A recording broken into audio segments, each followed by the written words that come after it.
So we need some resources for this, this workshop, and the resources come from the QCIIE website.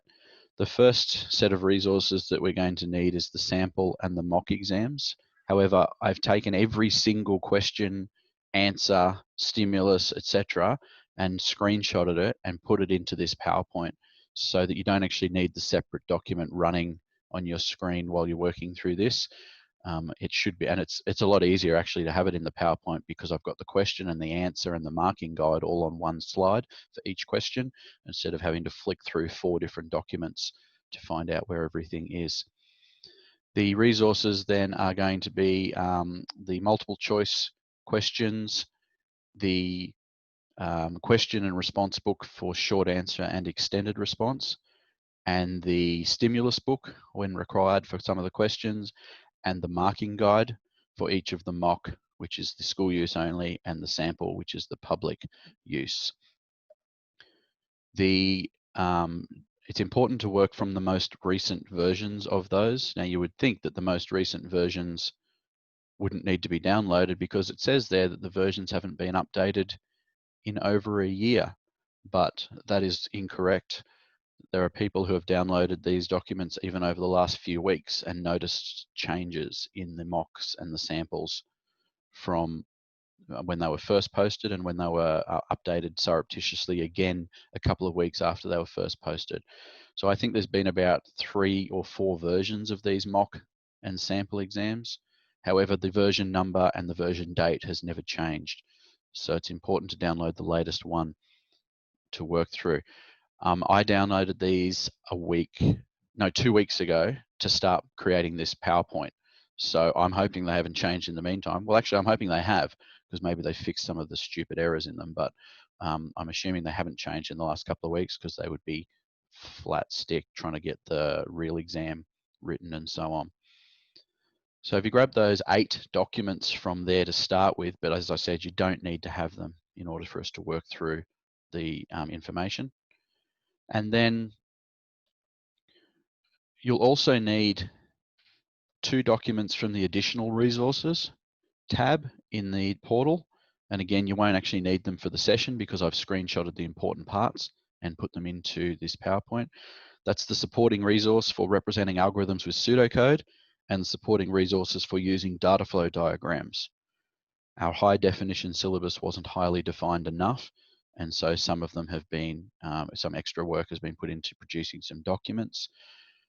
We're going to use some of those documents, especially around the algorithms and pseudocode, to critique and fix some of the questions that are in the sample and the mock exam so that it actually uses the standards that have been set for pseudocode in our digital solutions subject.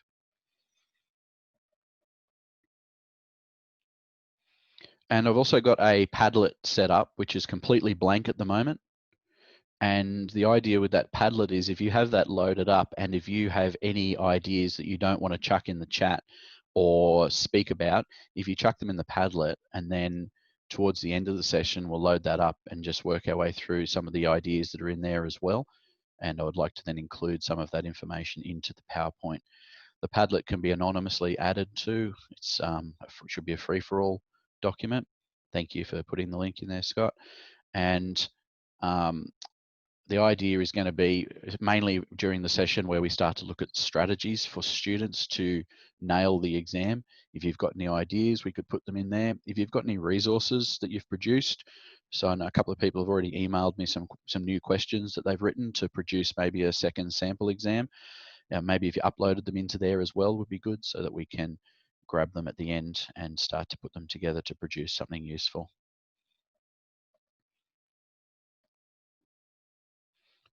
So I thought we would just kick straight into it. If anyone's got anything to say, any questions or any issues, but if we go straight into the sample exam, the public use one, into the multiple choice questions. So last week, a few of us met to discuss some of these questions in the sample exam, but we only met for about an hour, hour and a half, and had a look at each of the questions.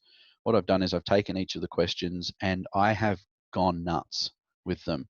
I've been incredibly anal about what I've decided is not a good idea in the question, even if it's got a capital letter where it shouldn't have a capital letter, I've indicated that on my slides, just to, because this is supposed to be the sample and the mock exam that we give to kids to say, this is what the real exam might be like.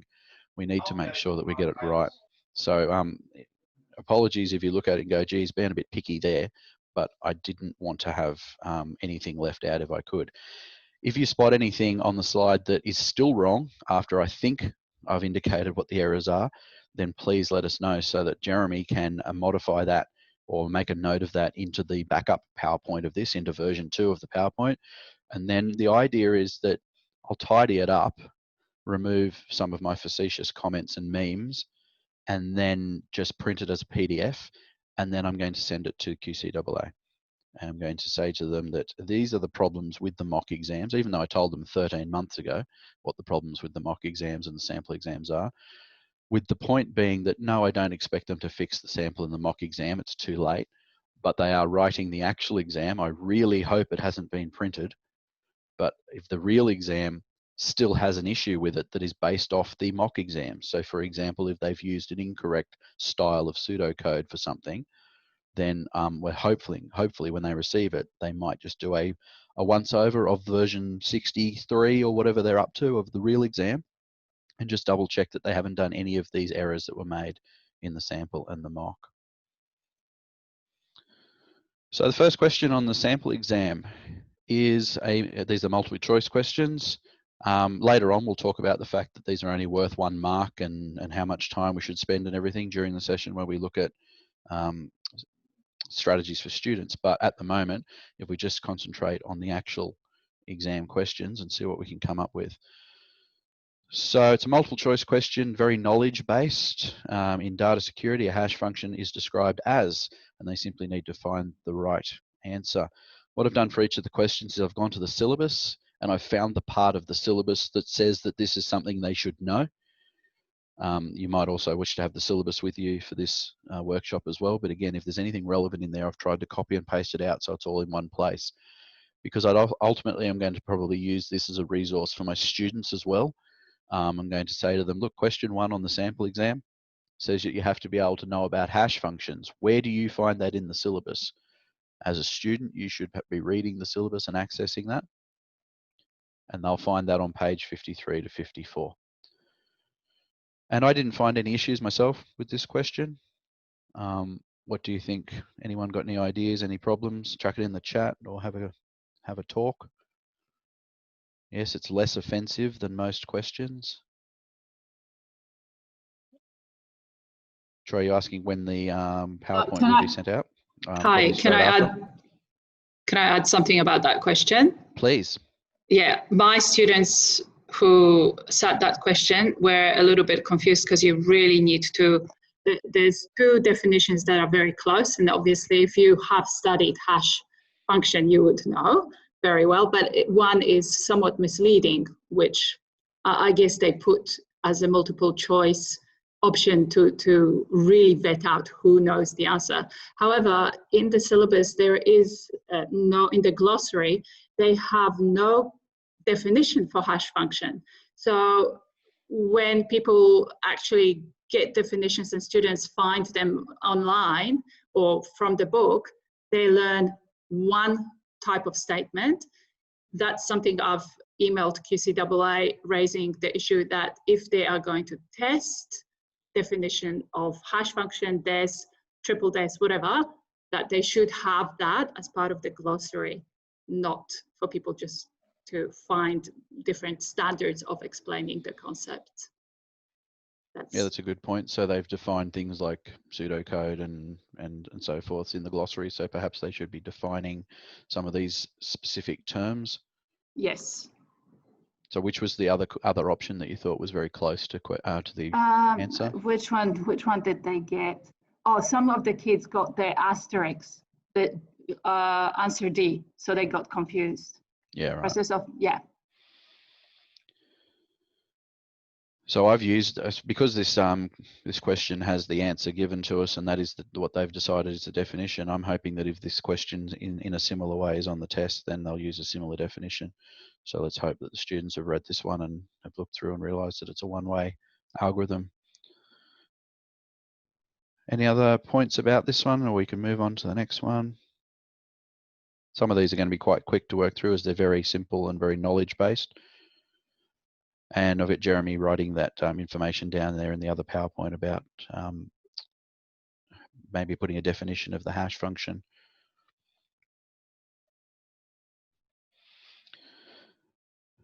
Question 2 is about usability principles. They are defined in the syllabus, so that's good. Page 90 of the syllabus, it says that there are usability principles to improve user experience, accessibility, effectiveness, safety, utility, and learnability. So this one here I gave to my students as well. They didn't have too much trouble working out which was which. Any comments about this one?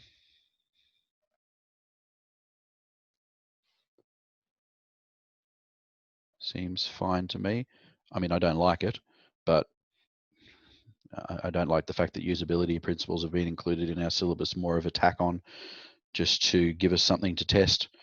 I know we need to use them when creating interfaces and so on, but yep, definitely it's a learnable question. It's a knowledge question, as multiple choice questions probably should be. Do you know the answer to this? Find it and circle it, rather than some of these later questions where we've got to do a billion hours of work to get to the answer. So we've got accessibility.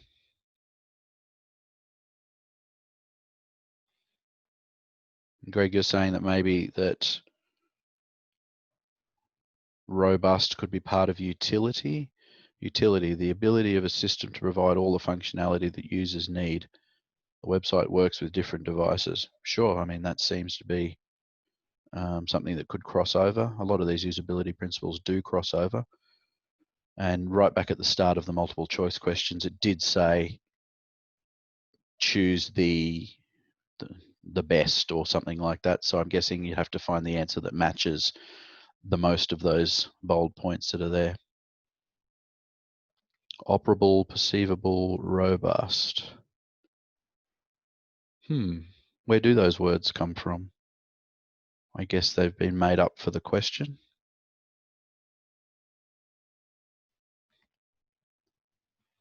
Potentially they could just go with the actual example as the thing. The functionality was evaluated using the following criteria. The website should be navigable without a mouse. Images should have text equivalents. Do we actually need the operable, perceivable, robust, and understandable words in there? Maybe not.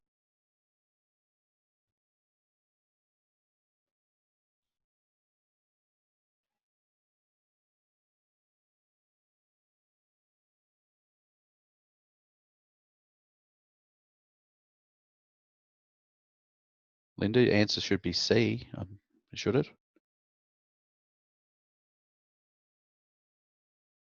Pretty sure the answer was B in the document. Do you have the latest version of the mock exam?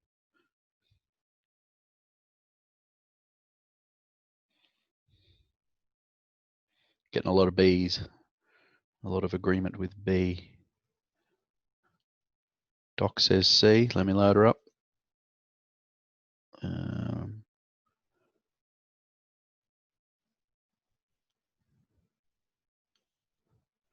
I think you've got an older version of the document, Linda.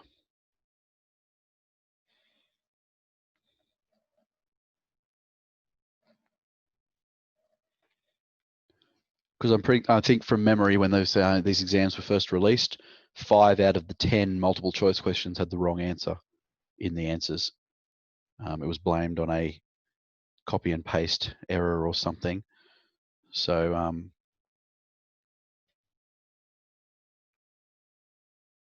have you got the answers to question 2 of the mock or the sample there as well, Linda? We're working from the sample exam, which is the public one, not the mock.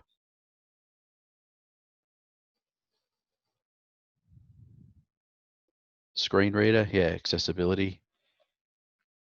And also alt text for images is certainly accessibility as well.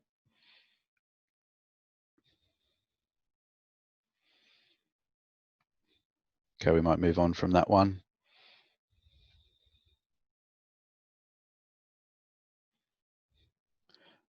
Keith, the answers can be organized from shortest to longest or longest to shortest. according to the course, whatever it was that the QCIIE got us to do. So long as they are going in ascending or descending order of the number of letters in the word, everyone apparently is happy.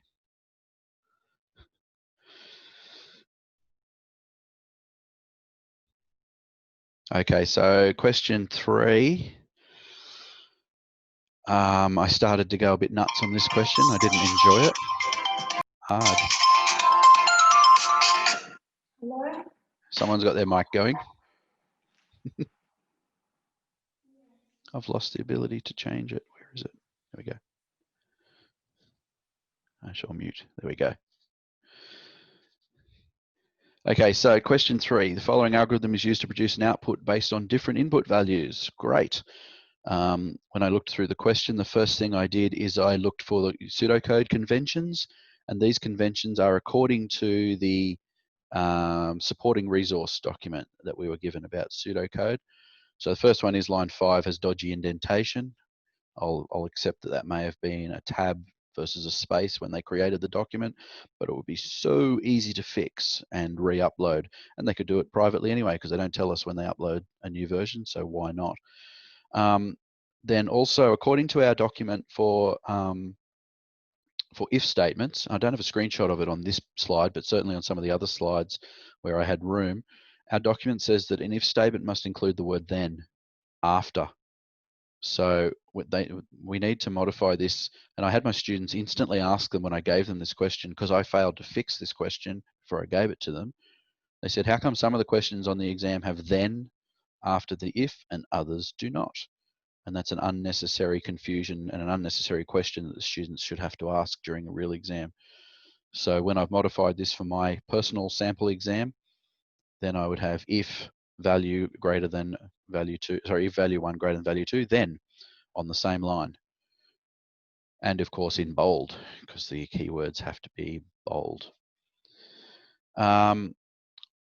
This question, as I said to my students, is not really testing your ability to run pseudocode. It's testing your ability to know that a less than or equal sign and a greater than or equal sign includes the equals part of the value. It's really all it's testing. So they've deliberately chosen boundary values all throughout the question. And really it's testing your ability to do greater than or equal to and less than or equal to. If I was writing the question, I would only do that once in the question. So maybe the if value 3, the line 6, or the line later on, maybe you have it as a boundary value and have the other value as a clear less than or a clear greater than or something like that. That's just me. I don't want to confuse my kids twice. I already have students who tell me they don't know the difference between a less than and a greater than symbol, which is saddening. And so we've done the whole L points to the left and it's less than and it looks like your hand and it's all that sort of stuff. Hopefully they'll remember that when they get into the exam, but really it's testing their maths knowledge on less than or equal to. Yeah, I agree, Darren. I don't mind the boundary cases, but I just don't like them doing it twice. Both of the values for value 3, the two if statements, are both boundary values. I would probably just do one so that they have the opportunity to get the other ones. And Ben, yes, I fixed all of these issues when I've created a new document, which I'll share at the end of the session. So I've gone through and edited the PDF and changed the indentation and so on. So other than that, they were just my nitpicking. I told you I was going to be very nitpicky. If I press the button to get, come on. There we go, to highlight the answer. Line 4 shouldn't be else if because it's it's an else and then inside the else there's an if else statement. So it's actually an embedded if statement within the else. If it was else if, then, I mean, either way would work, but embedded is the way that they've done it in there, an if within an if.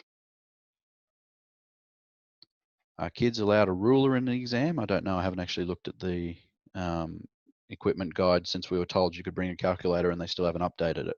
So I was waiting.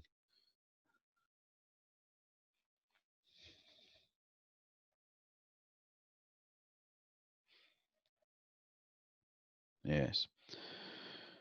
Anyway, I've told the students that they need to be able to desk check, of course, because it's on the test 50,000 times, and that's on page 55 of the syllabus, and I've defined what desk checking is. Even in the definition of desk checking, it has the word then, and that definition was written when the syllabus was written, before the mock exams and the sample exams. So they already knew you needed a then, but they didn't bother putting it in the sample and the mock. I know the supporting resources were produced way afterwards, but certainly it should have a then in there as well, just to overcome this.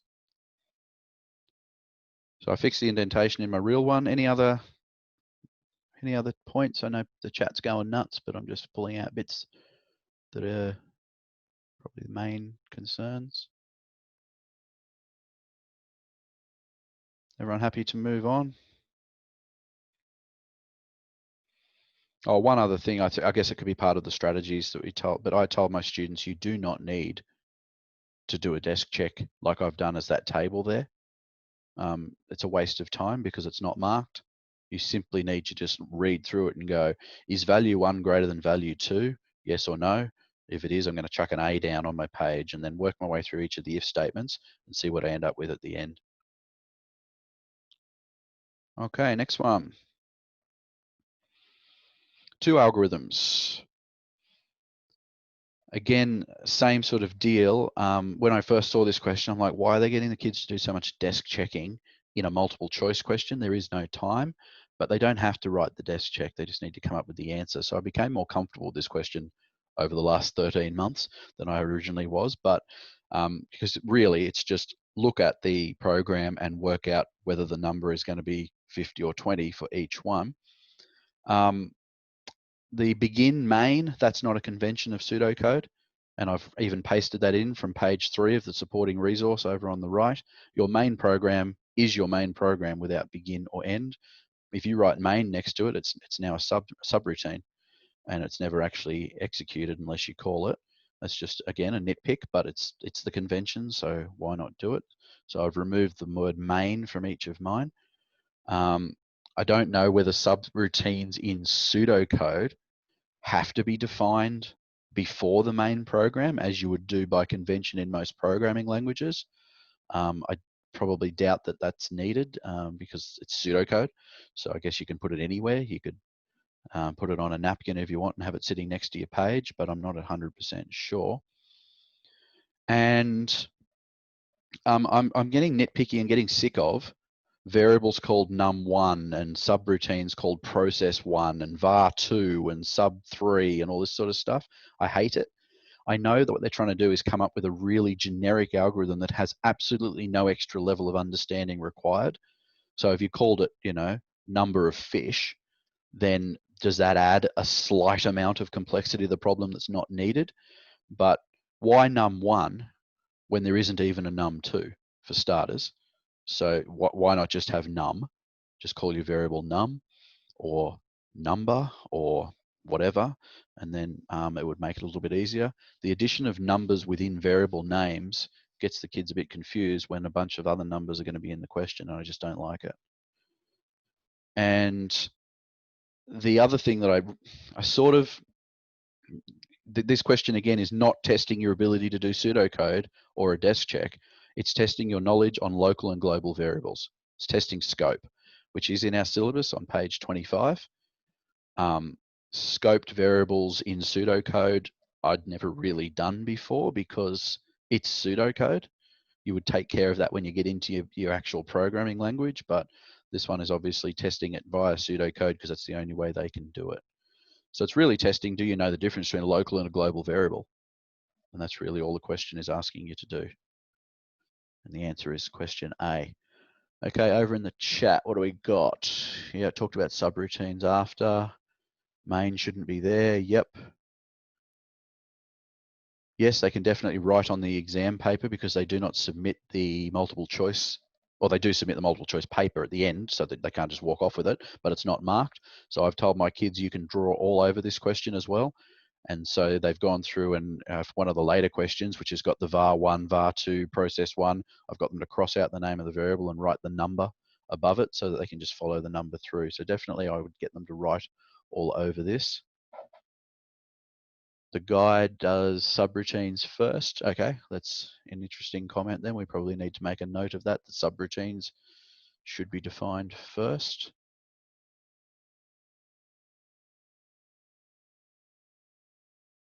Call subroutine. Good question. Let me load up the supporting document and see what it says. Do we need the word call? I don't normally put it myself, but is it in the thing?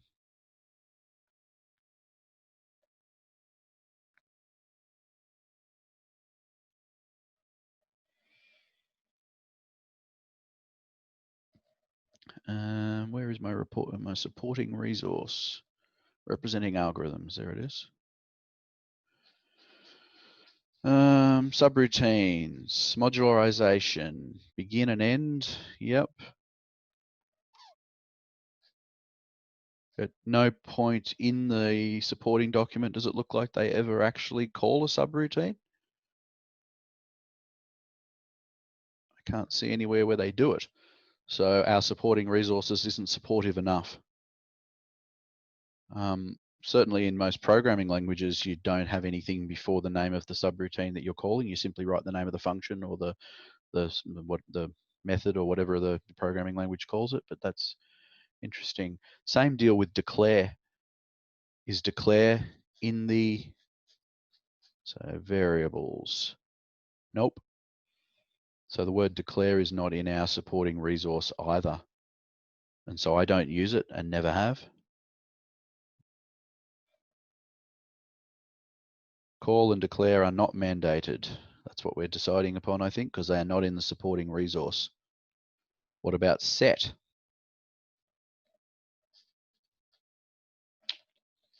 I don't see set in the supporting resource either.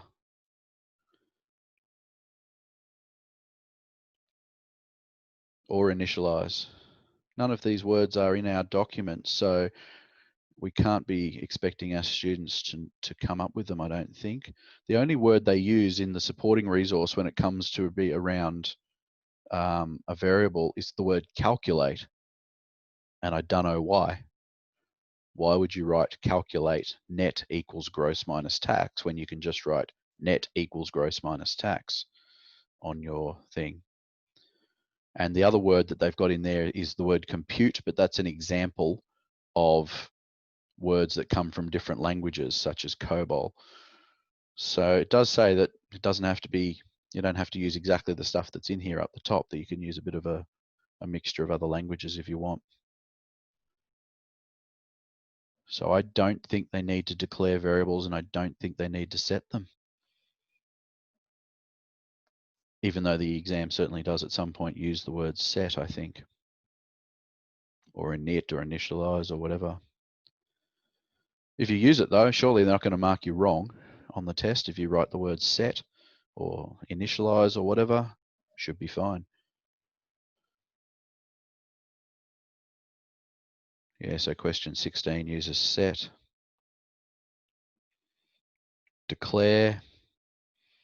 I mean, I'm happy with declare as well myself. I mean, I was much happier using pseudocode until they put out the document that says how we should do it in digital solutions, because as we know that there are no real rules for pseudocode, but they had to come up with something, I guess, so there's a shared understanding across the state,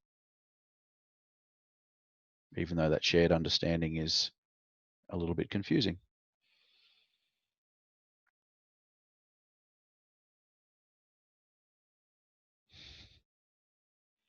Calculating. Okay, so I think most of the comments in there are around setting, initializing, calculating, declaring variables, and so on, and also the call for calling a subroutine. And I don't think either of those things are required, but I don't think you could possibly lose marks for doing it. That's my opinion, and I'm sticking to it. It's the same as printing. So print, output, write, any of those words can be used to output something to the screen or to a file or whatever. So they've got examples in there: input, display, write, print, output, read. A bunch of different words can be used. I'd say if it's a word that makes sense in English, as a output or an input, I'm going with it.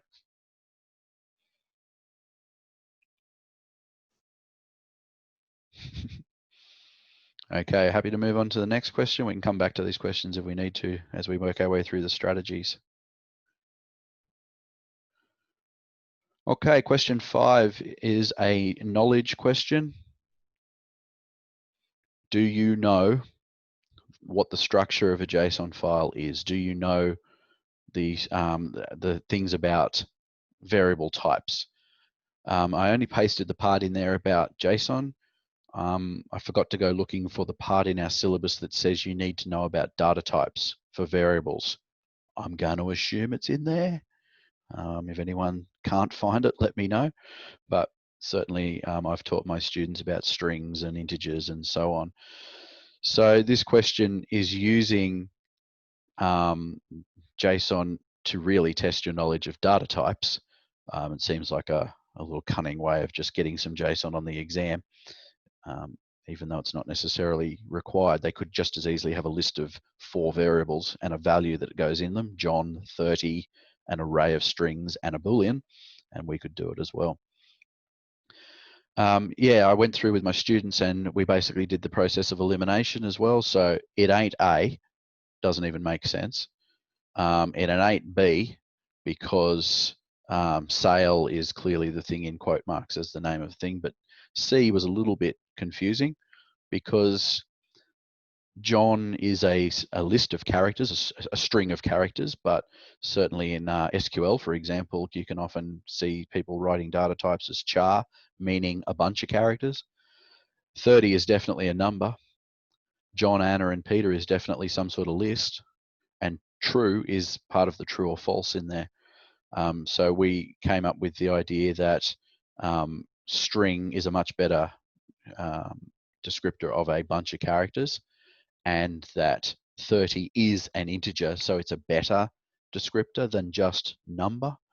And I don't know any programming languages that just have number as a data type anyway. So D is the, as Peter says, it's the best, most precise fit. Any other things in there? Variety, yeah, I'm reckoning that they will need to know about reals or floats or decimals or something like that. I've never worked out whether there's an actual standard for that because real and float and decimal is used interchangeably in different programming languages and in SQL, but certainly I've told my students, if you see something with a decimal point in there, it ain't an integer. It's something else. Look for it in the answers. Is it a decimal or a real or a float or whatever? JSON data types, string, number, Boolean. Oh, there's a link in the chat.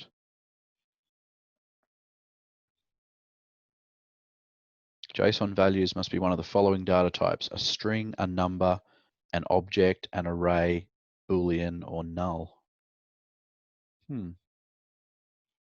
Integer is not a JSON data type. Fair enough. It is certainly a variable data type that we would use in most programming languages. So Jeremy is going to note that down, that according to W3 Schools, JSON data types are string, number, object, array, booleans, and nulls, and that's it. Interesting. And yeah, the word declared as is a bit dumb in there as well, because you don't declare variables in JSON, you just jam them in. So the question probably should just say, the JSON data types in the code above are, and then they should actually use JSON data types rather than apparently if integer isn't one.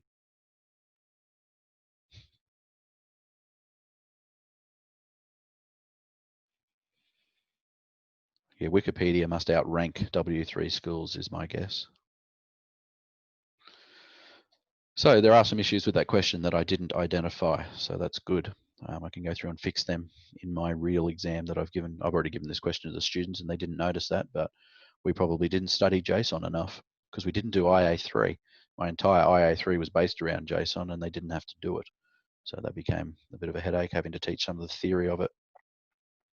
Oh, we got another one that says integer in the complete JSON tutorial. Fun times.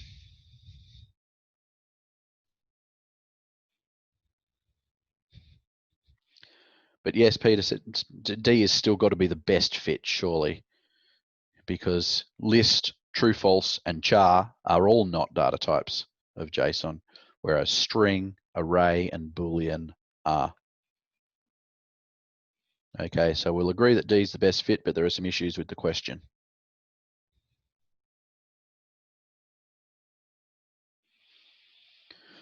Question 6.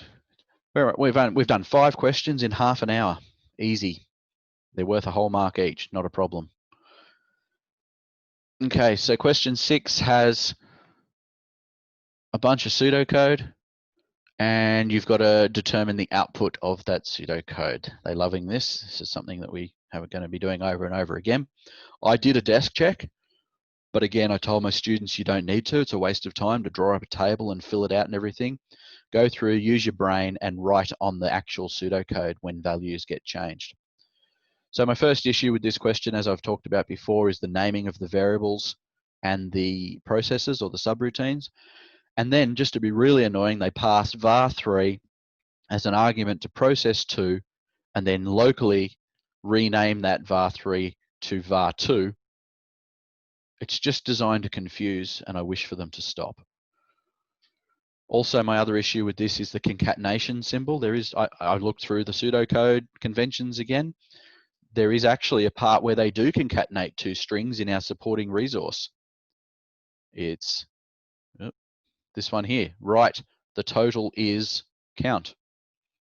They never use a plus in between there or any concatenation symbol in there, whereas in our process 1 over here on the left, they use a plus sign.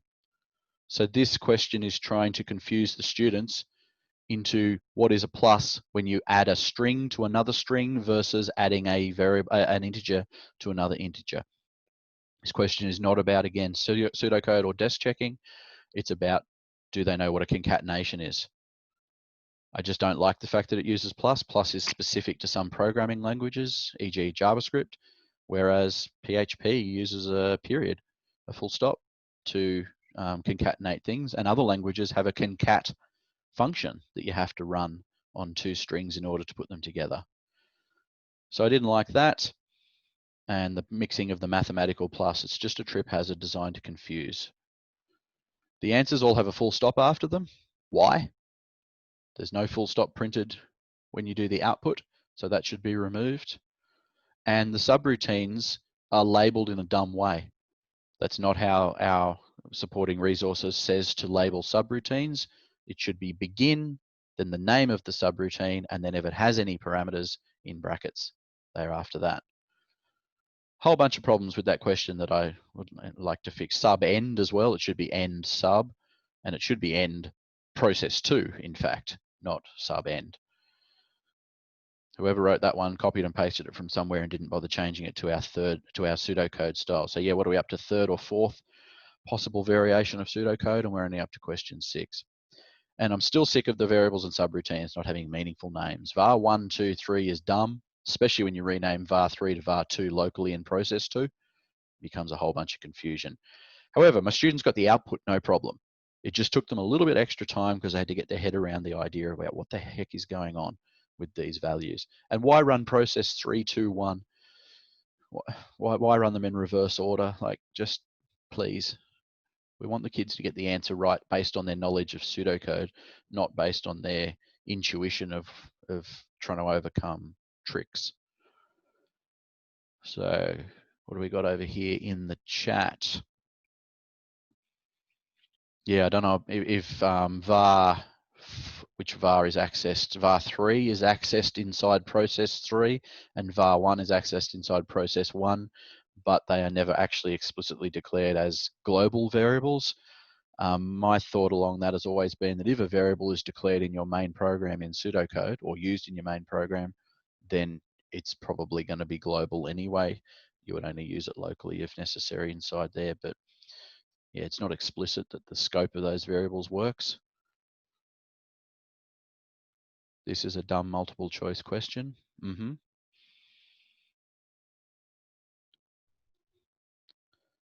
So syllabus for what, concatenation? Is that the question we're asking? Concatenating variables, is that in the syllabus? Anyone got the syllabus up and running?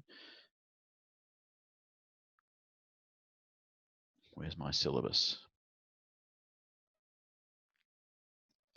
There it is. Search for concat. Nope. I mean, it's definitely something that is used, and I've used it many times with my students when they've done programming, because they often have a variable that they need to concatenate with a string to make the output useful, like the total is count. So it's in the supporting document, but our syllabus never actually states that students explicitly need to learn concatenation. Unless they've called it something else in the syllabus, like joining strings or something horrible, but I'm pretty sure concatenation is the word that everyone uses in programming for gluing two strings together. I can't find it. Might make a note of that as well, but I certainly have taught it. Any other issues with this question that we don't like?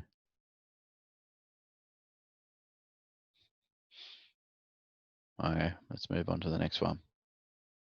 Otherwise, we'll be here all day just looking at the multiple choice questions, hey? And it's 1744, and that was the other thing I didn't like, is that they put in 178 as an option, which a student will easily get if they don't recognize that 4 is a string rather than just an integer. So it's again, a deliberate way of trying to trip them up. At least you can eliminate B and D quite quickly, and then hope that they've got a good chance of getting that. Okay, question 7. Symmetric encryption algorithms, including DES, use a structure commonly referred to as a Feistel network. The word Feistel does not appear in our syllabus anywhere. However, I wasn't too upset with that. I told my students when I ran this with them earlier this week that it could say anything there. It could say that DES algorithms belong to a category of encryption algorithms named fish. It doesn't matter what they're called, because then the question says, it's basically saying, well, what is the structure of a fish network? What is the structure of a Feistel network?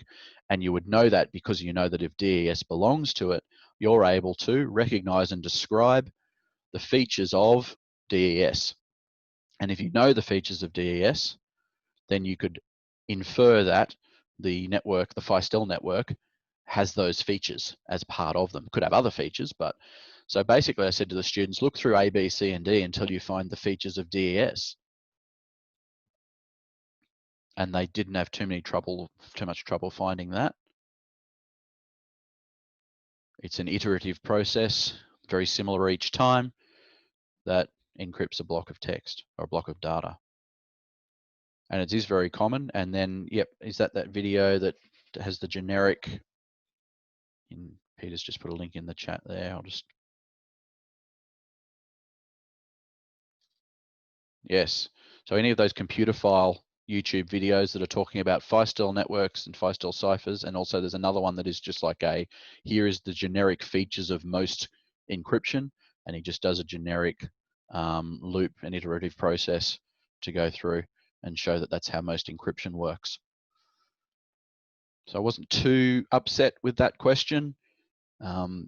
Certainly, I probably would have worded it by just simply saying, identify the features of DES, because that's what I've taught. I never taught Feistel explicitly. They certainly have heard the word because I've shown them some of these computer file videos before.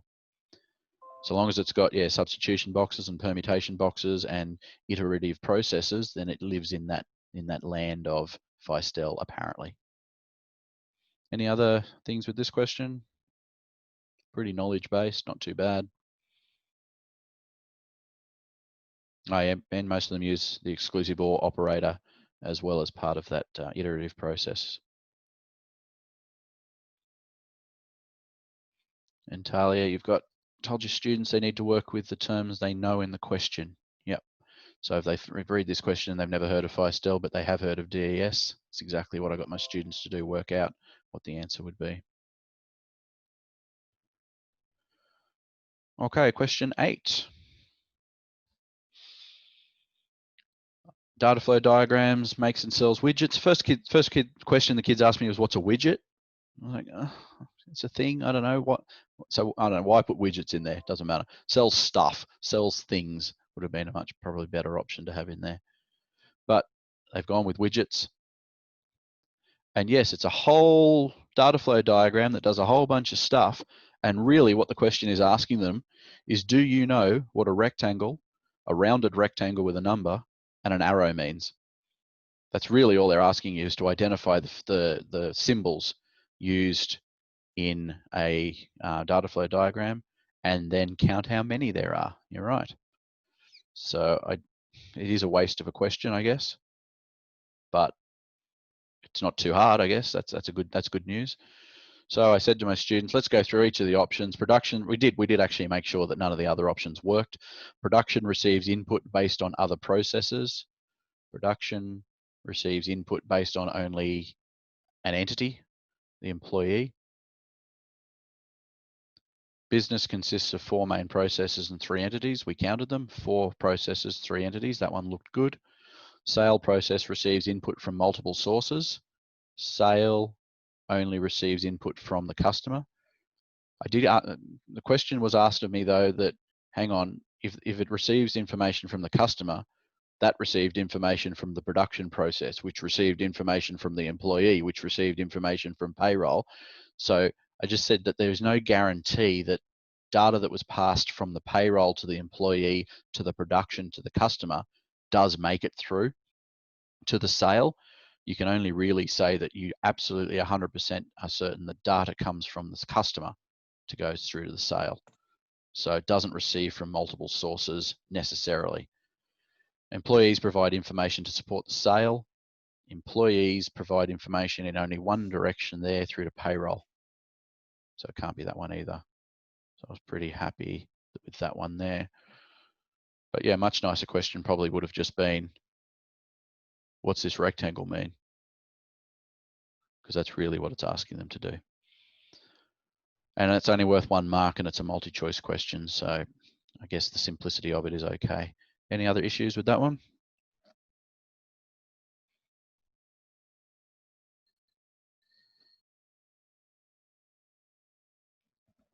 Okay, moving on.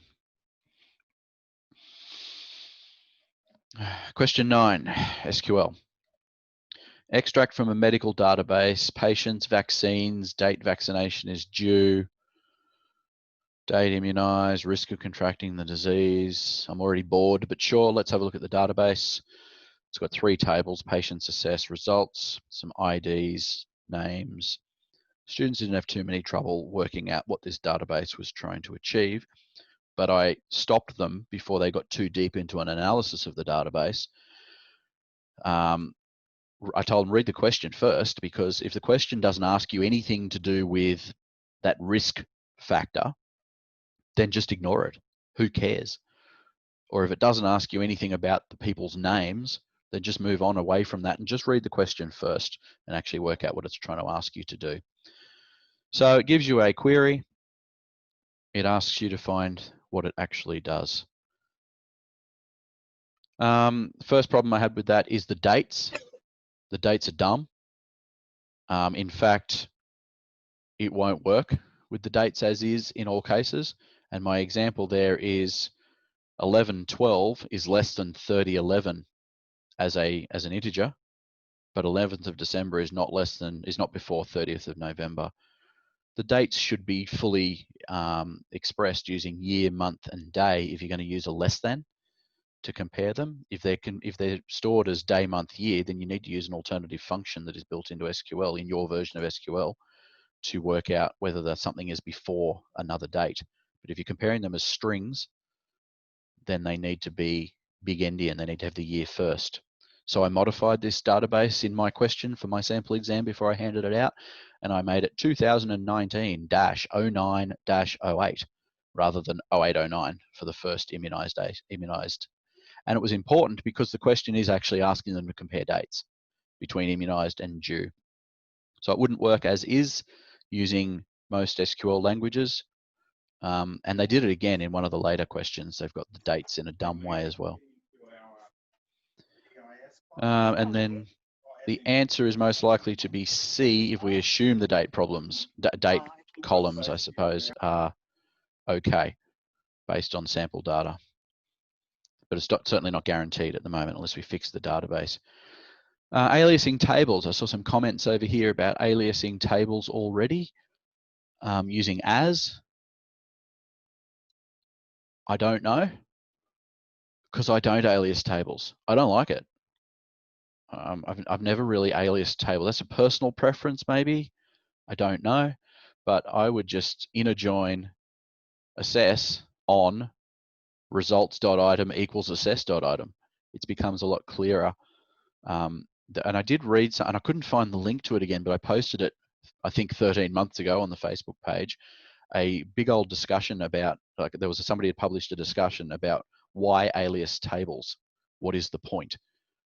When you write a query once and you understand it and you haven't aliased them, what's the point of going back in and aliasing them? So I didn't like it, and I actually did remove it from my sample exam as well. But I have certainly told the students, if you alias a table, it could be renamed to anything you want. Does anyone know if you have to use as in ANSI SQL? Or can you just go assess A, results are?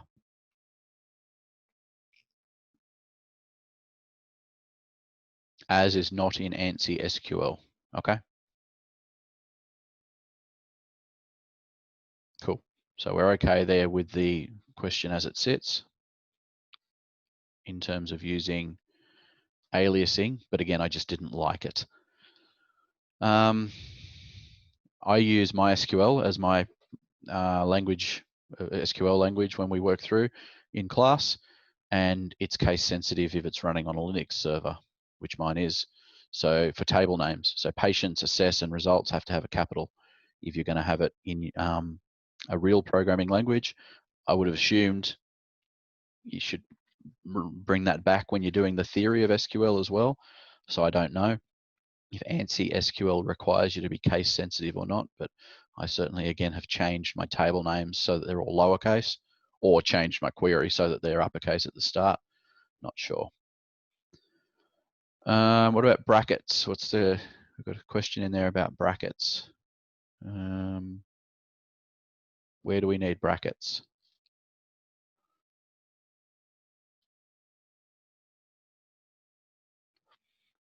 I did look up the, because again, I'm old school IPT and I used to use the where results.item equals assess.item rather than the inner join. But when I looked up inner join, it didn't say that you needed brackets if you had multiple joins.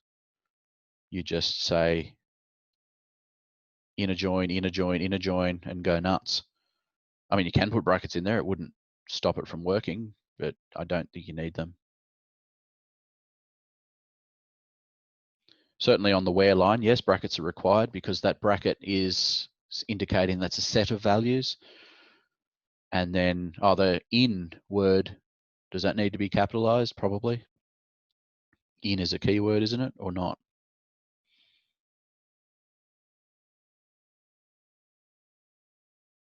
Don't know. I usually put it in capital letters. When I put a subquery after it, I'd say where item in capitals and then a subquery. None of the SQL keywords must be capitalized for ANSI SQL. Is that the case, Peter?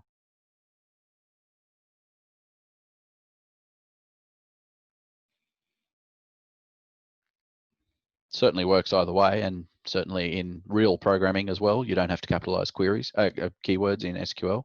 I just wasn't sure if ANSI SQL defined keywords and that they should be capitalized or not.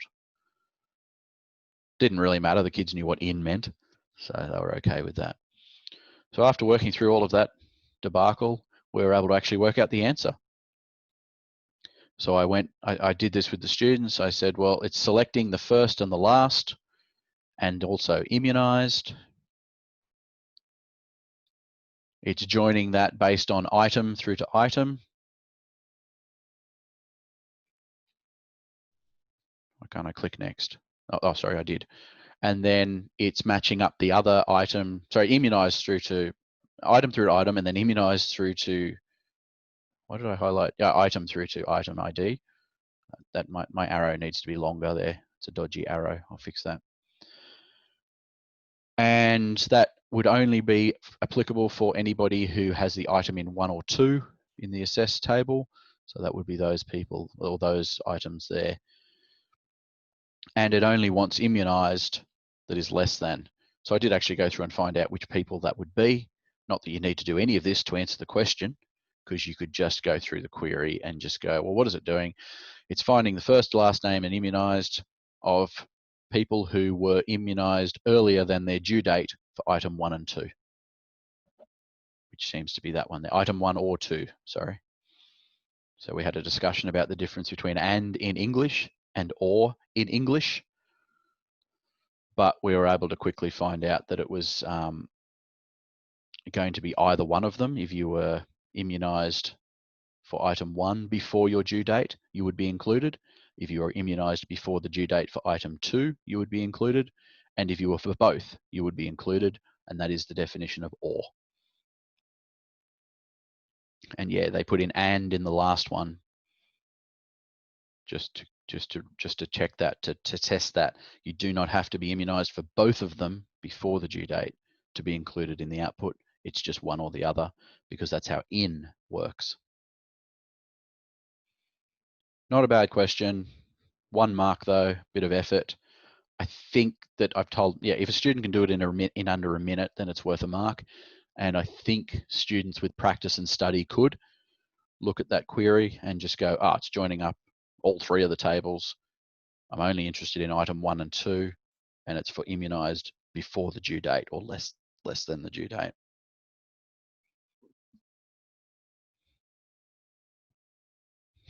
And there's the date needs to be fixed, hey, which I did. Okay, question 10 is good old FizzBuzz.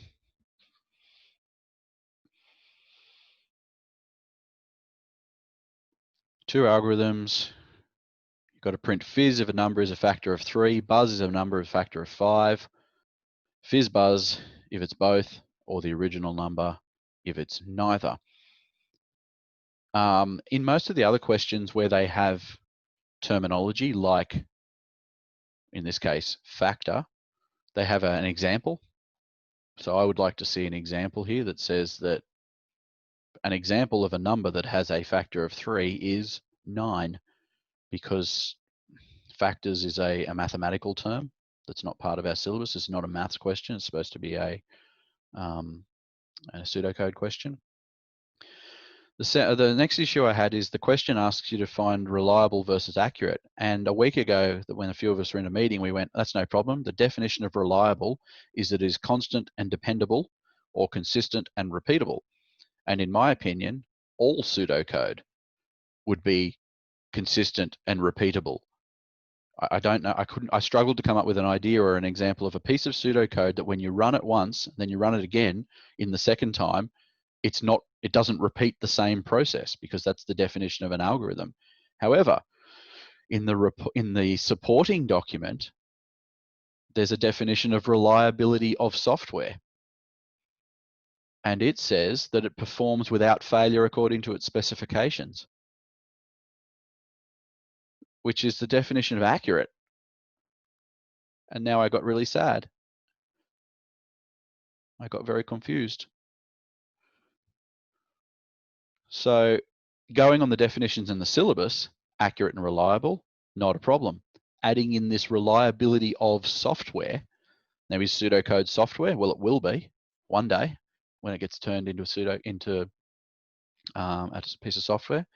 So anyway, that was a thing that I really didn't like. The definition of reliable is very loose. I've already mentioned about factor being maths. I'm going to get really specific and picky about the use of the word modulus and the use of the word modulo. Does anyone want to jump in and tell me what the difference is? Because when I looked it up, modulo is the operator. So a number modulo another number, and modulus is the actual number, like 5 or 3. Am I being too picky?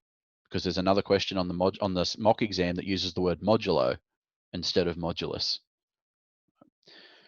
I told my kids if it starts with mod, then that's the word you're looking for. It's divide it by the number and look at the remainder.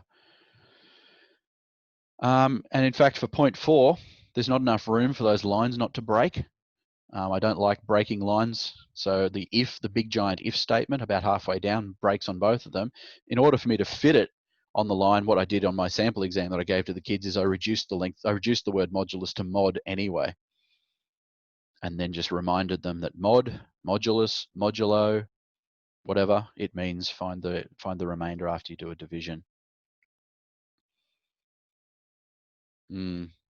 Difference between modulo and modulus is probably nitpicking, but why did they use one on one exam and a different one on the other exam? That was just my point there. Certainly, there's some issues with their pseudocode. Next should be next I at the end of a for loop, according to our guide. End ifs have just gone walkabouts from the second algorithm, which means it's not free from error or defect, which means it's no longer accurate. But anyway, that would mean none of the answers would be right. And my students, when they first did it, all 4 of them, decided that algorithm 1 worked because they went, sure, if it's divisible by 3, there's fizz. If it's divisible by 5, it's buzz. And then they went, oh, if it's divisible by both, it's fizz buzz. And if it's divisible by none of those things so far, then it will print just the value. And they were almost willing to just lock it in.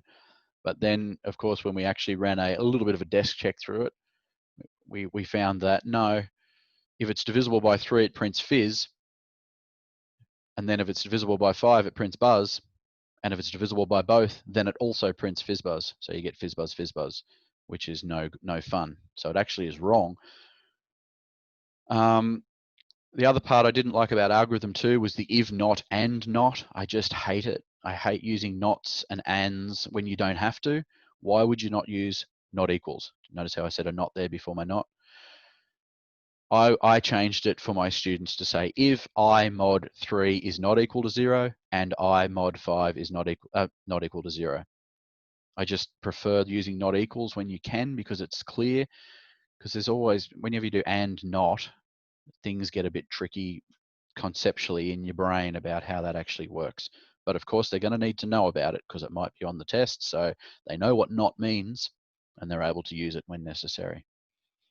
So the second algorithm prints fizz, prints buzz, or prints fizzbuzz, but as both of those things would be printed if the number is divisible by both. And if it's not that, it prints I, which is good. So the second one actually works. Which means the second algorithm, ignoring the fact that it's missing end if, is accurate. The first algorithm is not accurate because it does not conform. It doesn't do what it's supposed to. It's not correct in all details, blah, blah, blah. It produces the wrong output. But if we use our definition of reliable, then we run into trouble as well. So at the end of the day, I just went to algorithm 2 works, so it's accurate. What have we got over in the chat? Yeah, the third if wasn't fun.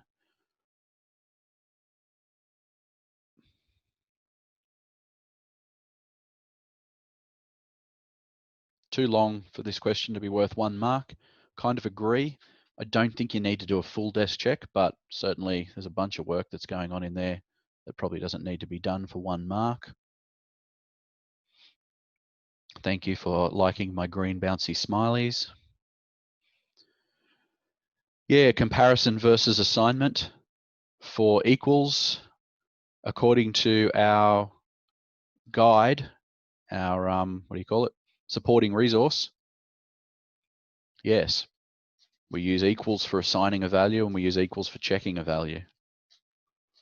Where is an example?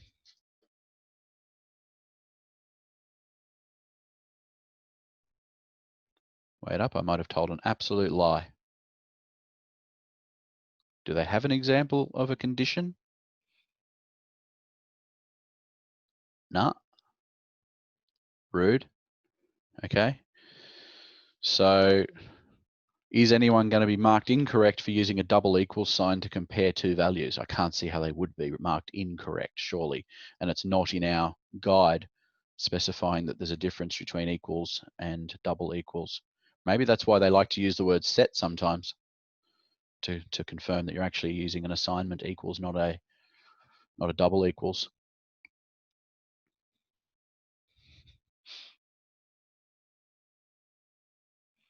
Yep, certainly has taken us an hour to work our way through the multiple choice questions. We're going to have to speed up, but it's not fair for the students.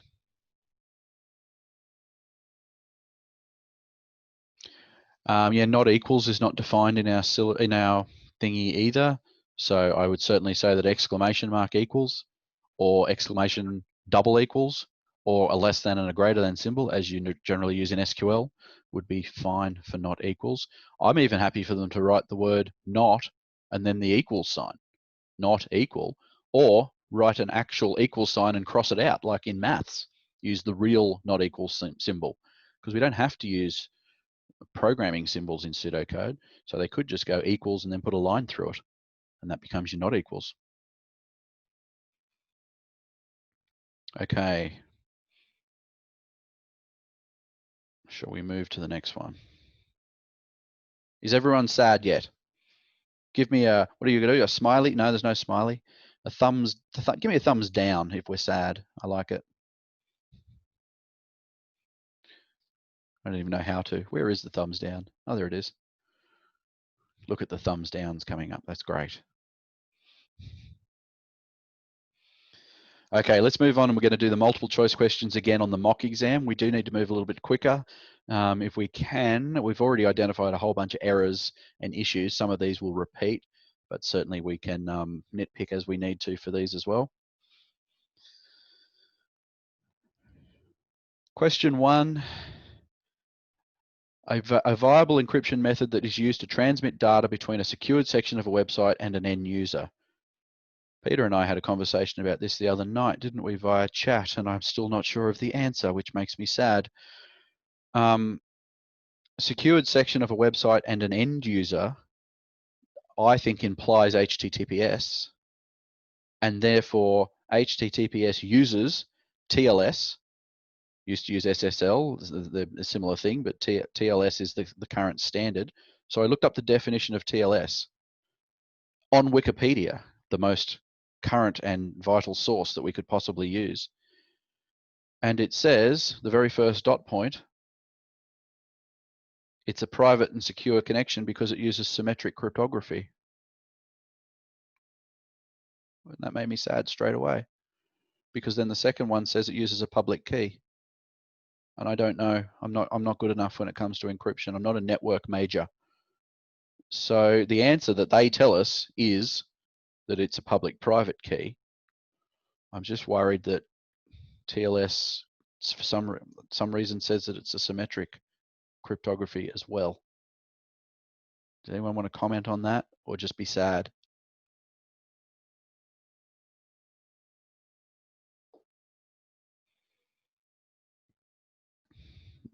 So Darren, you reckon it uses both?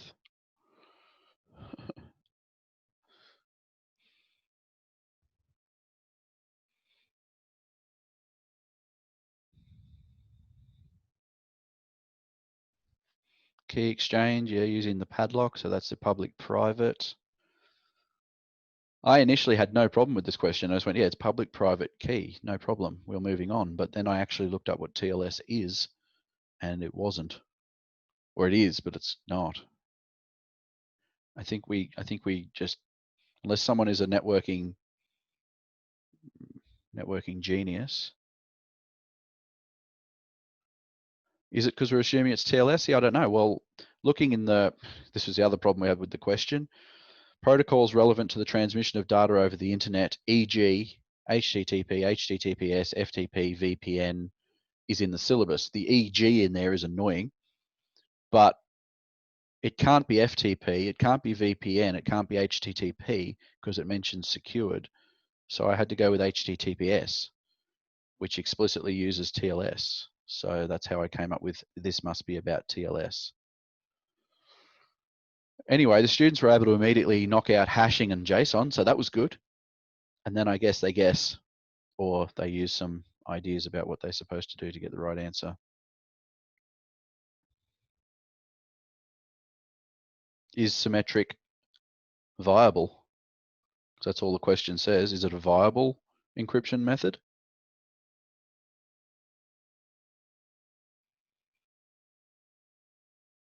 And yeah, TLS is the replacement of SSL, as far as I know.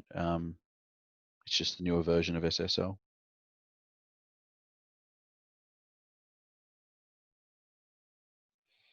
I think we'll move on. We'll come back to this and be sad later.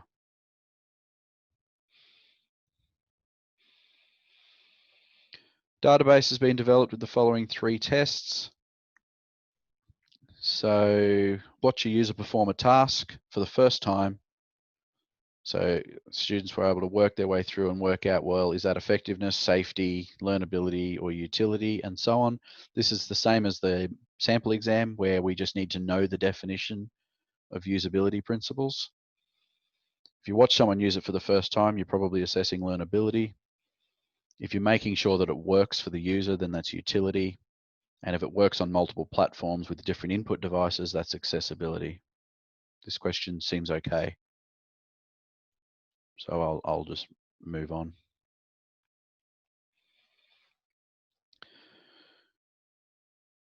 Okay, an algorithm that produces an output. So similar to the sample exam where we had the 1, 7, 4, 4 and all that sort of stuff. It's just working your way through a piece of pseudocode and working out the answer. The difference with this one is it has a loop in it. And so a small desk check may be required for students to actually work through their way and get the right answer here. So I did a desk check over there on the right-hand side. So for loop, why did I call it loop 1, 2, and 3? I probably should have called it loop 0, 1, 2, shouldn't I? Oh no, because it's a while loop, so I just counted them. So num starts at -2 and then becomes 2, 10, and 26 as you move the way through. And then it prints them. So it will print the number 2 and then 1, 0 and then 2, 6.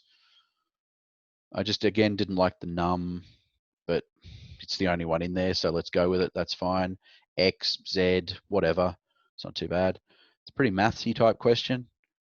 Can you get a number, add 3 to it, and then multiply that by 2, making sure that you use the brackets around it, but whatever, I'm a maths teacher, I'm happy with that. And then the second question, which statement best explains the purpose of the Z variable? So Z is set to an input, and then it's only ever used to check to see if the loop is less than that. So it must be used as the upper limit of our loop. Input Z, you're right. Yes, so line 3 shouldn't be Z equals user input. It should be simply input Z for our conventions. Jeremy will be furiously writing that down for me. Other than that, it's not too bad. I think question 3, even though I did the desk check, you probably don't need to. You could just write on the code as well.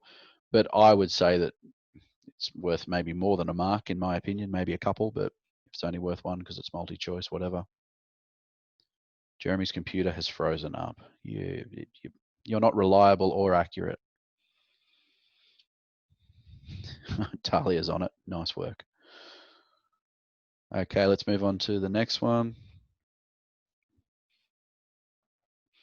Another data flow diagram, multi-choice question. This one isn't just asking them to work out what the symbols mean and count them though, so that's pretty good. 4 missing elements in that data flow diagram. Does anyone have any problems with this question?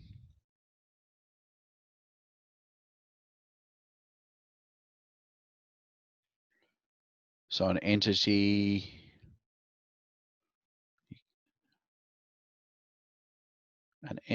shouldn't be allowed to send information to a data store without a process. Good point.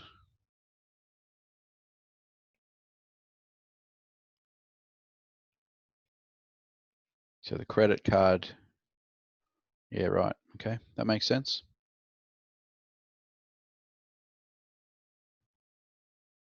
I might have been getting tired when I looked at this question one night, so I didn't write too much. Other than that, should be okay. Is it worth 1 mark? Maybe. A couple of marks would be good. So if we make a note of the process, there should be a process between the entity and the data store would be good.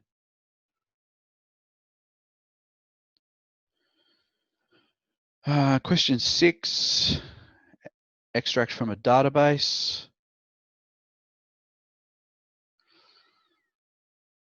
Analyze the salesperson table above to determine the SQL statement that produced the table, so the result table. So how did we get New York, Barcelona, and London?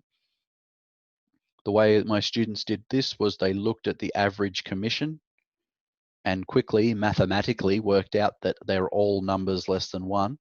So the average of those numbers, no matter how many you included, would be less than 1. So that can rule out A and B because the com rate is the column that's being outputted, and they're 15 and 14. They're greater than 1. So they ruled out A and B straight away. And the order by is implying ascending. It doesn't have the ASC written after it, but that is the default. So order by average commission would be in ascending order. Com rate is in descending order. So they were able to rule out A, B, and C quite quickly. So they determined that it was D. It can only actually be confirmed if you physically go through and calculate those averages, which is sad. And that shouldn't be required for a multiple choice question, because we don't know if someone else should have been included in that table unless we actually calculate the averages. And it's a bit mathsy again for my liking, but whatever. Or we got result table. Yep, it's cities have been arranged in groups. Makes sense.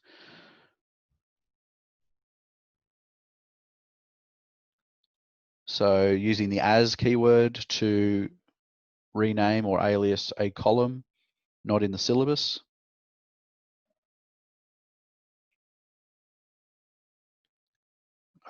Yeah, I agree. I've taught it though, and I would hope that all 4 of them have the exact same as com rate in the answer anyway. So hopefully that's a giveaway.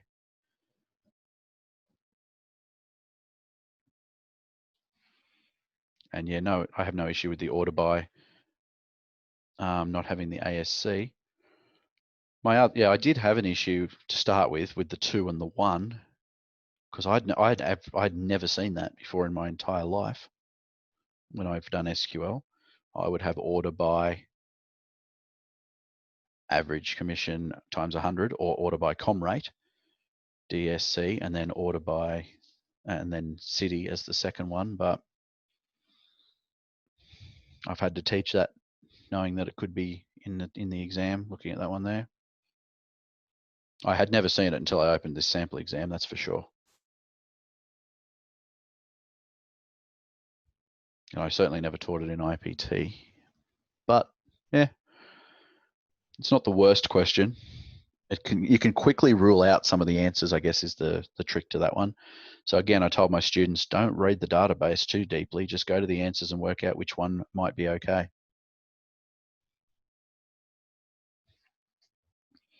So some people haven't seen the 2 and the 1 before, as I hadn't. Some people have said they have, and it's convention, so that's fine.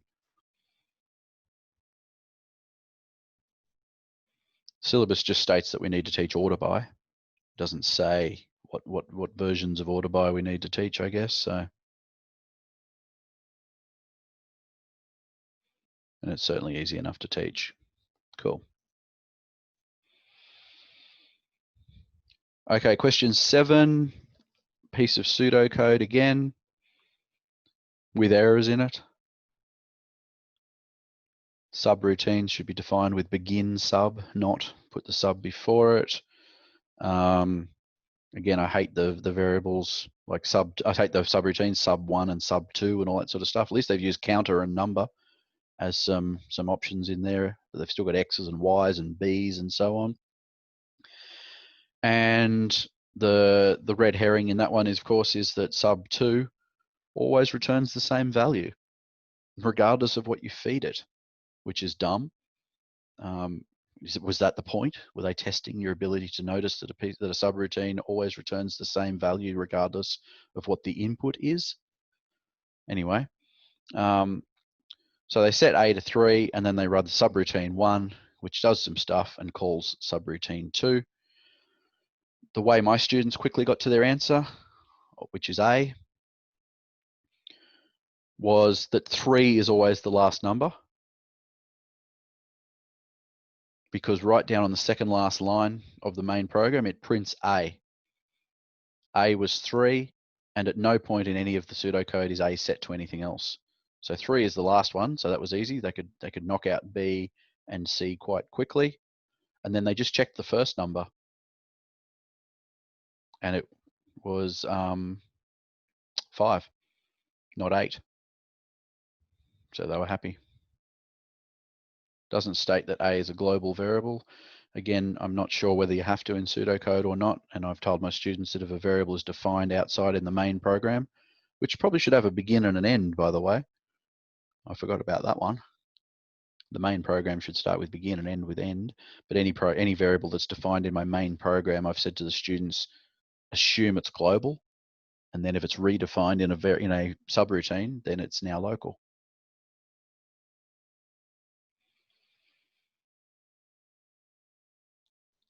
Brackets on the subroutines.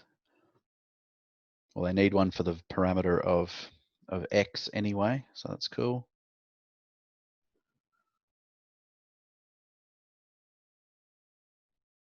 It is confusing about global versus local scope, I agree. I ran the full desk check over there again just to show that it did actually give the answer, but I've told my students don't waste your time. Just scribble on the exam paper and hope for the best. Question 8, fragment of pseudocode.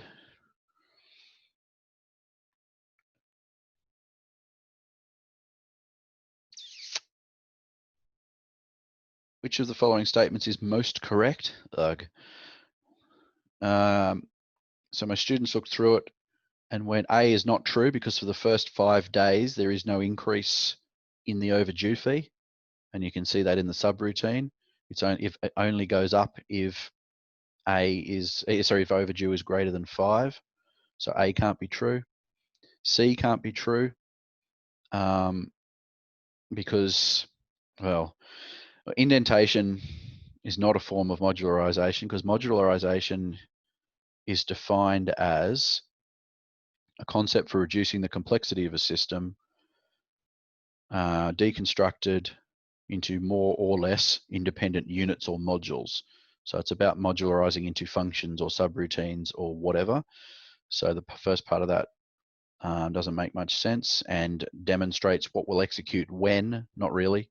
Indentation just allows us to see what's going on inside an if or a while loop and where it begins and ends. And D says that 2 variables owing an amount are stored in the same memory location. What a weird thing to sort of ask them, because this is now talking about how variables are stored in a computer, whereas this is a piece of pseudocode. But I think I got this around the right way. I can't remember, but something stored one of them stored in the heap and one of them stored in the stack in a computer. Regardless of where they're stored, I always tell my students when I talk about variables that if you give a variable a name, then that assigns a piece of the memory in the computer to hold that value.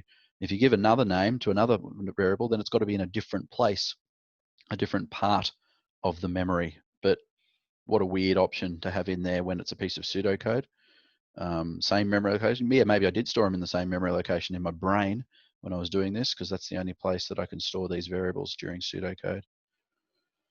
So that makes question B correct, because an if statement can execute commands on a condition result that returns false, because the reason for that is we have the word else. is part of our if statement, I guess, sort of. It's certainly part of the if. You can't have an else without an if. And it's done in the subroutine where if it's not greater than 5, something is done based on the if statement. And my conclusion is I do not like this question still. It's just yuck. It's sort of like it's like, here's a piece of pseudocode. Can if statements do a thing? So the pseudocode is now completely irrelevant. It's an absolute time waster too, especially if a student went through and ran a desk check of that or something just to work it out. Like, please no.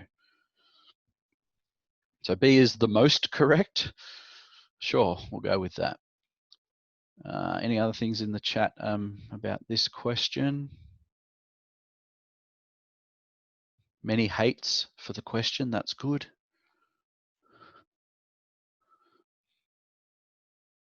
My students, sorry, have done the sample exam, so not the mock exam. When I give them some of these questions, I've given them some, I've stolen some of these questions from the mock exam and reworded them and so on and just put them on the board as part of my teaching. So they're able to quickly go through and my aim for multiple choice questions is to teach my students how to get rid of the crappy answers first and then quickly arrive at them. So they're not doing this mock exam until week 9 under exam conditions.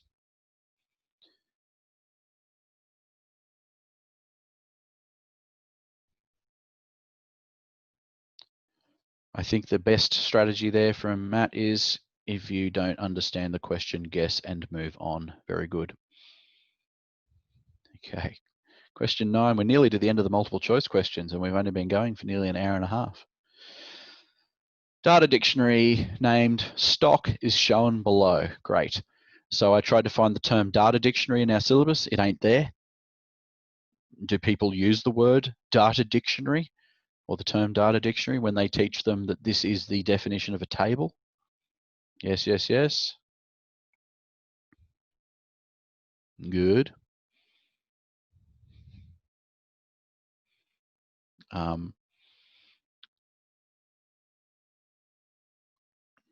I sometimes use the term table definition or something like that to define what the names of the fields and the data types are, and you can put a comment after them, but I'm certainly going to make sure I use the word data dictionary more often, but it's not in the syllabus.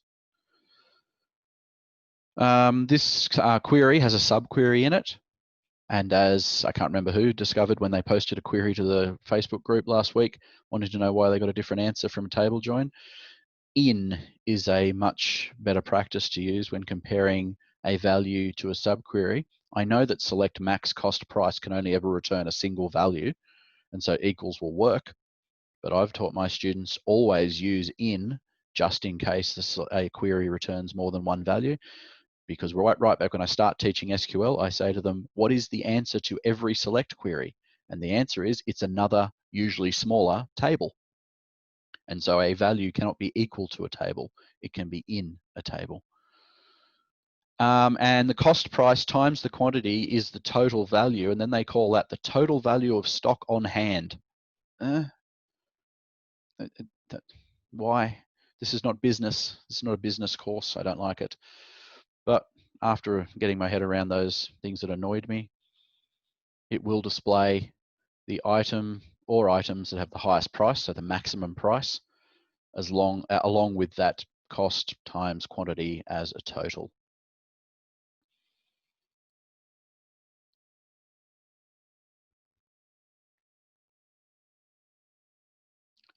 The word design is in the question. Wow. Thanks, Greg. They didn't design it, did they? They explored, they developed, and they generated it.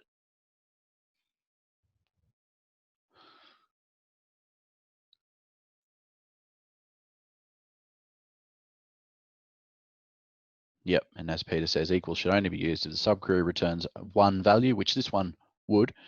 The maximum would only be a single value, I think. I don't know what happens if there's two maximums that are the same number, but sure. Like what happens if two items have the cost price the same and it happens to be the max? I don't know. Only returns one? Okay, cool. But I'm still going to use in. I like in much better. Last one for the mock exam multi-choice.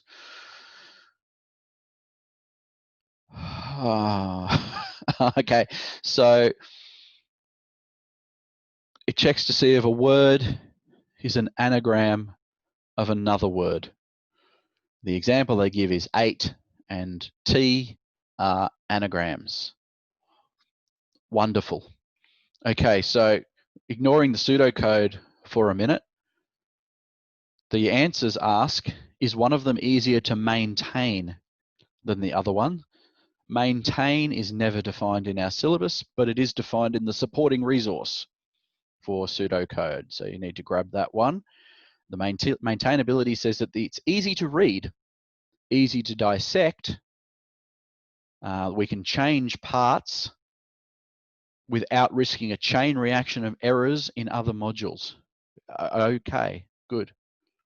We've still got the problem with reliability being defined twice, once in the syllabus and once in the supporting documentation, supporting resource. And efficiency has two different definitions as well. Well, efficient versus efficiency has two different definitions, one in the syllabus and one in the supporting documentation. Okay, so once we get our head around that, and also they really don't like putting that word then after an if, even though they've told us we have to in our working, in our supporting resource. So this question now goes on for several slides because you've got to run a desk check of it to work out whether it's accurate or not. So algorithm 1, I fed it 8 and T as given in the example. The first thing it does is it checks to see if they are the same length as each other or not. And if they're not, it outputs false. So I tested that later on, right down the bottom in a third desk check for this first algorithm.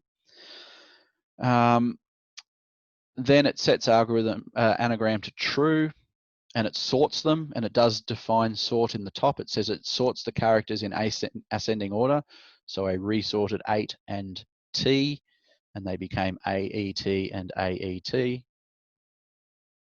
And then it loops through, and it just checks to see if word 0, which is A, word 10 equal, why have number, anyway, word 10 equals word 20, and they're both A, so it's okay. It just leaves true alone, and it remains there, and it just does that for each of the values in there. And then it will output, and I didn't bother putting that down the bottom. If it's an anagram, it will output anagram found, and if not, it will output not an anagram. And then I tested it for 2 3-letter words that were not an anagram of each other, and discovered that yes, it certainly does set that to false at some time. And then then I tested the algorithm with 2 words that were not the same length as each other, and it straight away returns false. So that's good news. Then I ran a desk check of algorithm 2. Look how many times you have to run the loop in order to feed it a 3-letter word that is the anagram of each other. You've got to do 9 loops because it's a loop within a loop, and each one loops the length of the word. And it's broken pretty much after a while anyway, but this one worked for the anagram, but it also told me that bat was an anagram of cat, so that makes it fail. After all that work, I still haven't answered the question, which is worth 1 mark. Is algorithm 1 easier to maintain than algorithm 2? Well, possibly, because maintenance just says I can change it without causing a catastrophic effect, that it's readable. So yeah, I could change it because I could fix it because it doesn't work. I could fix it. That's maintainable. Gross, but okay. So I reckon A is a possible answer, but probably not the one they're going to pick. Algorithm 2 is not efficient in my view because it needs to do 9 loops in order to compare 3-letter words. And algorithm 2 doesn't work.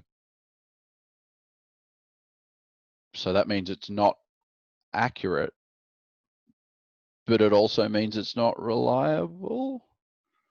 If we go with our definition of reliability from before that said that it had to fulfill the purpose, then it's not reliable, but that was also the definition of accuracy. Oh, it's B. Let me look at the chat. So sorry.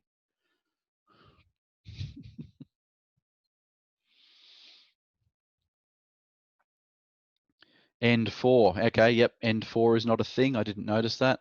Algorithm 2 should say next J and next I, according to our resource. So Jeremy or Talia is writing that down for me.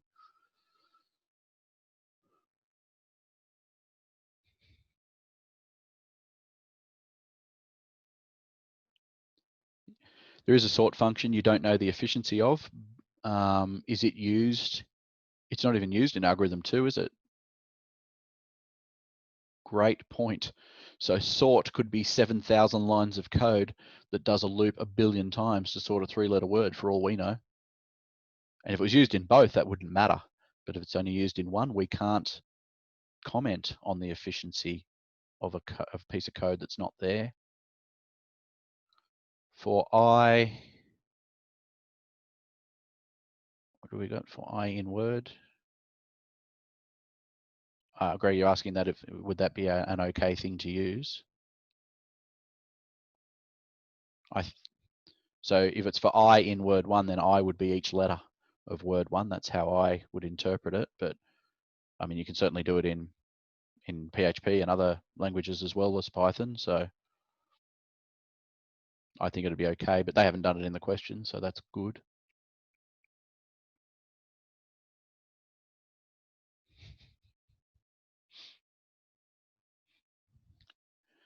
So I'm certainly hoping there is not a question like this on the real exam. It's disgusting. Let me have a drink of water because it's not midday yet, so it's got to be water. Short response questions. We can work our way through these now and then have a break about 11 o'clock if that's okay. Okay, so short response on the sample exam. I'm going back to the sample exam. So the public use one. Question 11, describe 2 elements of visual communication that can be implemented. So the elements and principles of visual communication are mentioned a few times in our syllabus. Page 29, page 37. Interestingly, that's not unit 4, but there's an idea that, of course, that we are still using some of those things in unit 4 to do IA3. I've started to get now, because these are extended response questions, I've told my students the first thing they need to do when they're looking at these questions is they need to know the definitions of the cognitive verbs, and they need to know the definitions of any other little bits and pieces that are in the question that are specific to our subject. So the first word in this one is describe, which is to give an account of a situation, event, pattern, or process, or of the characteristics of a features of something. S. It's plural. Characteristics is defined as a set of distinguishing aspects. I got sick of doing my loops and looking through all of the different words, so I just stopped at characteristics. But you can see in the marking guide that they have to provide 2 characteristics to describe something, and that's of each thing. So 2 characteristics of 2 elements. So 4 things have to be written here. And just to really confuse them, it's out of 6 marks. So they have to identify an element and provide 2 characteristics. Then they have to identify another element and provide 2 characteristics. So 2 elements, 4 characteristics to get 6 marks.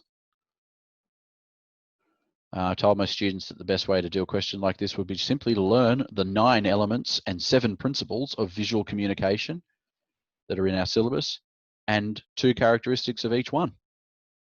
So they only need to learn 36 things. So 32 things. Sorry, my maths was off. If they learn 32 things, they'll be able to answer this question worth 6 marks. The resource I found for this that was probably the most useful is page 97 to 103 of the textbook. which has got some information in there about the principles of visual communication. What we got?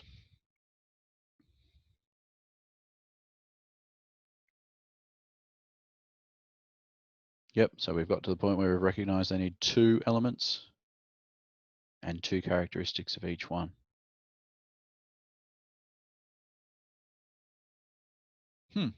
Fun?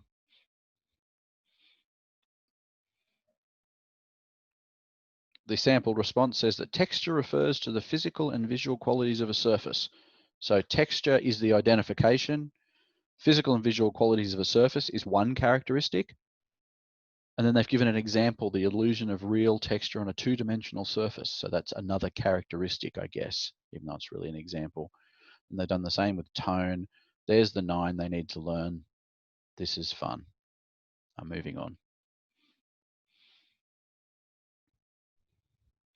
Question 12, refer to the stimulus. So I've pasted the stimulus in there so that we don't have to keep flicking back and forth between different documents. It's a guess the number game, which I'm sure we've all done a million times with our students to learn pseudocode in the first place. Numbers 1 to 10, and then player 2 gets 3 goes to guess the number. Analyze the pseudocode to identify and explain errors. So this is, of course, problematic when the pseudocode has errors in it that they didn't think were errors. So the first thing I'm doing here is I'm correcting the errors so that they're not identified as errors by the students, because I want them to identify the errors that are actually the intended errors, I guess. So line 2 and 3, this is the first time we've seen them decide that pseudocode needs to have data types. No point has any of the other pieces of pseudocode. So what are we up to now? Pseudocode version 23. And it's asking them to input an answer and a guess. Why? It's done on line 9 and line 13. That's where you actually get the input from the user. So that's strange. So I'm just deleting those lines. You don't need them. The use of the word set, we've already discussed that, as it's not in the style guide or the supporting resources, but whatever. Then it's got a repeat loop, repeat until you get an answer that's like a target answer that's inside the range. So the input line is problematic for me. I would write that as 2 separate lines. Print player 1, enter a number between 1 and 10. Next line, input answer. That would be probably I haven't seen any examples where they say input answer equals this. And then, since when does the word do appear before the word while in pseudocode? Well, never. Some languages have a do while loop, but that's a repeat loop, really. So that's not fun. And then, I'm just getting pedantic again, but they decided that the variables were going to be correct with a capital C and loop with a capital L, and then they've decided to start using lowercase halfway through. I just don't like it. The line 13, the input should be 2 separate lines again, I believe, to have a print player 2, enter your guess, and then input guess after that. The style guide says that end if should be 1 word. Are we worried about that? Do people think that that's a thing we need to make sure we do? End space if seems okay, especially when you've got end while is a space. It's not end while. But I was just making a note there that their style guide says it has to be end if with no space. I think that's most of the errors. What do we have got in the chat here for potential errors? Yeah, line 1 and 2 are probably supposed to be the declaration, but we don't need to declare variables in pseudocode. We decided.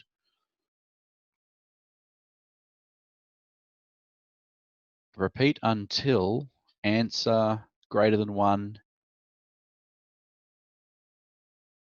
or, no, it should be an or, shouldn't it? Because it, oh no, yeah, no, okay, yeah, what happens if they put in the answer 23? That is greater than 1 and passes the test. Haha. So the answer must be greater than 1 and less than 10. So that should be an and. We all agree with that? Which could that be then found as an error by the student? I mean, I know the marking guide says or still, but if it was left there as an or, then because the error in the answers is to do with the greater than or equals and less than or equals, because 1 and 10 need to be included in the question. So they think the error is these greater than signs and less than signs, but it also needs to be an and. I missed that one. Very good. So to correct it fully, it should be greater than or equal to 1 and answer is less than or equal to 10. Is that 3 errors or 1 error? Anyway. What are we going now? Declare, yep, 1 plus 2.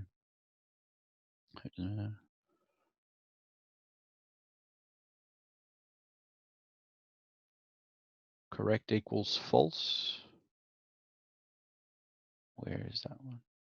Oh, for defining the, so initializing it.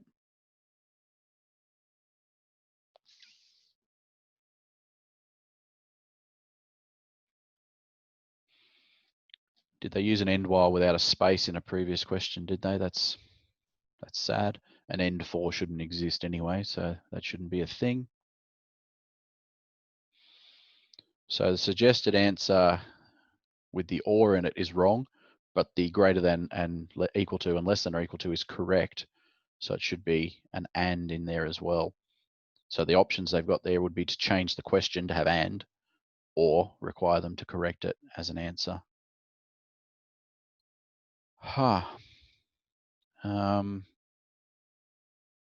Anything else with that one? So the actual errors are, oh, sorry, I've just said identify. That's right. I wanted to know how they get their 9 marks. How does a student tell that?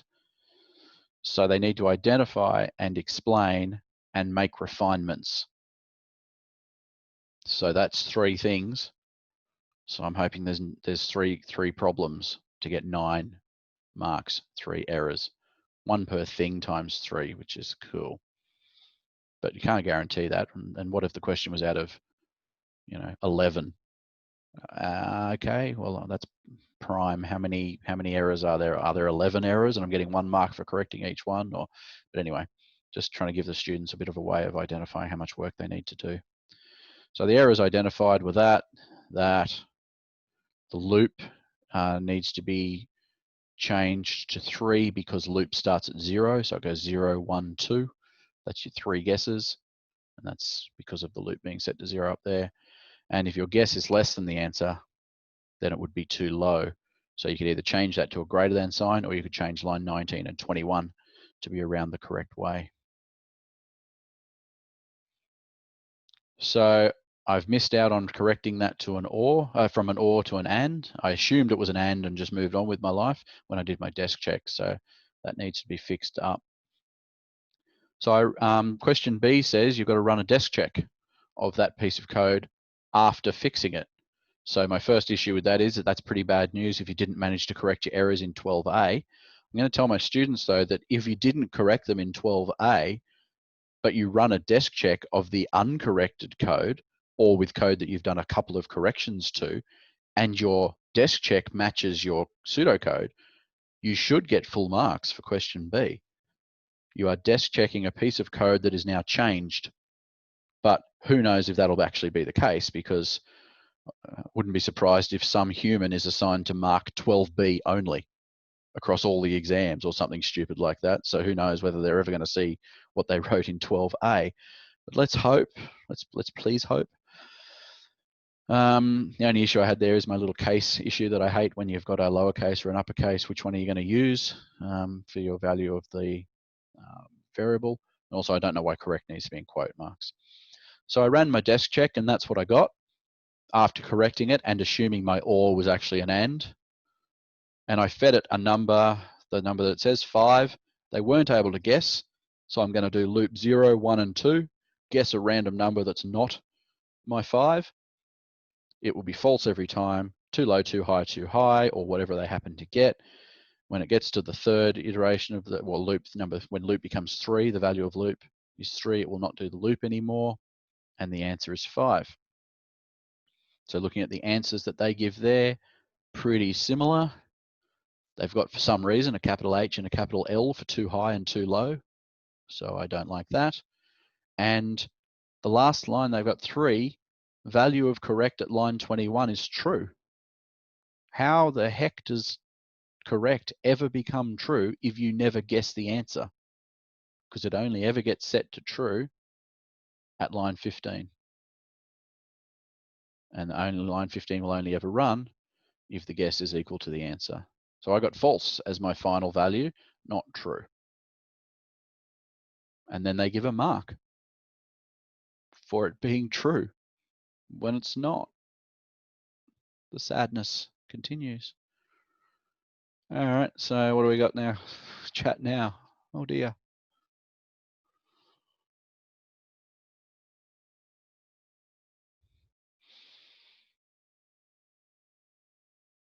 Yep, so these answers have to be done in the answer booklet, not the stimulus. The stimulus is submitted, but it's never marked.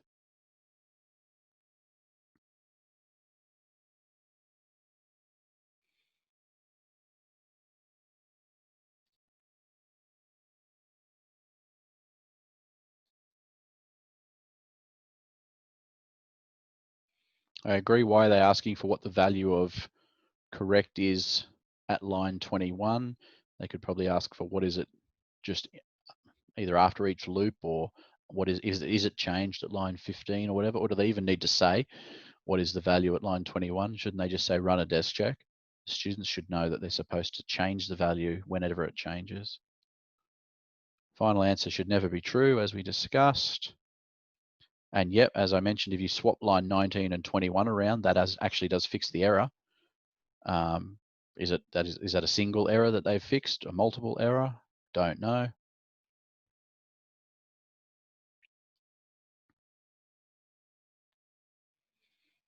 Ray, as I said, I don't like using capital letters and lowercase letters for variables and mixing them up, because they would be different variables in my mind. So I definitely only ever use lowercase or uppercase and remain consistent.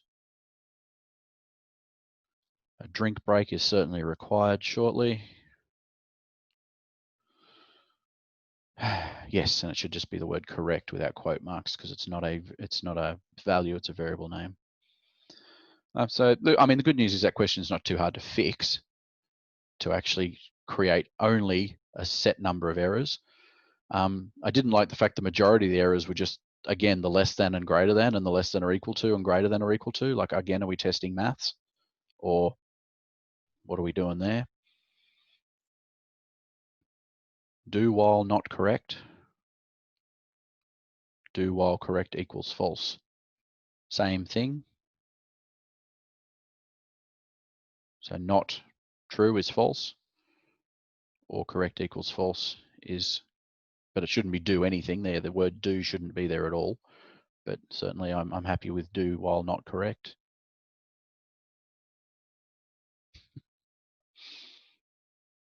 Okay. Question 13. Data flow diagram. I've tried to paste everything onto the same page here. Medical practice, something or other, patients, doctors, details, etc.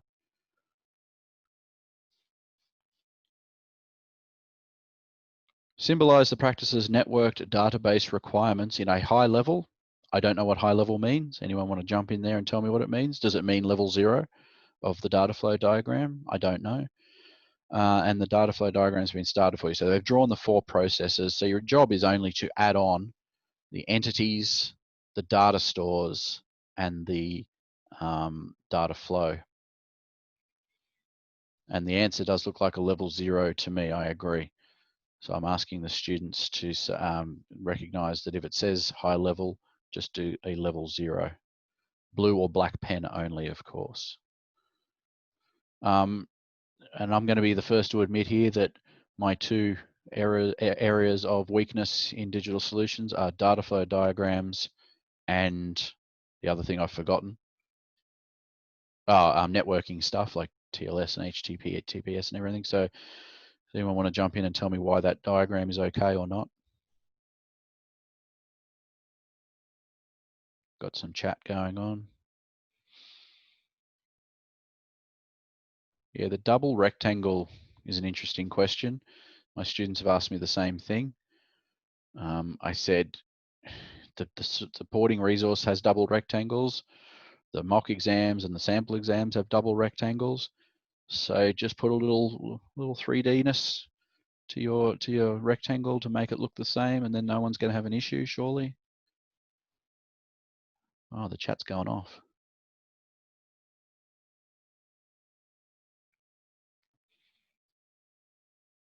A booking data store. So in the question it says there are patient bookings. Are they stored anywhere?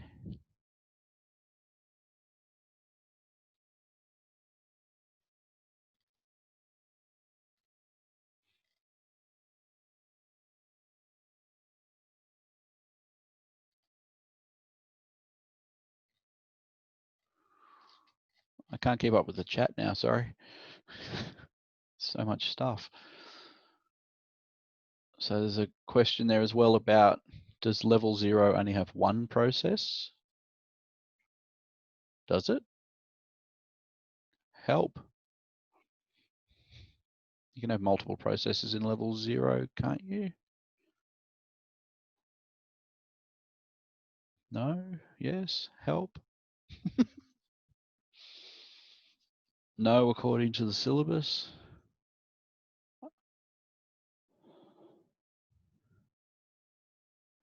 I hate data flow diagrams. I'm just putting it out there.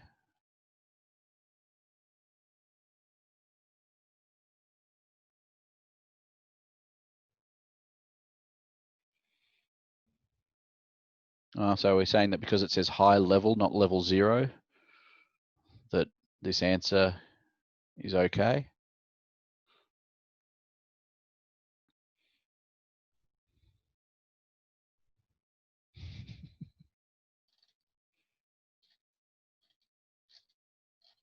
Level 0 data flow diagram shows a data system as a whole and emphasizes the way it interacts. Level 0 shows how it must function as a system.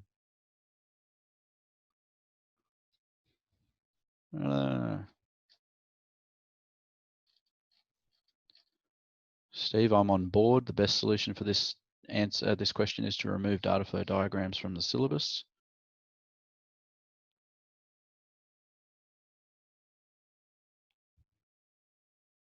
Draw some shapes and join them together. You might get 4 marks. I agree with that too.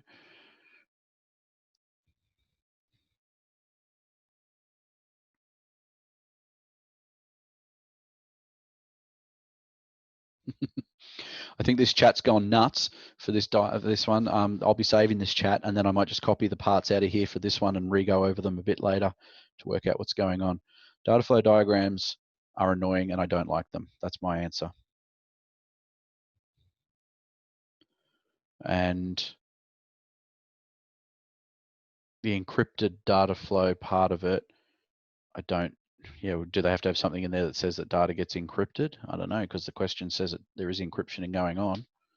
Because question B says, now explain 2 security features required in the system and justify why you would include them. I've got explain and justify from the definitions in the syllabus. So they've said, for example, physical security, such as burglary or theft or fire, blah, blah, blah, or encryption. They could use a key to encrypt stuff. The possible security features that they can mention are physical, human, operating system, network, and database system, i.e. password security and encryption. Where do those come from? Help? I couldn't, they're not, are they in the syllabus? How do students know that those 5 things, sorry, are possible security features? I couldn't find them. Magic, osmosis, some way of knowing them. Might be in the textbook. I honestly didn't go looking, but the textbook ain't our syllabus, so I wasn't sure about that one. So I didn't much like the answers to this question either because I didn't know what I could choose from. They're from the textbook. Okay.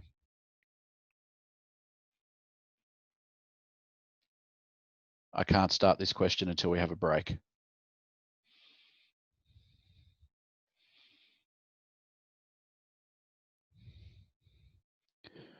Okay, so I'm going to pause the recording.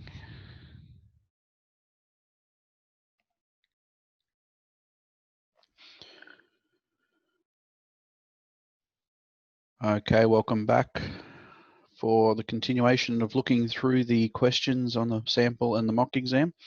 We got up to question 14. I was hoping we'd get them all done in that first 2-hour session, but it was never going to happen, was it, with the amount of errors and issues that they have? Question 14 says to use pseudocode to write an algorithm to determine whether a word contains 2 consecutive letters, example, ball, moon, and possible. And there is the sample answer. There is absolutely no point in reading the sample answer or trying to correct it or trying to even understand it. To do so will send you mad. So I just rewrote a new answer for that question. And I noticed a few people were writing some new answers over the last few days as well on the Facebook group, because this answer makes absolutely no sense. So rewriting the answer, and then this is my rewrite, so who knows if it's going to be the bestest or not. So I've just said that you would input a word. I've got some variable that I'm calling double and I'm setting it to false. I'm looping through the length of the word and attacking each letter plus each letter and comparing it to the letter after it.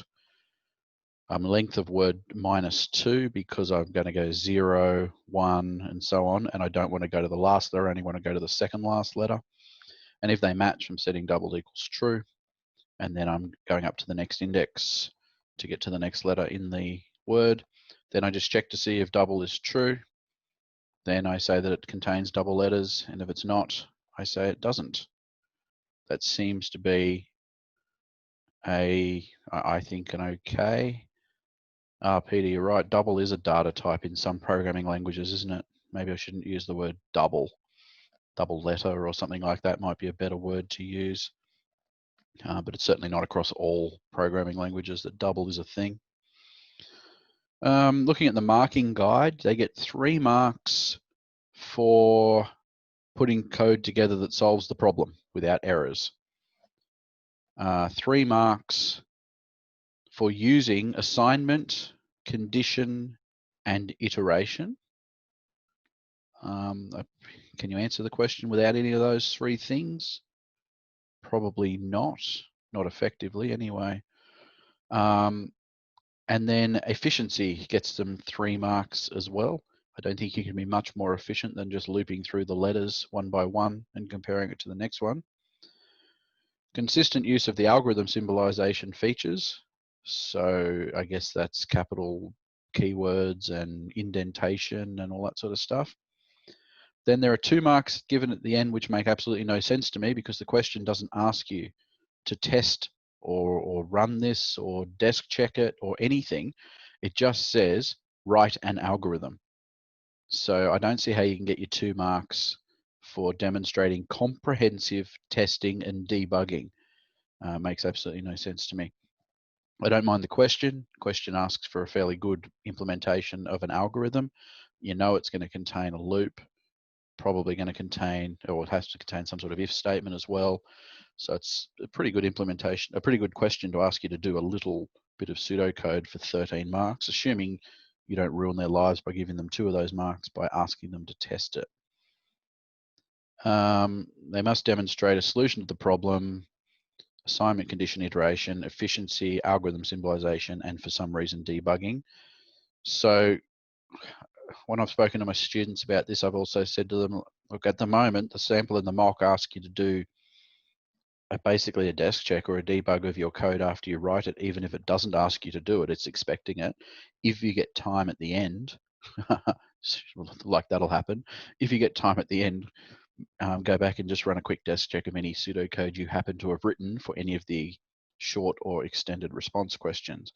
But I sincerely hope when we provide some of this feedback to the QCIIE and we say this question doesn't ask them to debug, then maybe they will make sure if the question wants them to, then it will ask them to.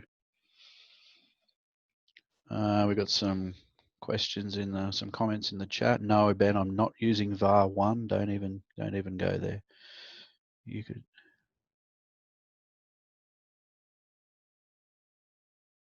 While loop to exit, yeah. Yes, the provided answer is just 1000% wrong, so I didn't even bother looking through it. I immediately deleted it. The double equals, yeah, sure. Double. How will the marker know if the algorithm works? The marker will have to have some sort of, knowledge of the subject, I guess, and be able to read a piece of pseudocode and run it. Maybe they could run their own desk check. I don't know. Same way we knew how it works when we mark an exam, I guess.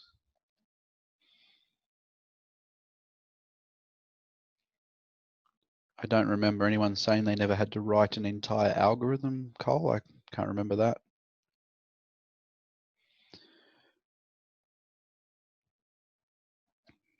So the question doesn't ask them to annotate this one, but there is another question where they're asked to annotate their pseudocode. The horrible encryption one, I think it's question 16.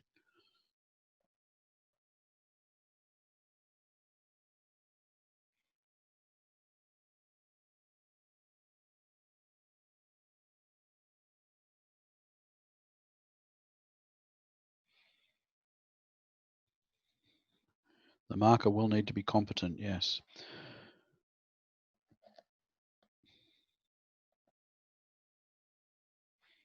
And to demonstrate effective debugging and testing, yes, they would have to make a mistake first and then cross it out and then rewrite it with some fixed up stuff.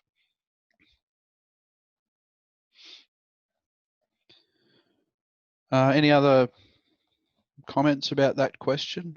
I didn't actually mind the question.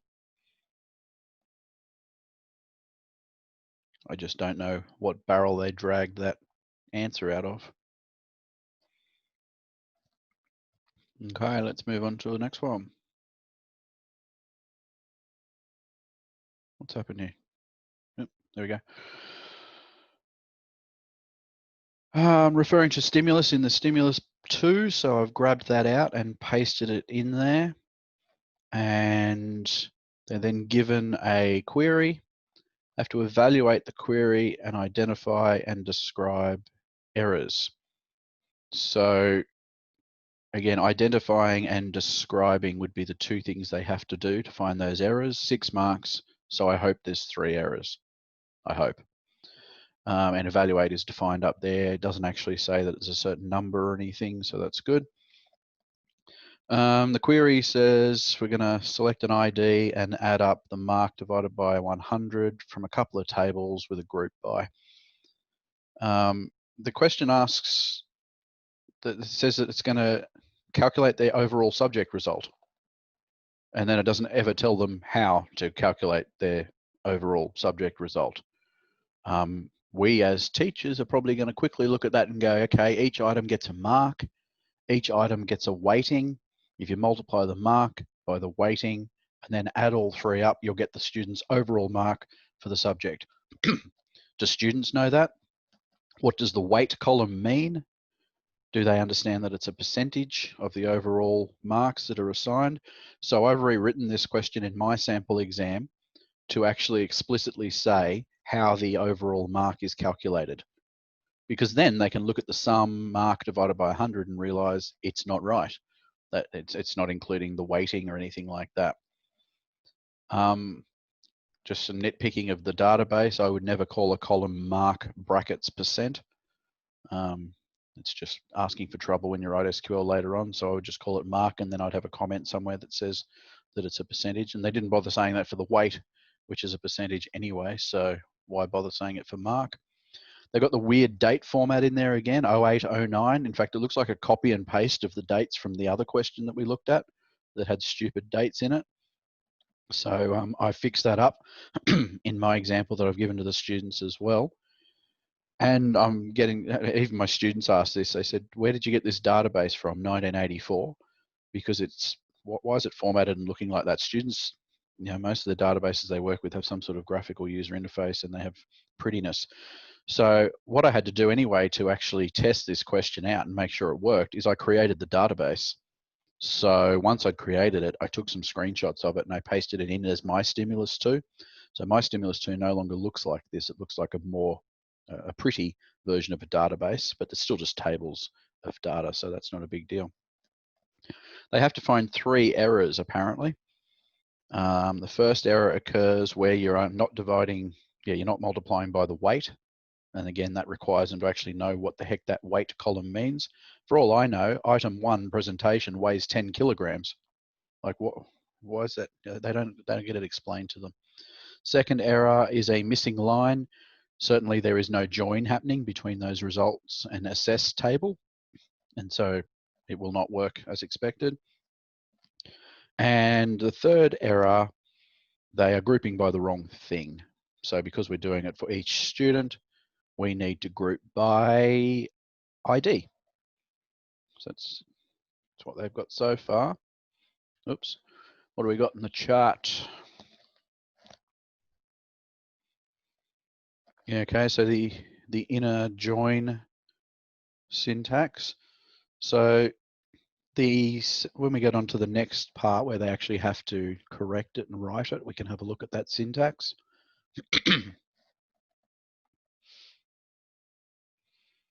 Yeah, Liam, I certainly wouldn't use a % in a field name. You probably can if you escape it and do all sorts of queer stuff when you do the SQL, but I'm not doing that. And yes, there is a join, Pete, you're right, it's unconstrained, so it does join the tables together, but it will not give us the right answer.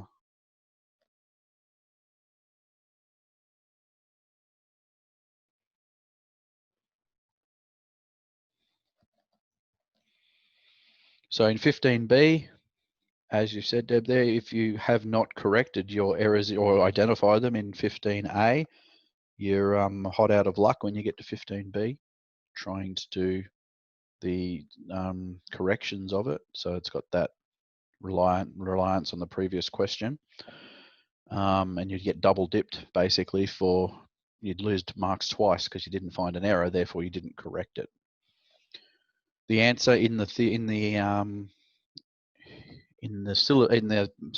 sample answer doesn't use the inner join syntax like the syllabus suggests, but discussions have been around inner join is lowercase in our syllabus. So is it saying you've just got to use the concept of an inner join? And essentially, as far as I know, they're both pretty similar, doing what I used to call a table join, where results.item equals assess.item, versus an inner join. Do they achieve a very similar outcome? I don't know. I think they do.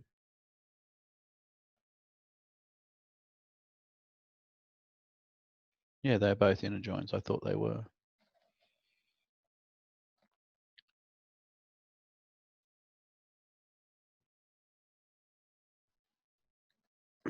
So part C, you need to change the query so that it only does people with a subject result of A or a subject rank of A. Again, relies on the fact they were able to correct the problems in 15B, which relied on the fact they were able to identify them in 15A. Subject rank of A is poorly worded in my opinion, because if you look at the table, the rank is a number and the description is a letter like A, B, C, and so on. The date format persists. I just wanted to make that clear again that I hate it. Sample solution doesn't capitalize some of the keywords in the subquery. The sample solution has the wrong formula. They didn't correct they've lost the times 100 thing. So they've ruined the formula somehow from question 15B to 15C. And it doesn't work. It simply does not work, this query.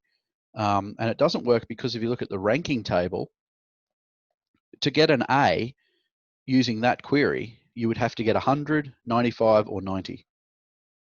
You couldn't get 91. You couldn't get 99. you couldn't get 90.3, none of those things would work. So that is incorrect. That needs to be fixed. Also, the subquery is going to return more than one value. It's going to return 100, 95, and 90, so you must use an in for the subquery comparison. You can't use equals or it will fail. And just to add insult to injury, no student, because I actually ran it, no student even gets enough marks to get an A anyway. I know that that's not required to write a query, but wouldn't it be nice if there was just a student in there who did get an A, just so the students aren't going, oh, which one got an A? Can I work it out? Like, who knows? But I would like some of their marks to be a little bit higher. So the student 869 got the best mark, and they got only 88% when you weight it correctly. So I wrote a possible answer, which is very different to their answer, and I can see Bridie put one in the chat as well. Are we on the same page? So we've got the ID, and we've got mark times weight over 100. Yep, from results, and your group, you're joining those two tables together. You've used the table join. I've used an inner join over here. Group by, and then having greater than or equal to min rank. Gee, we're good. I reckon that's the only way of doing it, to get the students who got not 90, 95, or 100, but a different value to get them included. That's very different to the sample answer. There's a bunch of extra things that are going on there that is going to add some headaches for the student.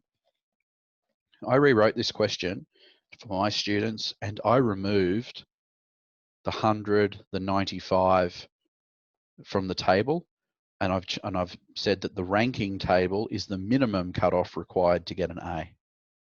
So I just said that 90 equals A, whatever I came up with for B, whatever I came up with for C, and so on, so that the student doesn't need to do the min rank. They can just say select rank where the description equals A, and that will give them the number which they can compare. So that brought the question more in line with the sample answer, because then the only problem with the sample answer is the formula is wrong. That's all I did, just to change the question a little bit to fix it up and make it work. And writing that query, they get 4 marks. How do they get those 4 marks? Did I not paste? Oh yeah, they're right below. The 4 marks are 1 mark for using the correct syntax, ANSI style, 1 mark for correcting the errors from 15B. What does that mean? What? Refine the query to just, they've already corrected the errors, haven't they, in 15B? How do they correct it again? Weird. They write something in a subquery for the select rank from ranking, and then they check to see if it's equal to the correct description. So they're only getting marks really for adding the subquery in, or modifying the subquery. No, adding one, because there wasn't one before, was there? So what is going on in the chat now? Good, good.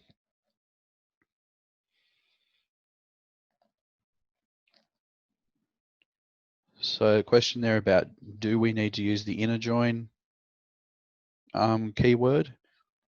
So the conversation over the last year has been that inner join is lowercase in the syllabus. And if using where results.item equals assess.item is an example of an inner join, then you should be able to use that method. But I have taught both.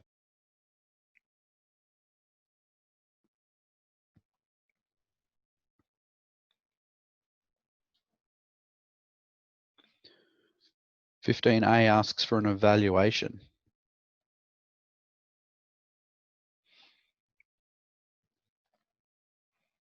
Okay, so it uses the word evaluate, which I've defined up here from the syllabus. Make an appraisal, strengths, implications, limitations, make judgment about ideas, examine and determine merit.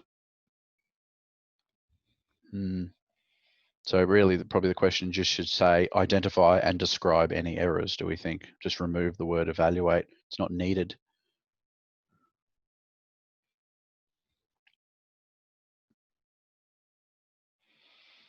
Darren, you say that where table.column equals table.column is not ANSI SQL.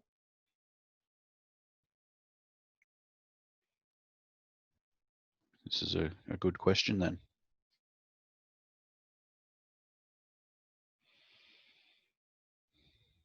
That is probably something to look up. Maybe we should be given a third supporting resource. We got one for data flow diagrams. We got one for pseudocode.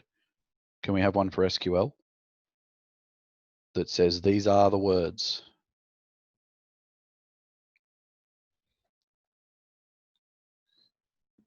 Let's request that or make it ourselves.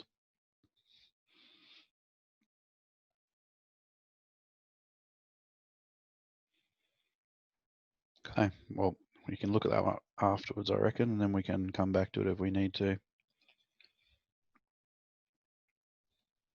Okay, so skipping across to the short response exam, short response questions on the mock exam, the school use only one.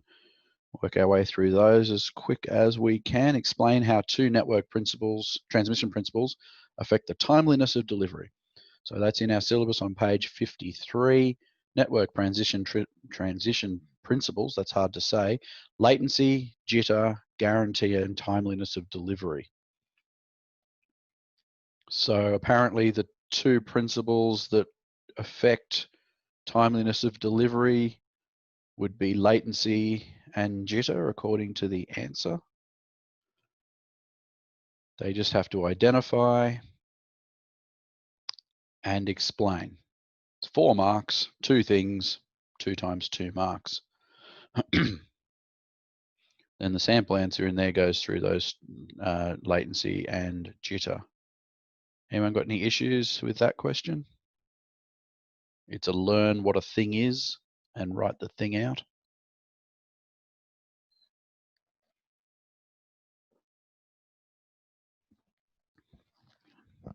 No one on that one. Let's move on then, unless someone's typing like the world's longest critique of that question.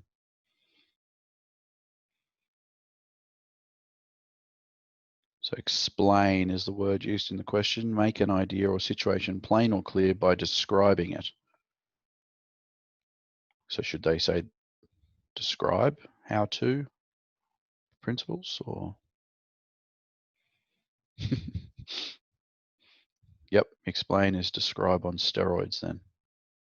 They have to give an account and provide additional information. All right. And the second part of this question, explain the purpose of the following protocols: HTTP, FTP, TCP, and IP. So for some reason, they need to use 2 points per protocol, according to the marking guide. Why? Explain says, make an idea or situation plain or clear by describing it in more detail. Doesn't say you got to do two details. Yeah, I haven't looked up the definition of describe. Maybe that's my problem there. So explain must need 2 for some reason. This copy and paste from Wikipedia would not be an appropriate answer for the students to come up with on their exam. At no point does it ask what year Tim Berners-Lee at CERN invented things and everything. It just says, what is the purpose of the protocols when transmitting data over a network? So they need to just identify the purposes of those things. It's hidden in the words there somewhere, so the answer should be a lot shorter than what they've provided there. 2 points for each. Description of HTTP, FTP, TCP, and IP. The place that comes from in the syllabus is this stupid EG line. EG, HTTP, check. FTP, check. Where is TCP and IP? Well, it's TCP is the category under which HTTP and HTTPS live. So it's like it's implied that if you teach HTTP, you must be teaching TCP. You need IP in order to do these things as well. So it's almost a list of things, but not quite. It's in there somewhere. So you can't just teach the examples in the syllabus. Exactly right, Greg. We're going to have to, when it says EG, I hope that in our next revision of the syllabus, there is no such thing as EG or etc. in our syllabus, because it should be high definition, should have a definitive list of the protocols that we have to teach. FTP answer does not mention the transfer of files. I'm going to be honest, I haven't actually read these answers because they were obviously copied and pasted from Wikipedia. Uses separate control and data connections between a client and server. Standard network. Oh, God. Yep, surely file transfer protocol is the protocol used to transfer files.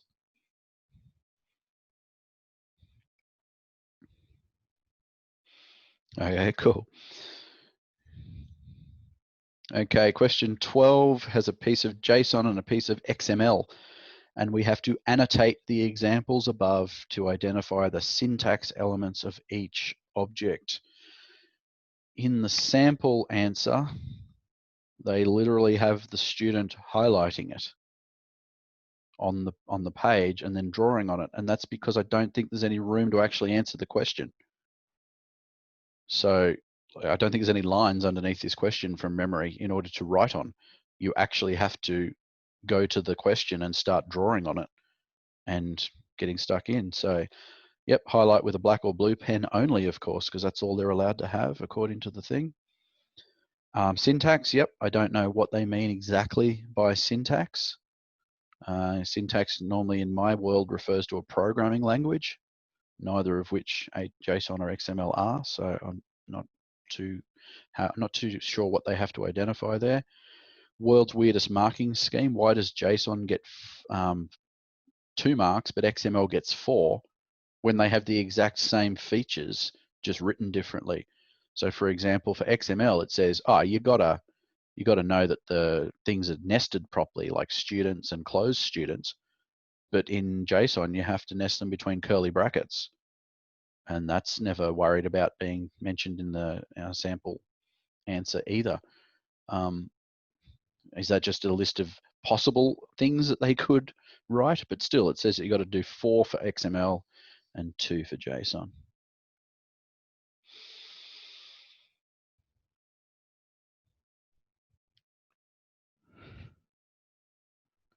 So the definition of syntax is the structure of statements in a computer language. Okay.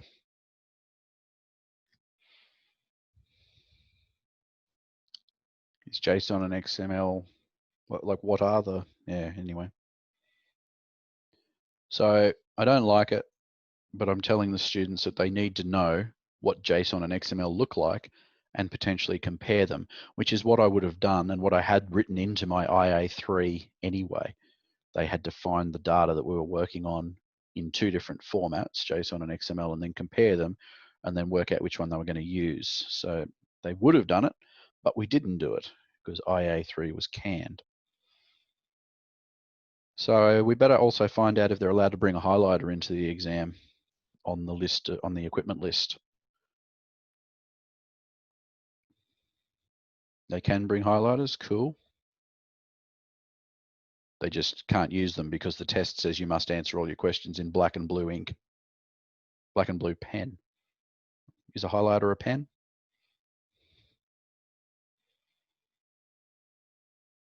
Greg, which answers are they giving there that for things that aren't shown? Just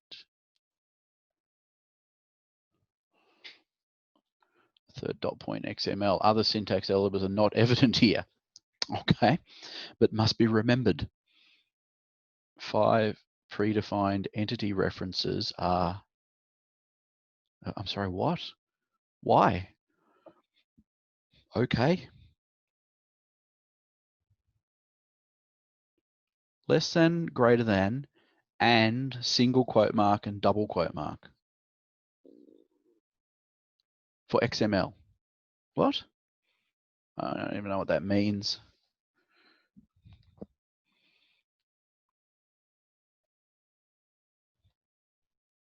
Does anyone know what that means? Are we just going to Move on.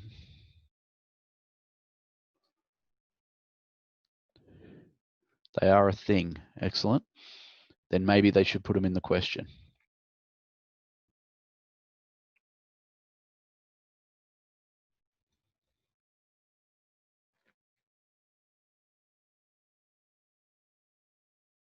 Yeah. Okay. Sadness continues.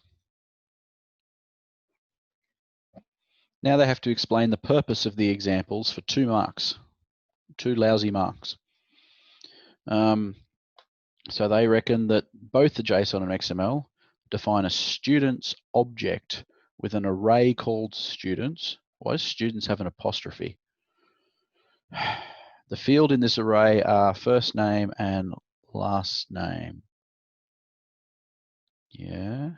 There are 3 students, John Doe, Jane Smith, Jenna Blythe.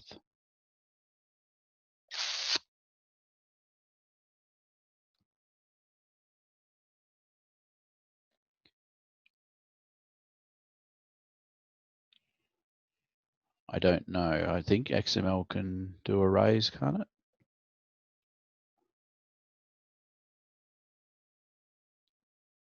XML can't? Okay, cool. That's good to know.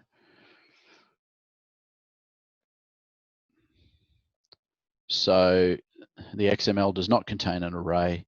It contains 3 student objects that have a first name and a last name, and that's it.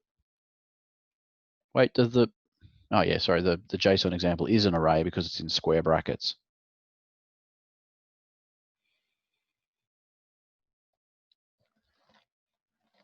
So a couple of issues with the answer there to note down that XML can't do arrays. So the answer shouldn't mention the word arrays. It should just say there are 3 students. Their first name and their last name is this. And that's pretty much it.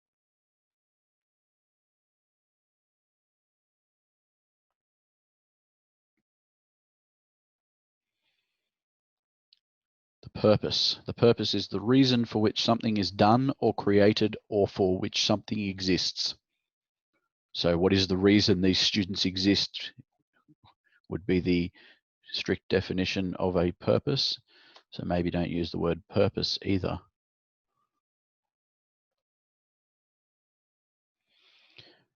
You're right, Talia. The purpose would be to show the different structures of our JSON and XML. If I was answering this question, I would say the purpose of this question is to confuse students until their heads explode.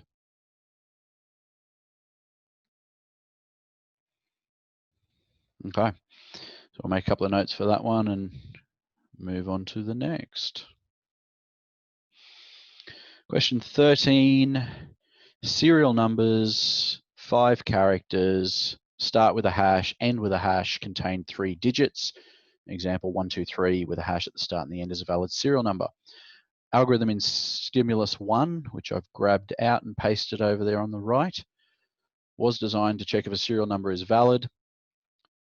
Run a desk check on the algorithm using that input, hash 1K3 hash. I think that line 6, yeah, I like to have the 2 in capital letters, but I don't know if that's a requirement or not. I can't remember. Couldn't be bothered loading up the document again. I don't often see round brackets used to access the index, to index an array. I thought square brackets was far more common in pseudocode and in most programming languages. Correct me if I'm wrong. But where they've got serial or brackets counter, that to me looks like you're running a subroutine called serial and passing it the value of counter as an argument.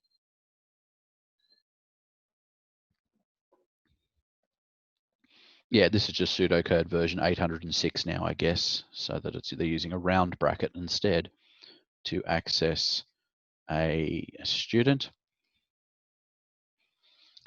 And yep, Troy, you've made the comment there that for some reason they start the variable looping. They are saying in the answer that the loop counter starts at 1 in this algorithm rather than 0.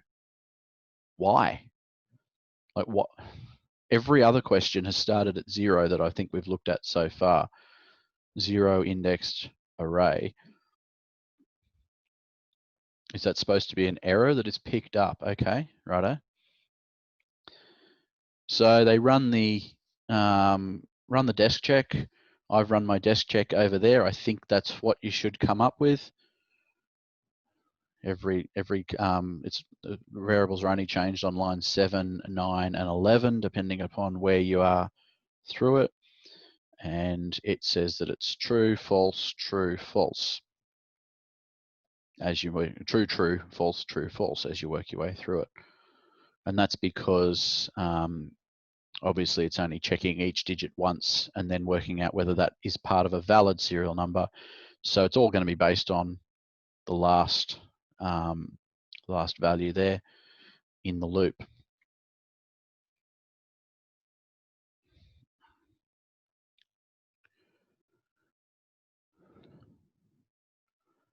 Question 2, B, explain any errors. So as you've said, the starting at 0 or starting at 1, I'm not actually convinced that that's an error, because there's nothing in our pseudocode guide says that arrays must start indexing at 0. There are programming languages out there that start indexing at 1. So I reckon that it may be not a thing, like an assumption, yeah.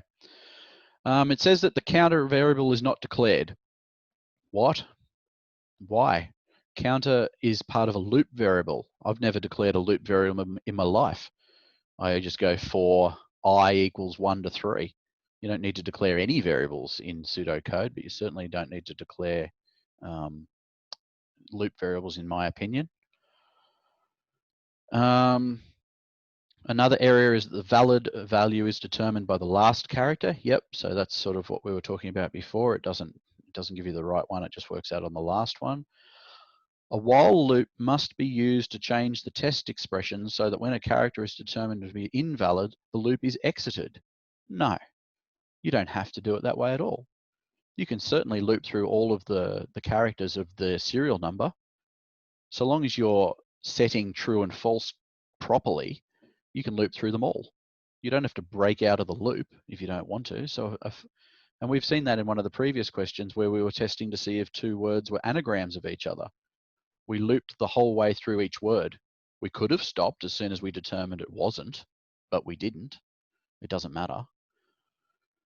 So that's one option, but it's not necessarily an error in this case. You don't have to drop out. You just need to fix it so that it assigns the value properly. Change the loop so we only loop through characters 2 to 4. Why? Why can't you loop through all 5 of them and see if it's 1 or if it's 0, whichever one you're going with, is it a hash? And if it's not 0 or 5, or sorry, 0 or 4 or 1 and 5, is it a number? You don't have to only loop through character 2, 3, and 4, which would actually be character 1, 2, and 3 if you're indexing them using a 0 index. And yep, assuming the string serial is a collection, we start at 0, that would ruin the desk check that we did on the previous question. So the fact that they've said that there's an error that it should be starting at 0 means the desk check doesn't match up now to the answer. Yuck. The sample response says that there might be 5 errors. Counter not declared, valid is not set properly, apparently we should use a while loop, apparently we should only loop characters 2 to 4, and apparently the serial should start at 0. Then they give 4 marks. So 4 marks for identifying and 4 marks for explaining. And out of that list of things over there anyway, I think only one of them is an actual error. That is, there are other errors you need to correct, but it doesn't have to be corrected anywhere near like that. And then apparently over on the right-hand side, non-declaration and set value for counter. Nope, definitely not required. But the other 3 are errors that need to be fixed somehow, but there's multiple ways of fixing it. To the chat.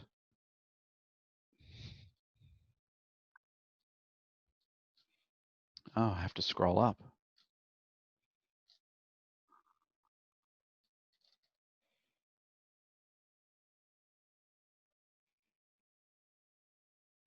Yep, so we've talked about the indexing. You can start at 0, you can start at 1, you could start at 976, who cares?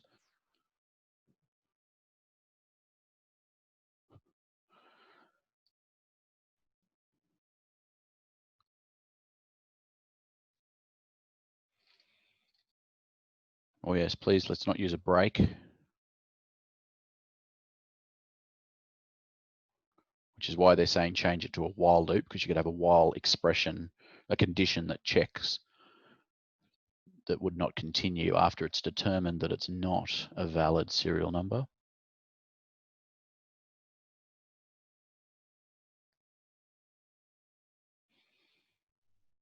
That looks about, should be detail and errors. Yep, so it shouldn't be explain, it should be identify and describe.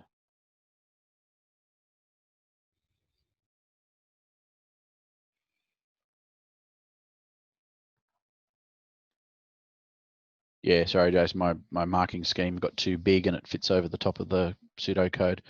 In the previous one there, it does check to see if the last character is a hash.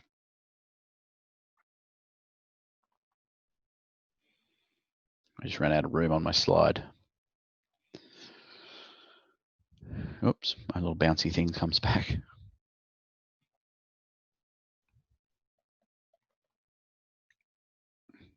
All right, thanks Darren for the link to comparison of programming languages arrays using zeros or ones as the first index. Pseudocode doesn't have a rule either way as far as I know. Maybe the students should write a little comment on their pseudocode that says, I'm using a zero indexed array. Next thing we need to do is we need to refine the algorithm to correct the errors. So of course their refined algorithm doesn't correct the errors. Not all of them anyway. So this is why I think they're saying you need to you need to initialize the counter to be something. In our previous, when we were using a for loop, you don't. But now they're saying, oh, you got to use a while loop. Well, then that means you've got to initialize your variable. So it's like they're doing a double bunger there where they're saying, we reckon you should use a while loop. Oh, and by the way, that means you also need to initialize your variable counter to be 1. So that is dumb. If they're wanting to use a zero indexed array, wouldn't the length of the thing still be 5? Isn't the length of a string or an array that starts at 0 still the actual number of elements in the array? It's not the largest number of the largest index. That's silly. So length of serial here would still be 5. There would be some breakage happening in here, so that would need to be fixed. And this will output true for a serial number of an incorrect length as a result. So this solution is not accurate.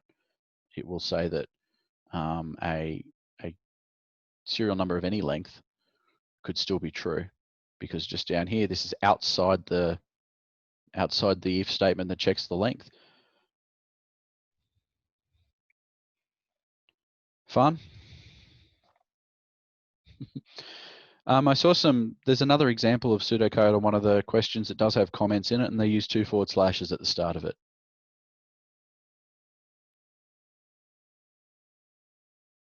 I guess that's not a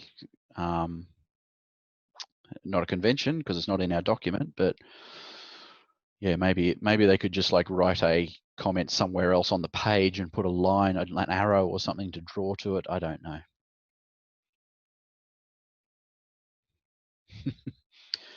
Good point. What is the purpose of pseudocode if you need to put comments in?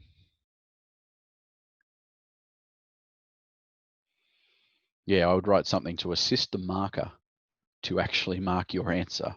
Give them as much information as you can. Okay. Here are the marks that are given for that fix. Like, I thought this question was over about 3 days ago, but it just keeps going. Like, there's 4 parts to this question, and it's asking to do this, do that, do this, do that. This question is worth 24 marks. Surely it's an extended response, not a short response. it should live in the extended response section if it's going to be worth this many marks and have this many sections, but that's just my opinion.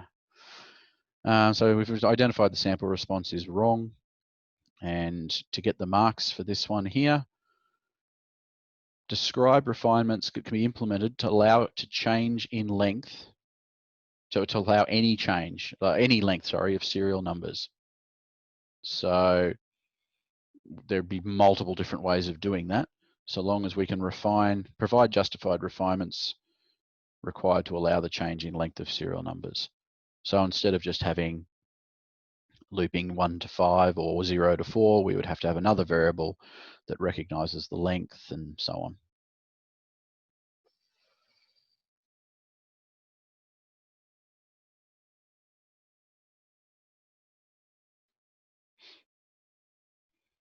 Yep, so some comments still in there about commenting pseudocode.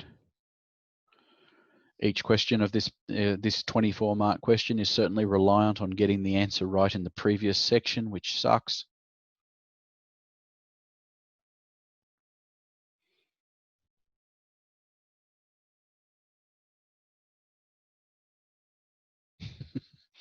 Serial number starts with a hash, so does that make it a comment? Good point. Okay, let's move on to question 14, which after we've just did that apparent short response question worth 24 marks, we'll just throw a short response question in here worth 4 marks. What are the similarities and differences between JSON and XML? Wow, okay. So there's a bunch of things they could choose from. In fact, there's so many that the sample answer does the ... etc. at the end of the sample answer. So they could do any of those things or anything else. So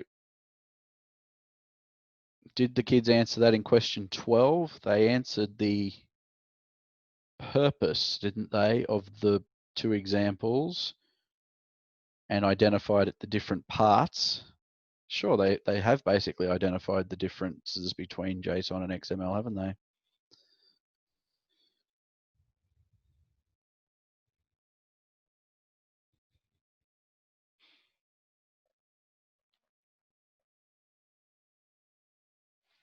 Yep, Scott, the sample exam never mentions JSON or XML, but the mock exam does.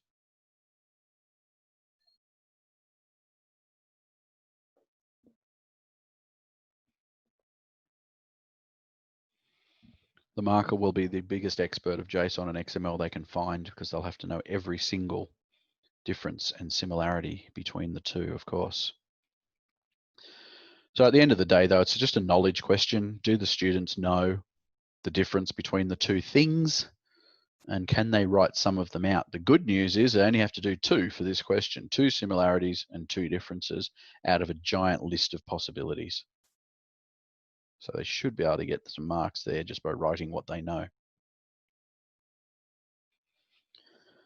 Question 15, text message before and after encryption. The decrypted message is digital solutions. The encrypted is a bunch of letters. Develop an algorithm using pseudocode to demonstrate this encryption process. This is the sample answer that they've given. No idea why they decided to start indenting after the set. So shift that back over. Their for loop doesn't use a variable. It says for 1 to length. So I'm going to say I'm going to use I as my loop variable here, so I know what's going on. End for is not a thing. It should be next I. Then letter shift equals index of current decrypted message letter plus current encryption key number mod 26. Okay. Doesn't the mod need to be applied to the decrypted message plus the shift? So shouldn't that be in brackets? Otherwise, mod is a multiplication division operator, so it would be only applied to the encryption key number. Or am I wrong there? I can't. That's correct. Okay, cool. So I've used brackets to do it. I've used my loop variable to actually say, rather than index of current whatever, I've just said, well, that's I. And then I've just written something like the alphabetical index. I didn't really know how to describe it. Like if it's A, it's the first one. If it's B, it's the second one. So letter number of the alphabet or something like that. And then the encrypted message will be keep building the encrypted message by concatenating, again, plus, it's not a standard pseudocode concatenation, with the lookup letter with letter shift index. Yep, I've just said that would be whatever your alphabet is, which I haven't bothered defining, but I guess I could have a line up there that defines the alphabet at the point of the shift, the number we came up with for letter shift after the mod 26. So yeah, the problem I can see with that one there is that like they have to understand what the heck happened to that one. They have to be able to recognize and describe features of Caesar cipher, one-time pad, polyalphabetic ciphers. So the justification from this one for how they not being told what sort of encryption it is that they're supposed to be able to look at it and go, is it a Caesar cipher? Is it a one-time pad? Is it a polyalphabetic? And then essentially write out the pseudocode for one of those three cipher methods. That's what I think the question is actually asking them to do.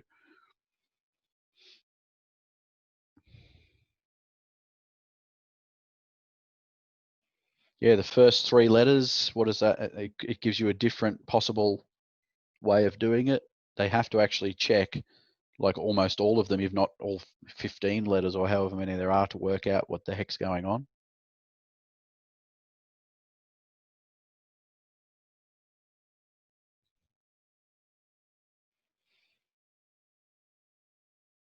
Once they've got their head around what the encryption method being used is, I don't mind the fact that they simply have to write some pseudocode to come up with a way of doing that.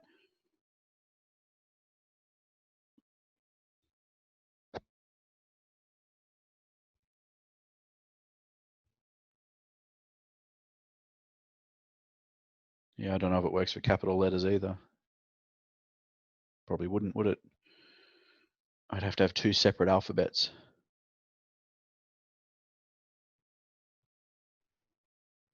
So M, how can L be M, R, and J? Because it's not a straight Caesar shift. It's they have to work their way through each of those. So it's a random key in order to, in fact, if we go to the next page, it's a random key. It's a list of random letters or shifts that they have to use in order to get to the answer. So it's a one-time pad encryption algorithm. And yep, the first three of them are the number 4 or the letter D, depending upon which way you want to do it. And that is annoying for the students. A Caesar cipher should only ever have a single number. So if each one shifts by 1, then they're okay, but that's what they've done for the first 3, just to be annoying.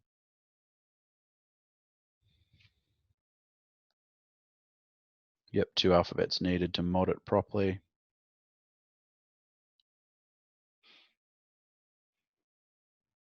So just go back to the question over here. What do they actually have to do to get their answer? 3 marks to write effective code that solves the problem. 3 marks, again, using assignment, condition, and iteration. They're obsessed with that. This is exactly the same marking scheme as used for one of the other questions where they had to write pseudocode. It's got to be efficient. It's got to use consistent symbolization features. And then once again, for some unknown reason, they've asked them to debug it and test it, which requires some sort of desk check. But it's not in the question, which makes me sad.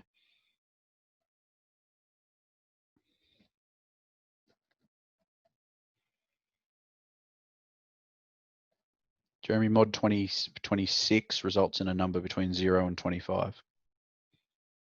You can only have a remainder of 0 through to 25 if you divide something by 26.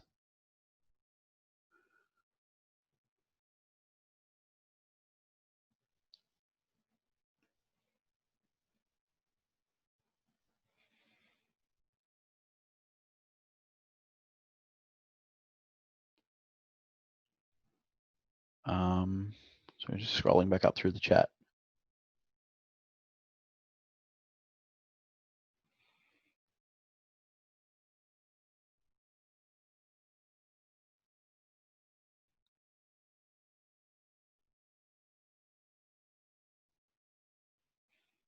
Is it a one-time pad? Yes. I sounded convinced now since you've asked the question.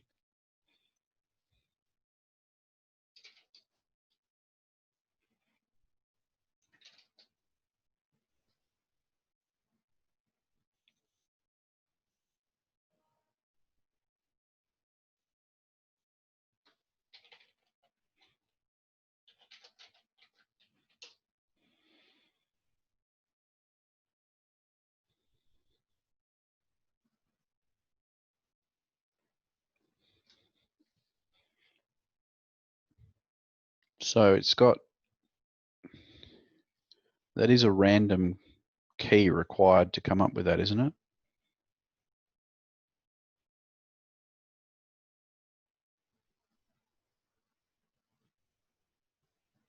Help. Definitely. Yeah, I'm going with one-time pad. I'm still happy with that. Cool. And no, I'm not asking my students to memorize the pseudocode for the different algorithms. I'm just asking them to be familiar with their features and be able to write them if necessary.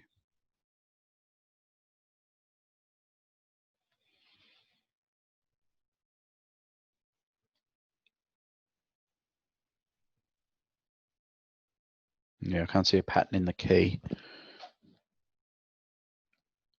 Okay. Should those questions be round the other way? Should they be asked to find the key first, which would demonstrate they've actually understood what the heck's going on, and then they could write the pseudocode for it? That would be a better way of doing it, I think. Getting a lot of yeses. Excellent. The third part, list any strengths and weaknesses of this approach to encryption. Apparently, they've got to provide 2 strengths and 2 valid weaknesses. So apparently somebody decided that a list consists of 4 things. There are 3 marks. None of this makes sense. So basically they're being asked to write down why one-time pad is better than something else, or why one-time pad has strengths and weaknesses, I guess, and list them out. So yeah, I don't agree with the 3 marks for 4 things. I don't know where 4 comes from. They've just made that up. 2 strengths and no weaknesses. They would get 1 mark. No less than 1 valid strength, tick, or 1 valid weakness. So it's an or, not an and. They'd get 1 mark if they wrote 2 valid strengths, I guess.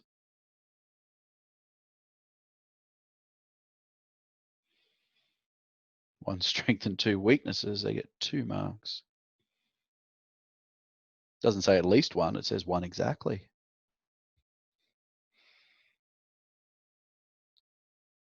And the plural and strengths and weaknesses. Okay. So if it's got a plural of strength and a plural of weakness, then that's at least 2 strengths and at least 2 weaknesses. Plurals.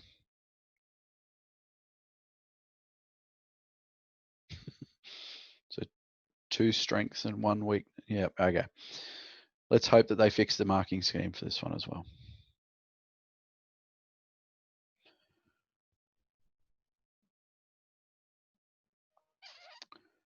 So David, I don't know if it's going to be whether it's one-time pad or the other one. If that's the case, they're never actually asked to say what it is, are they? The question never says, is this a whatever or a whatever? They just have to be able to find the key, write the algorithm, and say what's possible. All right, let's move on to the 2 extended response questions before we all die.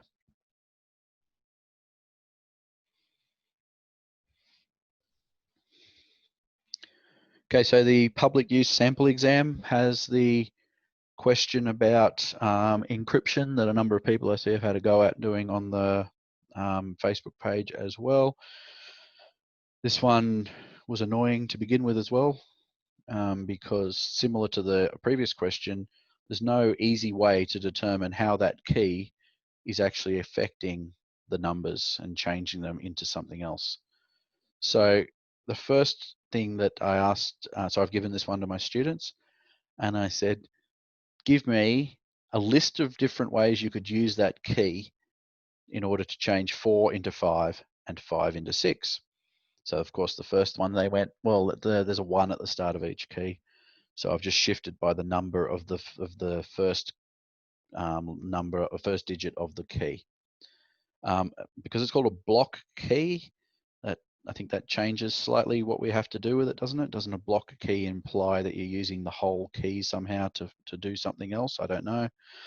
Another one they said was, oh, this was the best example I got. One of my students says, what I'm going to do is I'm going to get the block key and I'm going to add up all the numbers in it, and then I'm going to divide it by the sum of all the numbers, and I get 1. And I'm going to shift 4 to 5. Then when I do that again in the second block key, I add up all the numbers and divide it by the sum of all the numbers, and I get 1 again. So every single time I'm going to shift by 1. We all had a laugh. We all then had a cry. So the way that this is being used to encrypt 4 into 5 is it using a 0 index. You go to the 4, so 0, 1, 2, 3, 4, and you see that that's a 5. It becomes a 5, then you look it up on your keyboard and it becomes the percent symbol. This 5 here, 0, 1, 2, 3, 4, 5, it becomes a 6. That's the encrypted number is 6, and then you use the caret hat thing that I don't know the Latin name of. So annoyingly, they've chosen 2 keys that move the number just by 1. So obviously, if you were writing this question again, I would make sure the second number doesn't move by 1.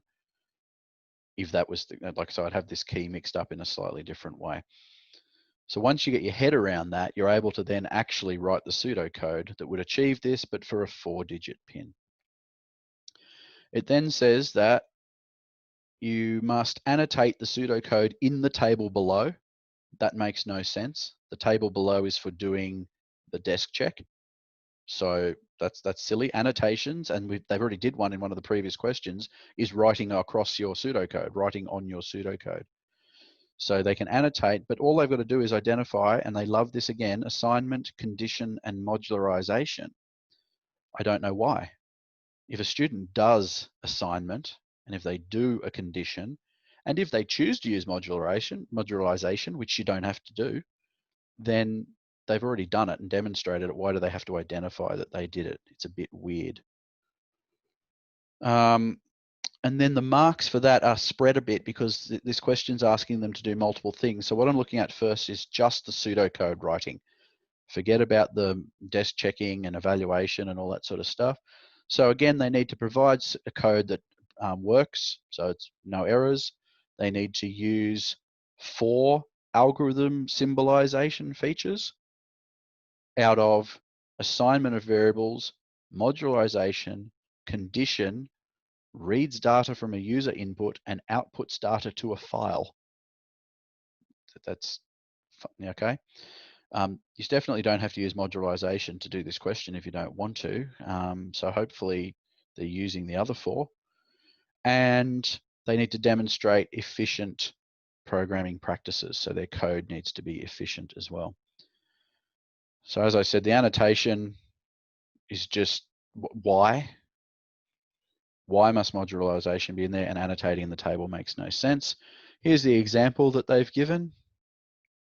Again, like the previous one, I just got sick of looking at it and just decided, I think, just to write my own, because this is not fun. I don't like it. This was my solution. I defined the list of symbols, which is based on the keyboard.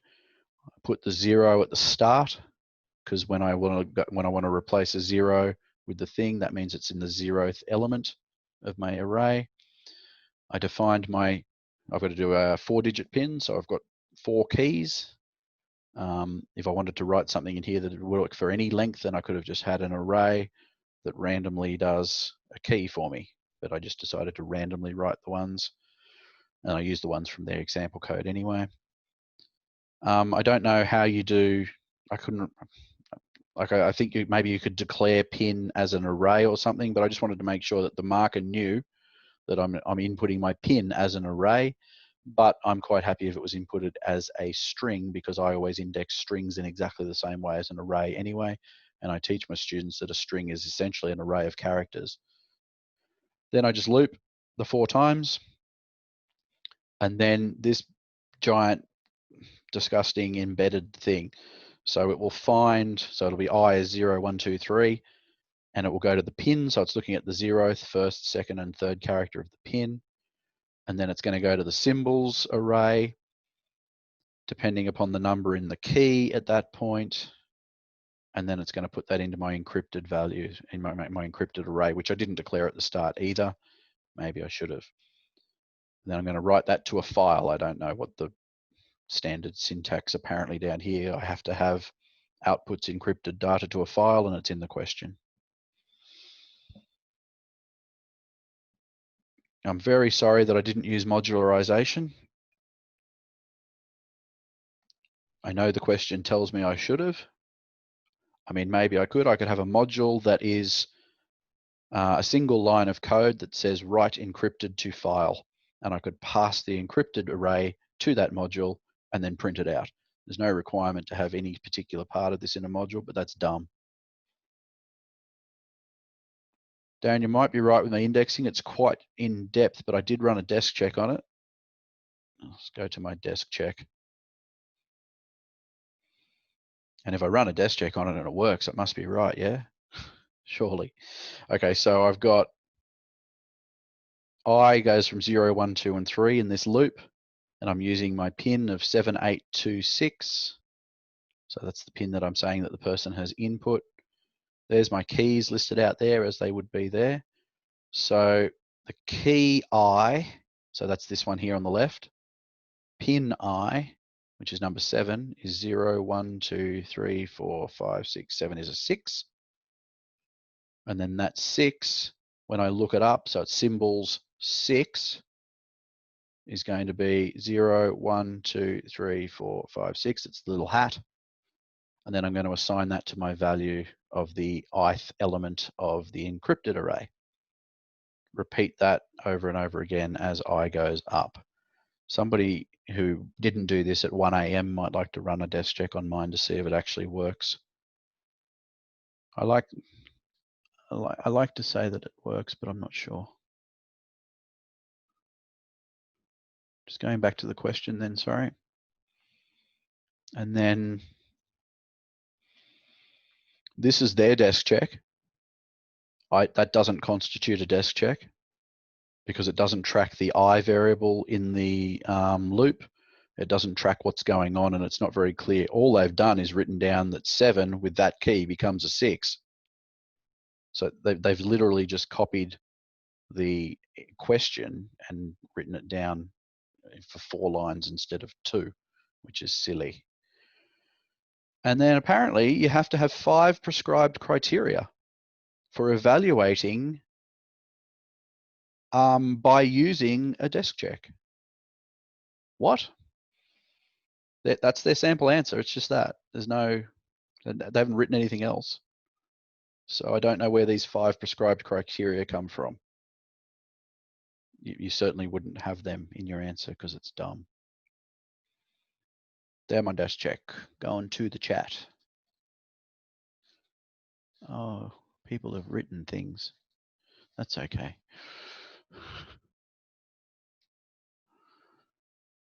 Yep, didn't do the modularization. I'm a naughty person.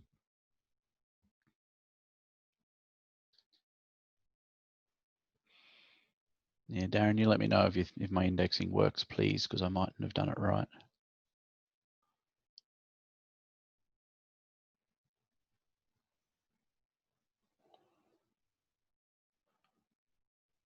Lynn, with the 0, key 0, that just means it's the 0th element of the array. Square brackets refers to the index, not the number of elements in my array.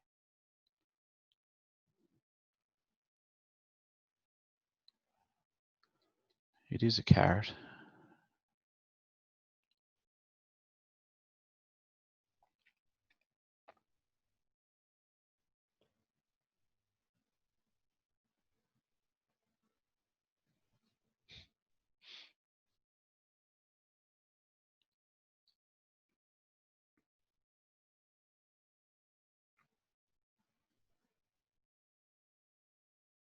And Lynn, yeah, following up with that, I don't use round brackets to access an element of the array ever.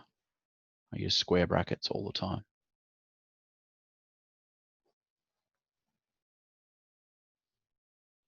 Jeremy, yeah, the sample table would receive 0 marks because it doesn't provide a comprehensive debugging, testing, or recording the output at each opportunity, and it doesn't have 5 prescribed criteria.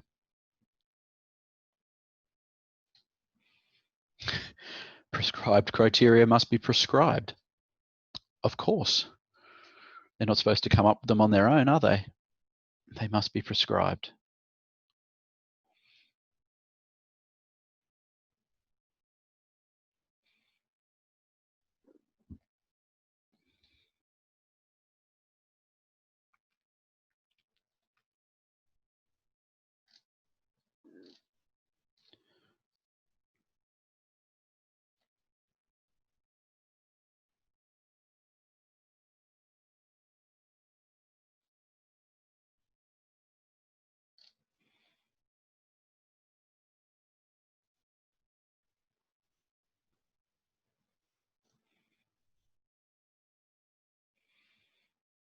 So even the sample answer uses square brackets to access the array.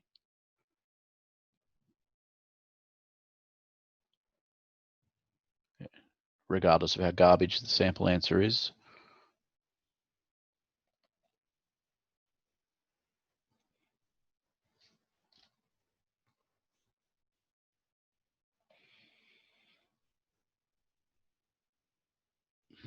Okay. I think I've scrolled through that. My chat window has like gone laggy. It's got so much stuff in it, which is good.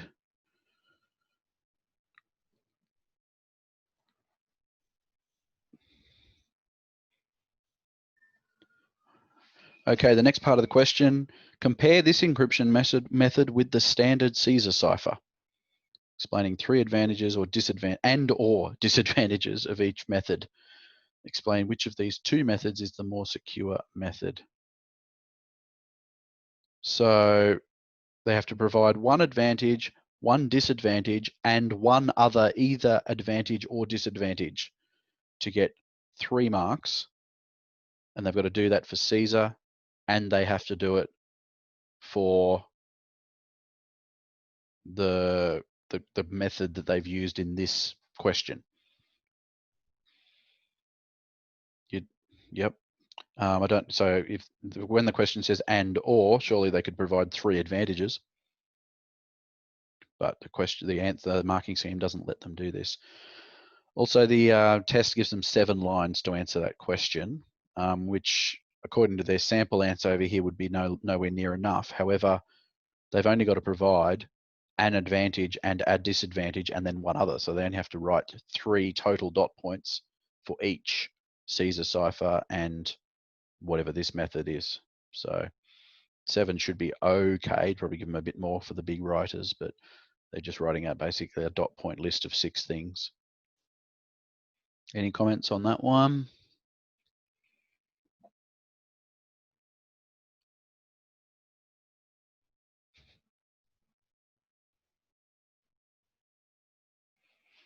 No, everyone's commenting still on the other things at the moment, but this is not too bad. They can write things and find the advantages and disadvantages. Last question. I'm going to need another drink. The mock exam, I'm going to be honest, I haven't really looked at this question yet too much because it was the very last one that we put in there. So refer to stimulus 2, state library. They need remote kiosks that allow people to register and update details, request items, borrow items, return items, view borrowed books. Deliver them to the post office where they're going to post them out. So this will be interesting for students who've never seen or heard of a post office. Transfer 1 will occur in the morning. Updated list, blah, blah, blah. Use a data flow diagram to symbolize the information, 10 marks. To get their 10 marks, they have to have a bunch of different things. They have to have the right symbol for a data store, 1 mark. Right symbol for a data flow. So if they draw an arrow, they get a mark.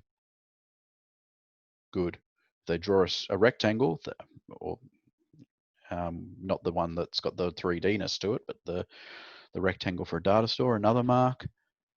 So long as the arrows only flow in one direction, a mark. So they can get 2 marks for drawing a single arrow that points in one direction. I like it. Labeling the arrows, which they haven't done in the sample answer. Not all of them are labeled, so it's a mystery.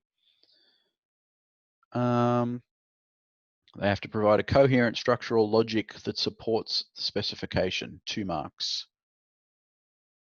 And then the rest of it is for part B. And no, it's not. It's for, what is it? What's prescribed criterion A, B, and C?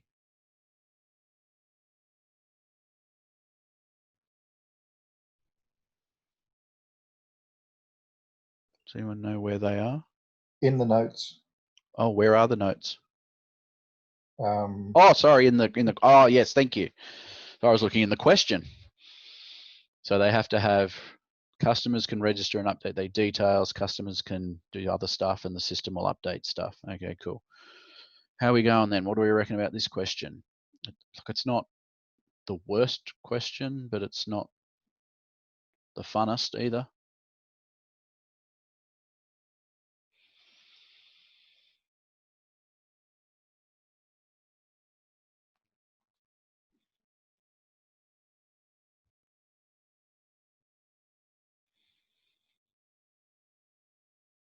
So I guess the 3 criteria do come from the question, don't they? The customers can register and update their details.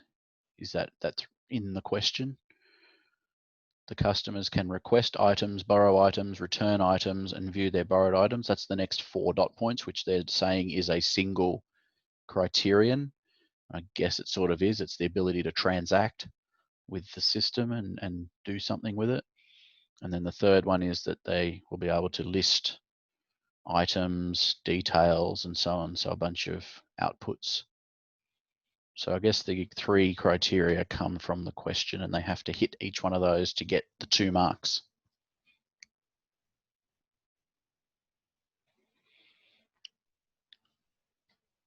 View items, does that list all items in the system?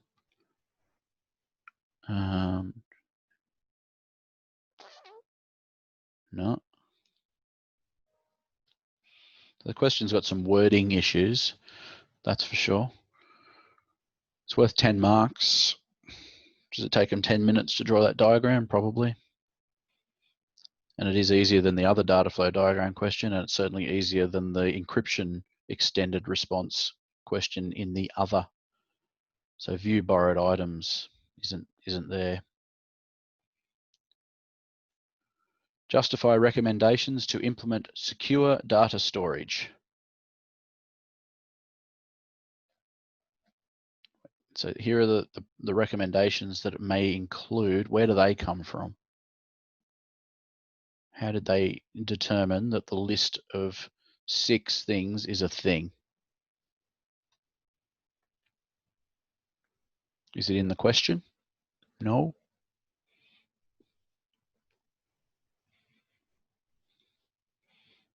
Oh, the 6th one is easy. Yes, I didn't notice the 6th one is any other sound recommendation. Well, done then. Right, 6 things. So they need to do 4. 4 is the number. Why is 4 the number? Justify recommendations to implement secure data storage. So they need to do at least 2. But 4 apparently is the number now. So plural has gone from 2 to 4, according to QCIIE. I don't know how JSON improves security. I don't think it does. It's just a data format. Wouldn't be any more secure than a flat text file, a database, or writing it on the wall in blood.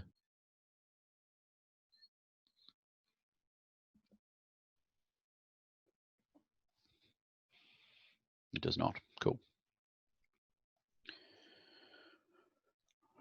I thought we were on the last question, but then what they do is they throw in a random question as part C of the extended response, which has nothing to do with part A or B, other than the fact that ISBN is mentioned, and that's got library, right? So it's a whole new question worth 12 marks, and they have to write a whole bunch of pseudocode again and allegedly debug and test it again, even though it's not written in the question. So it's asking them to basically do the checksum of an ISBN number, which some of us may have used as an example when we talked about checksums when we taught it. And it goes through and gives you the how it is checked. So the mod 11, all that sort of stuff. So other than the fact that part C has nothing to do with part A and B and that we have to do debugging again, the question says that it accepts ISBN as a text input, but it says it needs to be a function. Functions aren't pseudocode. We call them subroutines or modules, don't we? So it's a bit too programmy. So I'm assuming what they wanted was a function like we would write in a programming language. It has a name and then brackets and then a parameter. And then they need to output it. And in their sample example, they return it. So students may decide to print it instead or output it to the screen. So that could be a valid way of outputting whether or not the thingy is a valid ISBN. So it's not written correctly, of course, their sample answer. This is version 87 of pseudocode. Begin, there's no such word as function in pseudocode. It should be begin and then the name of the subroutine and then in brackets the parameter. They've used valid with uppercase and lowercase throughout. Same with total. They've used an uppercase and lowercase throughout. For some reason, somebody who wrote these questions thinks it's necessary to indent after you set a variable to something, and I don't know why. So we move everything back to the left. I've just put my comment in there about end if again being a thing that's in our guide. We decided that maybe end space if is okay, but the word then is missing as well. The loop doesn't work because they're just overwriting the value of total every single time. They should be incrementing the value of total by the amount, because you've got to add up, you've got to multiply every single number of the ISBN by a number and then add it up. Then you need to do the mod 11 and check to see if it is 0 or not in order to determine whether or not it's an ISBN. I wrote my own because I just didn't like that one. I got sick of it. So I just wrote my own that I think works. I don't know because I didn't do a debugging process on it. I just wrote it and moved on with my life. So if it's got the wrong length, it's not a valid ISBN. If it is the right length, then the check value will be the digit at position number 9, which is actually the 10th digit because I'm using 0 indexed array. If it's an X, we need to make sure that's a 10. The question says that if X equals 10.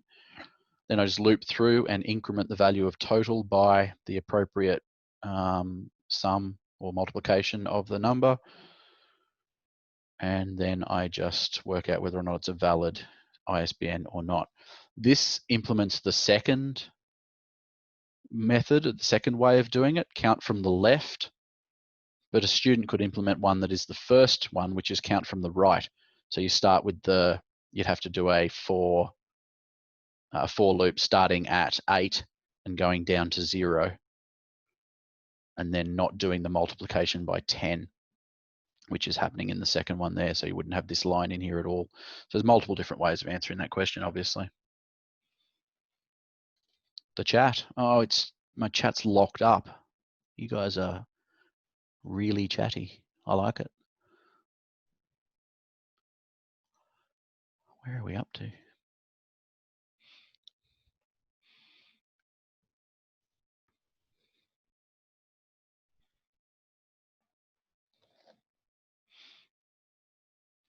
Oh, my chat's really gone sick.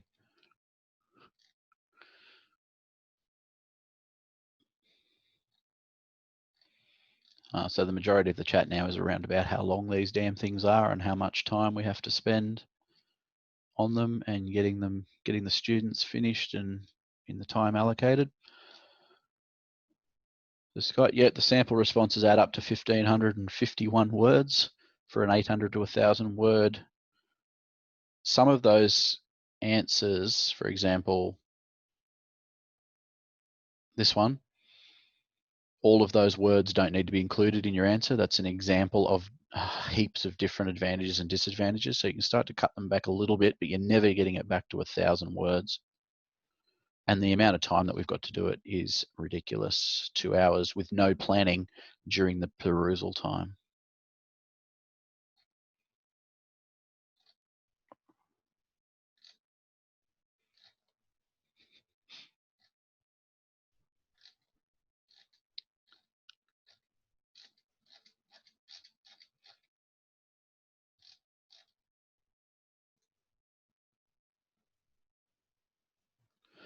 Okay, so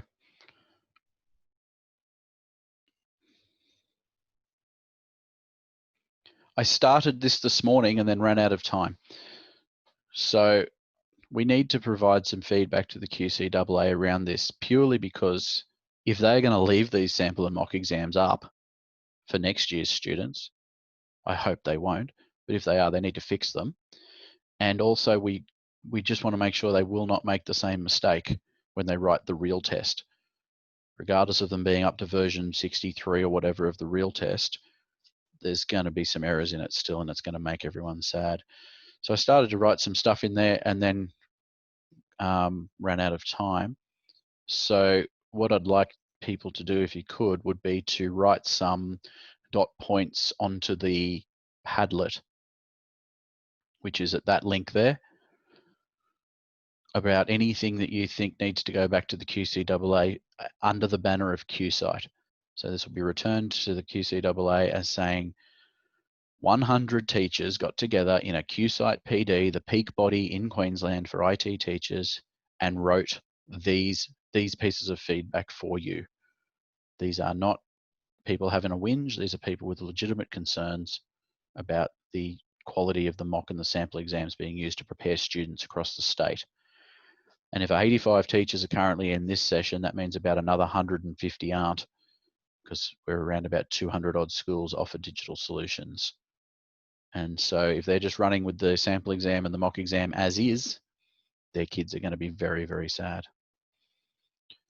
So yeah, Jeremy, something around the length of everything needs to be said in there. So multi-choice questions, in my opinion, should be knowledge questions. Do you know the answer to this? Circle it, move on. The questions that have some marks assigned to them, that like 4 or 6 marks that take forever to do versus a question that has 30 marks that doesn't take as long to do, that sort of stuff.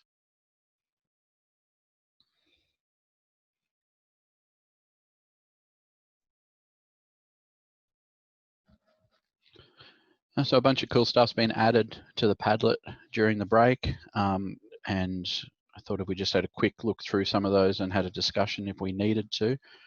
A mock exam error, it still says 6 questions on the front. I just checked and it should be 5. So nope, hasn't been fixed, but we can certainly fix it on our modded one that we're going to send out, that I'm going to do and send out so that people can give it to their students. And yeah, it probably would be nice if the external entity shape in the DFD's got some marks. Multiple choice questions, not a good investment. So this is a thing that is a common thread amongst a few of them as well. We've got to be careful with a couple of things that we tell our students here. The first is that we're looking at sample and mock exams, and we're assuming that the structure of those exams will be similar to the real exam. 10 multiple choice questions, some short response, 1 extended response, but that's never written anywhere as a guarantee of what the exam will actually be made up of. So we've just got to make sure the students, when they walk into the exam, I think, check to see what the exam consists of. And if it's only got, say, 5 multiple choice questions, but they're worth 3 marks each, suddenly there's a little bit of a different game going on, that the students need to maybe attack some of those questions to get some of those marks. Maybe the entire exam's not out of 105 or 107 or something. It might only be out of 60 marks. So they're going to have to look to see what the exam's out of to determine how many minutes they can assign to each mark and so on. But if it comes out as the same or similar to what the mock and sample is, definitely I've told my students, you do the multiple choice questions last.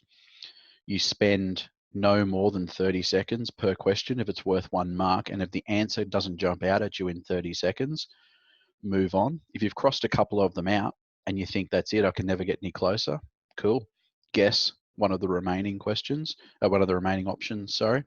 But if you have time at the end, come back and attempt any of those questions to get you 1 mark, but only if you've completely exhausted all of the marks that are available to you in the short answer and the extended response part, because at the moment, that's where the majority of the marks live.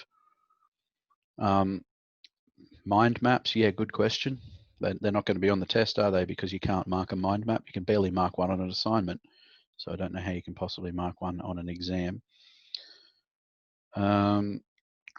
Content in the syllabus, multiple choice questions taking 5 minutes to work out. Yep. So we definitely need to provide that feedback to the QCIIE that a multiple choice question should take a minute max, and it shouldn't require any more than a couple of lines of working or something to get to your answer. If that, it should be a knowledge-based question so that they can just simply say, yes, I know the answer to that, and answer it and move on.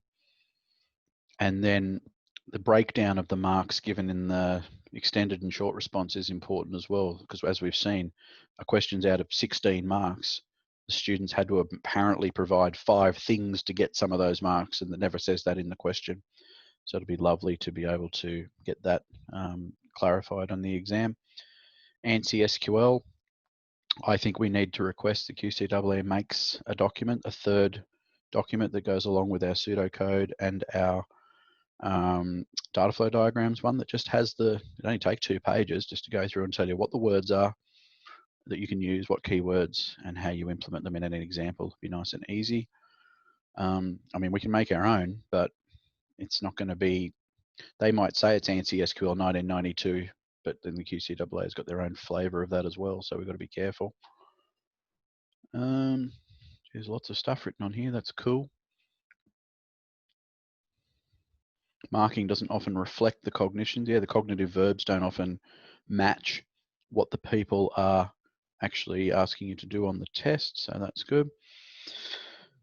We'll ask them to fix that.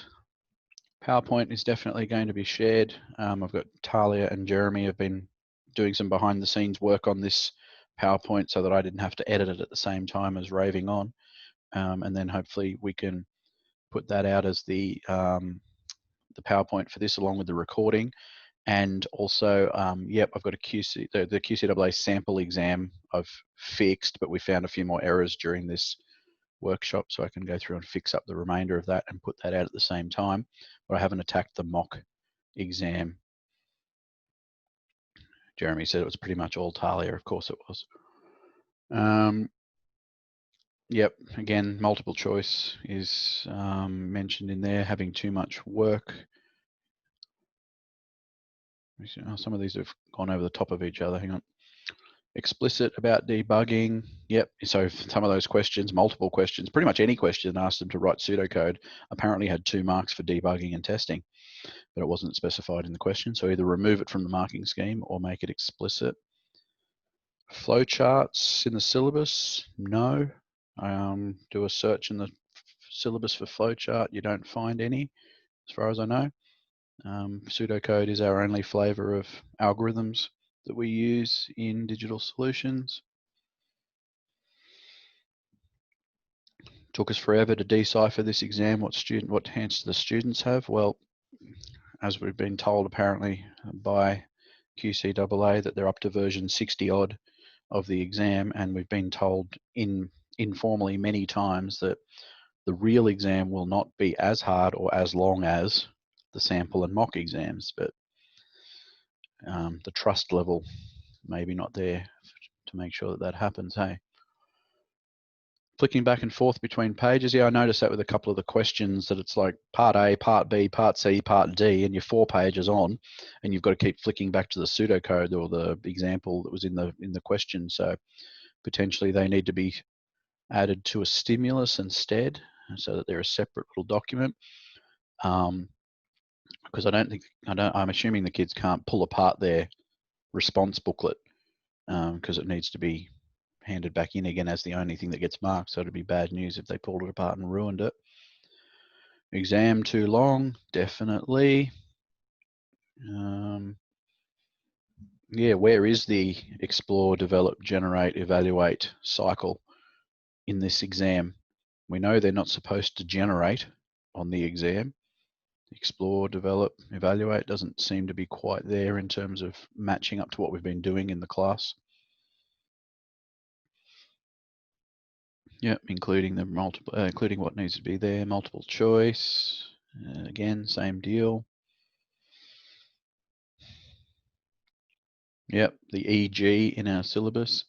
Maybe we should request seriously that it only covers the things that are listed in the syllabus.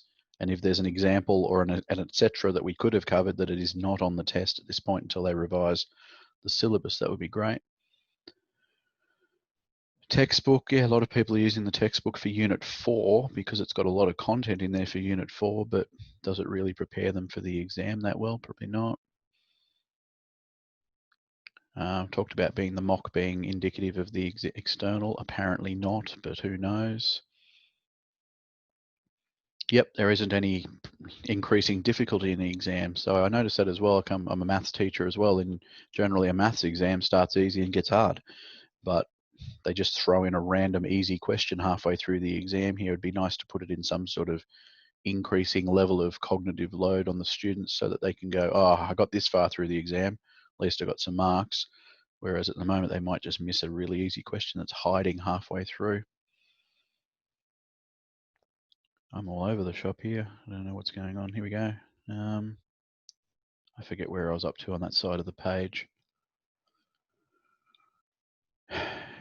There was a good point I saw in there about the design exam. I don't know anything about the design subject, but certainly an exam that requires, here we go, use design as a model for what the digital solutions exam should look like.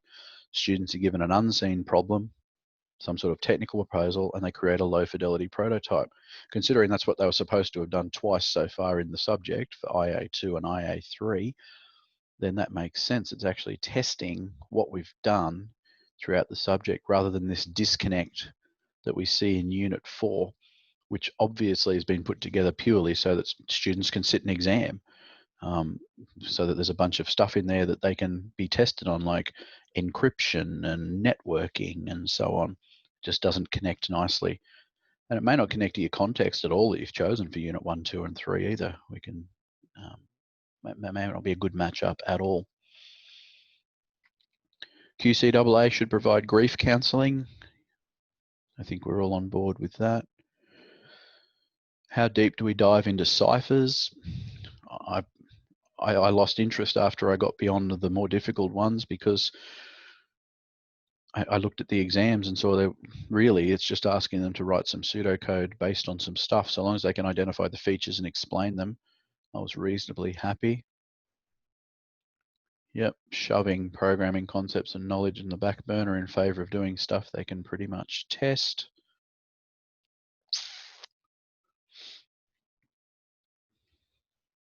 Yep, so the case, uppercase, lowercase is a problem throughout. Is it a problem or not? Do we have to fix it? Pseudocode conventions, how strict do we have to be for the students? Considering that it doesn't even address some of them, like the equals versus double equals for assignment and comparison and so on. It's a bit tricky.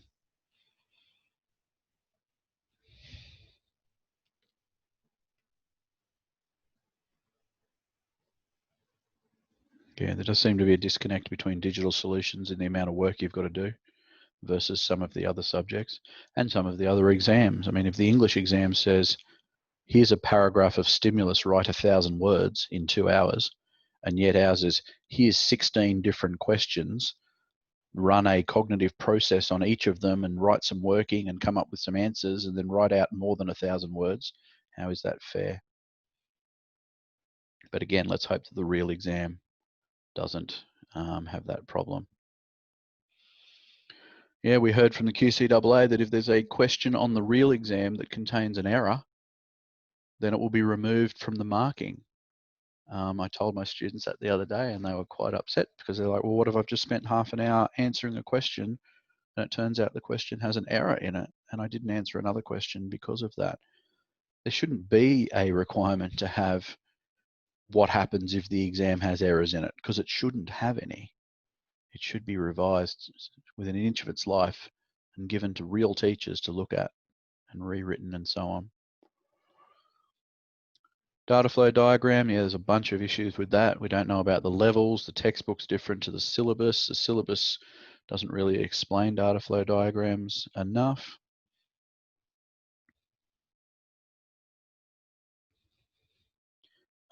What's this one? Should be allowed. So they can bring a, they'll have a pencil because they've got to answer multiple choice questions in pencil. My students actually did ask me last week, are they allowed to bring an eraser in? Has anyone got the answer to that? That'd be good.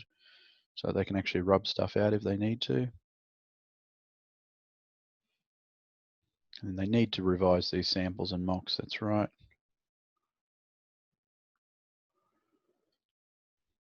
I think that's about all I can see on the page. A few more things being typed, but we can address some of those a little bit later. So the idea would be that I can collate up some of this information and then add it to our issues that we have in there. Okay, we've got blue and black pens, 2B pencils, highlighters. A slide rule. Is that for all exams though, or just a general exam list of things that they can bring in? Because I'm a bit upset they can bring in slide rules, but they're not allowed to bring in logarithm tables.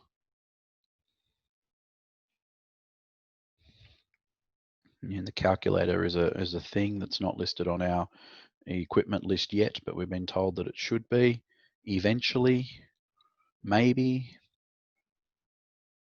Tinted glasses, so they can play some poker. Okay, so that's a general list, but I think there is a list that is purely for our subject that we need to make sure is correct as well. Because as I think Peter was saying on the Facebook page, invigilators go on the bit of paper that's being given to them. They are not digital solutions teachers, or even, I don't know if they're teachers at all. So they'll be there to invoke the rules as given to them. And if it says no calculators, then they won't let them bring them in. And the calculator wouldn't be required too many times, but there are a couple. I gave the example, I think, on Facebook of what's 319 mod 17, which is the exact example I sent to Carmen when I asked why there are no calculators allowed. And the very first thing I would do there is I would grab my calculator and go 319 divided by 17 to at least get the div, the integer of that, and then I could work out the remainder. There's a few other comments here in the chat we can look at, and then I'm going to stop talking.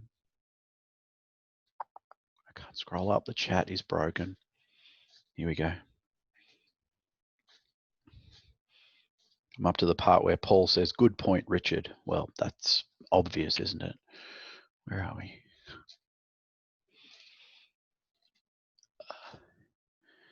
I can't scroll. I'm sorry.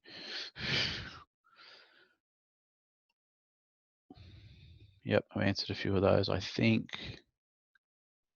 Do not work from the exam front to back, Peter says. Definitely. Use the preparation time to identify the questions they can do first. Good. Can somebody answer this very cunning question that I have? During preparation time, they are not allowed, sorry, during perusal time, they're not allowed to write. Are they allowed to make some form of weird mark on their paper using their fingernail or tear a piece of paper or something? I think you know where I'm getting at with this. So I had a student ask me can I answer the 10 multiple choice questions during the 15 minutes perusal? I said, no, of course not, because you can't write your answers. And he's like, yeah, but the exam has A, B, C, and D written. If I give a little tear on my paper next to what I think the answer is, am I cool? I was like, I don't know.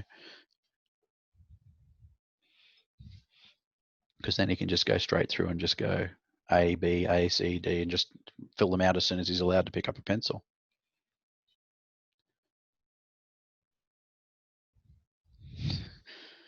I will give him an A, Talia.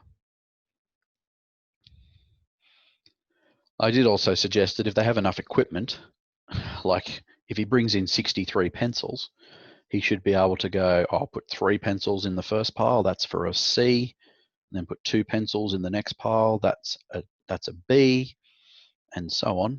So I'm just trying to get ways around that are legal of getting around the stupid perusal time and allowing them to actually just get some planning or some answering done during that 15 minutes or whatever it is.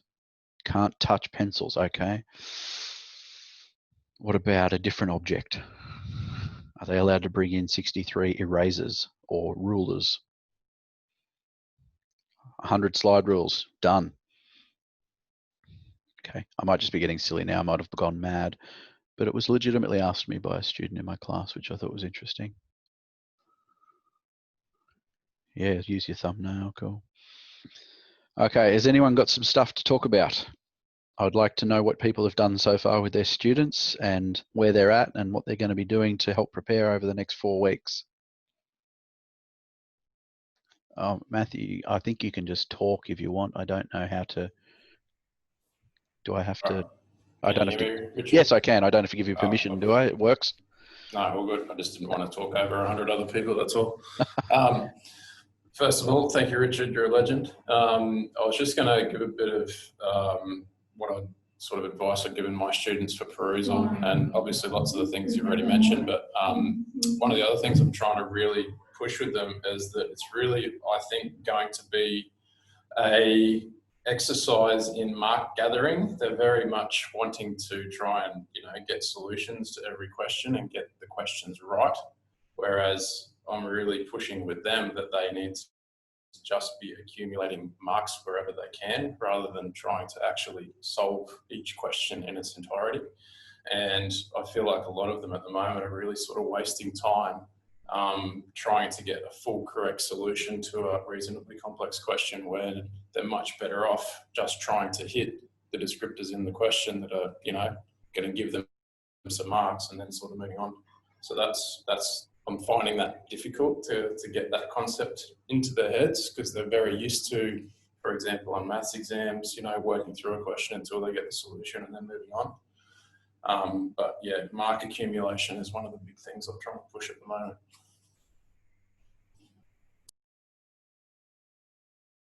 It's a treasure hunt.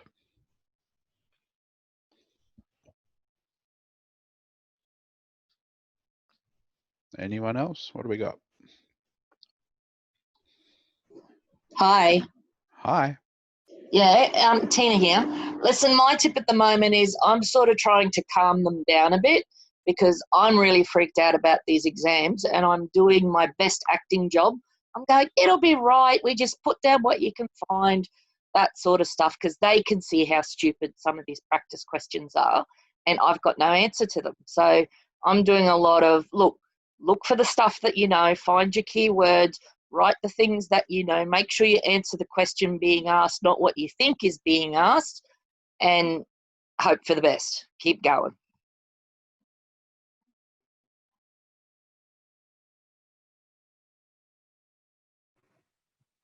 Sounds like reasonable advice.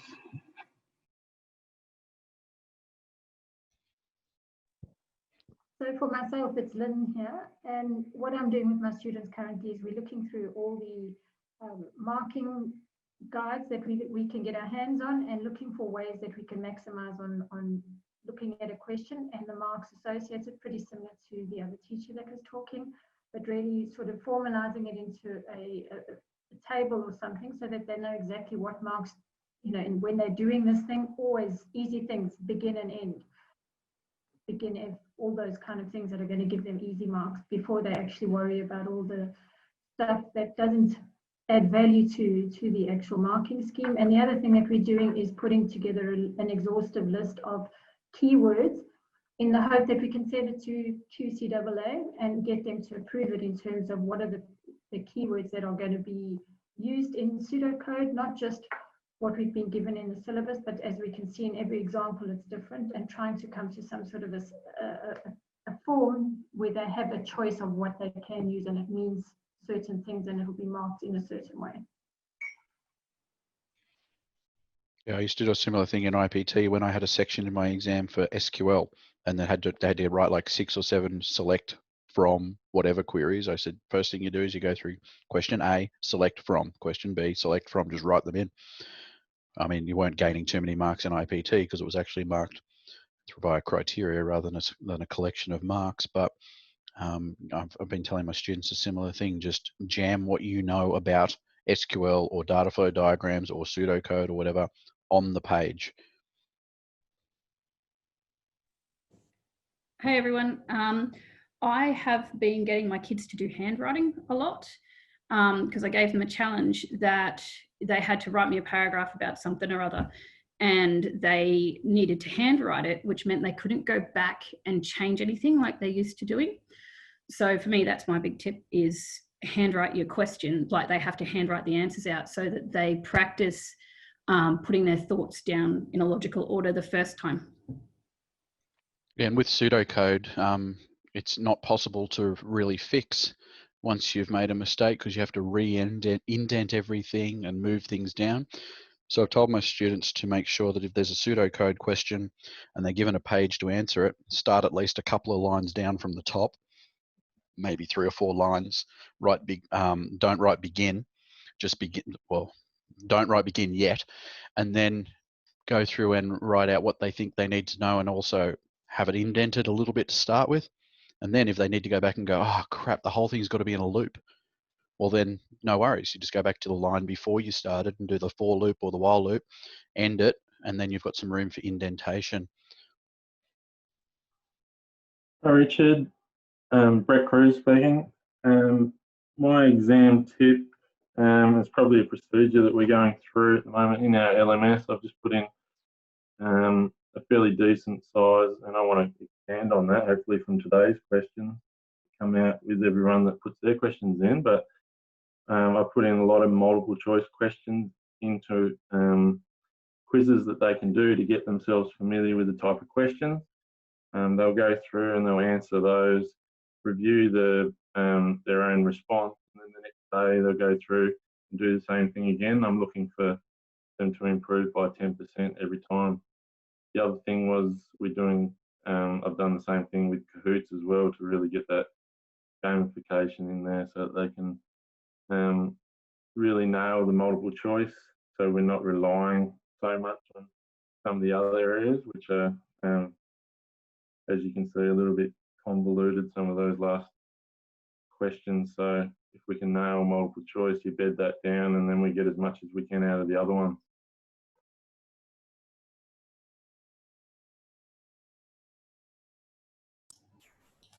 Another thing I've put together for my students is just a repository. I just did it on my Google Classroom, just of all the sort of official documentation they need to be across. So I've just put all the conditions for the EA up there from the syllabus. I've put the topic outlines for Unit 4 from the syllabus, so they know all the dot points that are potentially going to be covered, as well as the pseudocode and the DFD guidance.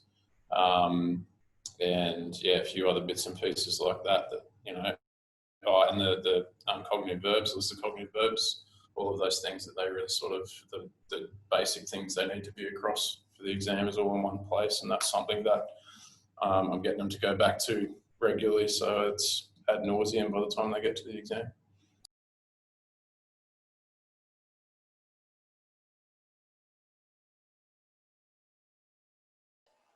So Steve here.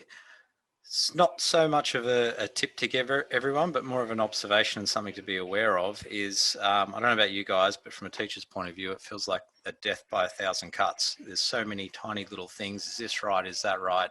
And I'm worried sometimes about my students just being completely overwhelmed. And once they get overwhelmed, that's it, they shut down. So I agree with all that, all the comments about hunting for marks. Handle the big fish, make sure that you do some of the key things, and then just give it a go and don't stress about it and move on. So we're talking about, for instance, all the pseudocode. Make sure you got your beginning and that you got your basic structures and all that. But outside of that, you're going to get 3/4 of the mark anyway. If you've got something that's reasonable, you've got most of the keywords, and then don't worry about the details. If you get into that situation, don't stress about it. Just put down something logical and go with it. Because otherwise, we're going to obsess about a million different little things, and it's just going to cause paralysis. Anyway, that's my opinion. I don't know how good of a tip that is. Well, we've been focusing a lot on those multi-choice questions using Socrative, but trying to focus in on the pseudocode, even if it's a 2-minute pseudocode question at the beginning of class, as many lessons as we can. Someone put up a pseudocode book on the Facebook group, and that's been invaluable for pulling out quick questions to do at the beginning, because from the exams we've looked at, where we looked at today, is a lot of pseudocode in there.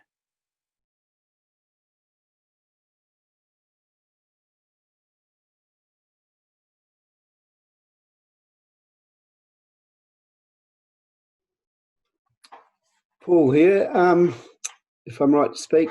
Just a suggestion. I think it actually came up on the Facebook page.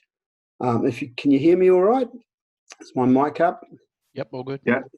About to do with pseudocode, I think an excellent idea to practice it is to start by writing the code in whatever language that the students are most comfortable with, possibly for many of you Python or JavaScript, and then converting the code into pseudocode. But one of the problems, of course, if they're actually good at Python, they're using crazy cryptic things like in for a list, square brackets, 0:1, and I doubt if many of them even know what that means. So being forced to write something in a way that actually shows the thinking in the coding language can be a bit of a challenge, and I could give plenty of examples of that.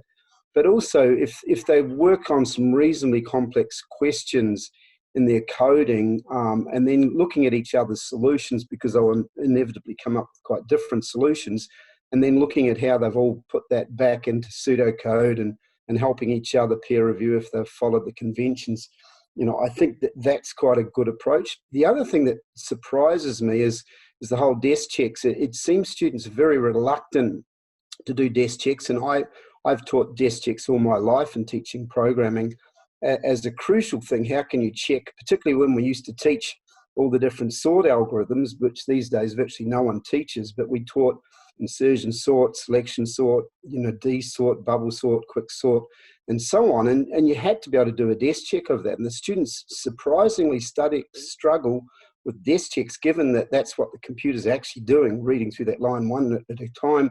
Students don't seem to object to it, and they struggle with it. So I think practicing desk checks and even incorporating that in your lower years, like I've put it into our Year 9 courses. I think they need to get used to it, and clearly it's a big part of the exam. Whether or not it should be is another question. But I think doing more practice on having to desk check everything, particularly where there's any sort of iteration, is also helpful. Thanks. One of the things I have done is I've focused on the sorting algorithms because they're just fun to code. The first exercise, I gave them a denatured bubble sort. That is, I de-identified everything so that it was variable 1, variable 2, because I figured they were going to see it in the mocks, and gave them the pseudocode algorithm for it and asked them what it did. And they had to use desk check to actually identify the functionality of that code. We looked at efficiency of that algorithm also, because as you are possibly aware, when you're doing something like a bubble sort, you have a decreasing number of loops, whereas if you code it badly, you don't. And then you could work out, well, okay, how could I make that better? How could I make that more efficient? The second lesson, then I brought a pack of cards in and shuffled them, and then dealt out 9 cards and demonstrated a selection sort. and then repeated the process with another demonstration of the same algorithm and got them to pseudocode that.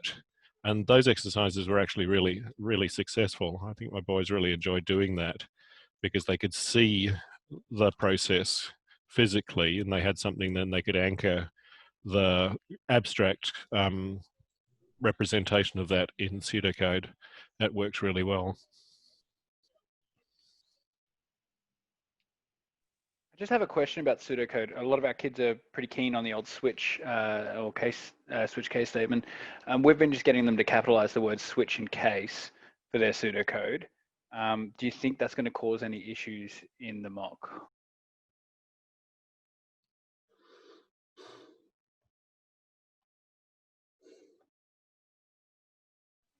I thought all keywords needed to be capitalized anyway.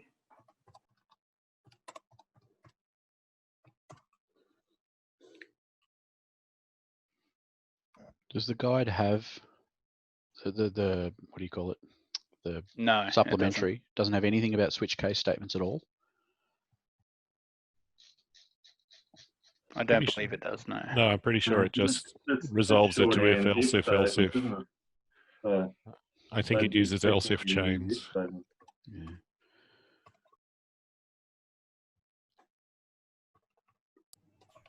I mean, you would hope a switch or a case is something that, you know, any person that's done any sort of coding or algorithms would be able to deal with, but it's not the document, so who knows? No, the document I just checked doesn't have case or switch, but it does mention camel case, which I haven't heard mentioned here today. I get all my kids to do camel casing. It's the easiest way to have intrinsic documentation in your program. What's wrong with var 1, var 2? I don't know. I've never thought of that.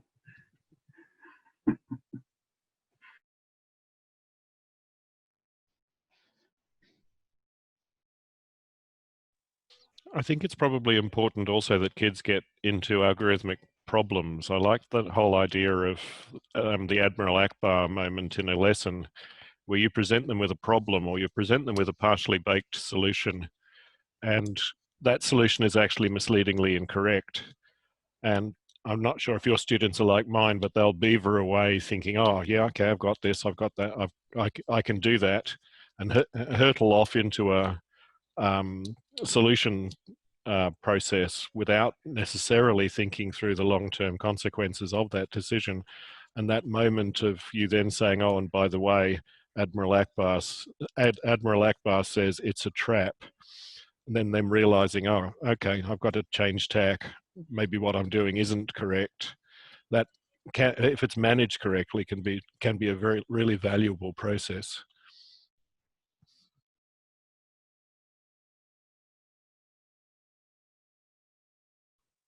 Another thing that I've been doing is looking online for Victorian exams, and for New South Wales, there's quite a few computer science, and you have to do a mixture of database and computer science. But there's been some pretty good questions for practicing that come from those papers. Do you have those collated somewhere, or? I have them in OneNote, which I'm happy to put onto a document and share. Yeah, it might just save us trawling through the VCE and HSC exams to try to find ones that match up with what we're doing. I was wondering if the old IPT Queensland's exams would be relevant at all to any of the questions for digital solutions. I use the SQL stuff from my old exams from IPT, but I use them as revision worksheets now. Right, yeah, okay, that's what I was thinking. Thanks. There are some useful questions in the old leading technology IPT textbook I've found that are useful. Just got to be aware that they doesn't follow the same pseudocode standards. So, but there are some handy questions in there for algorithms programming, and also, yeah, the chapter on SQL is pretty useful for us too.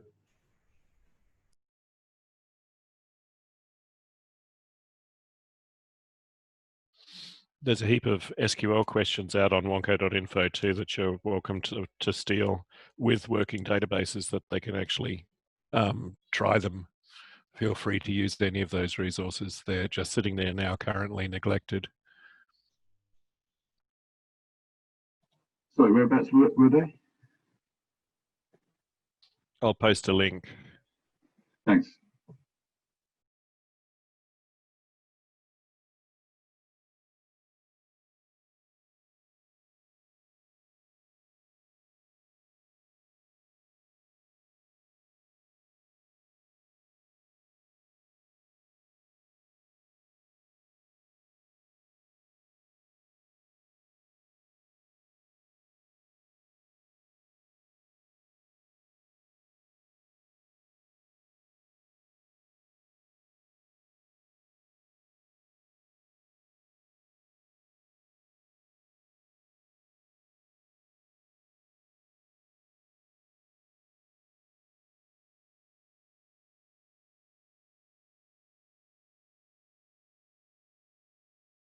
Yeah, that looks great. Thank you very much.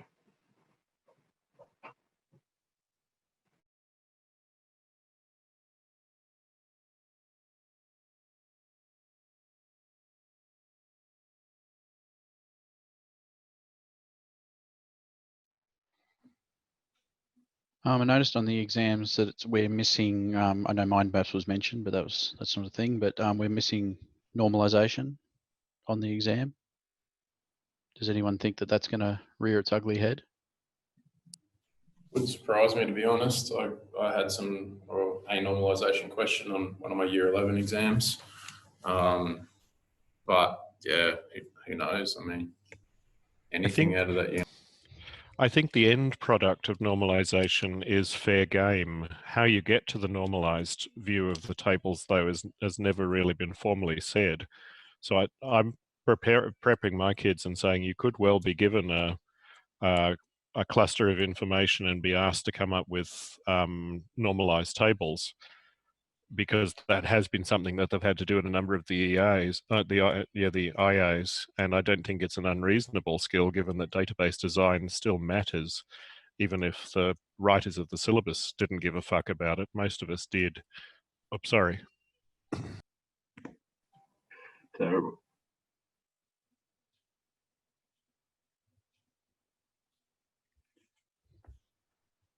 I thought once Peter started talking, I'd have to get this video and then edit it later. I am sorry.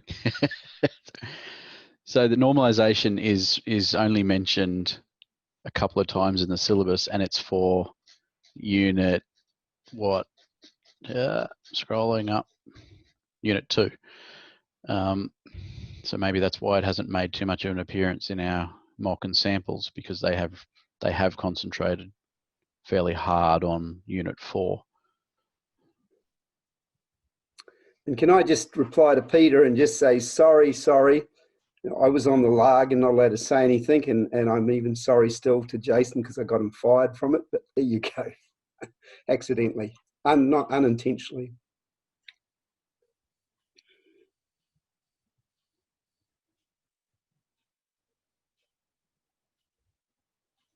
The other thing that I'm a little concerned about is because we didn't do IA3, what was on IA3 that could now be on the exam because it hasn't been assessed?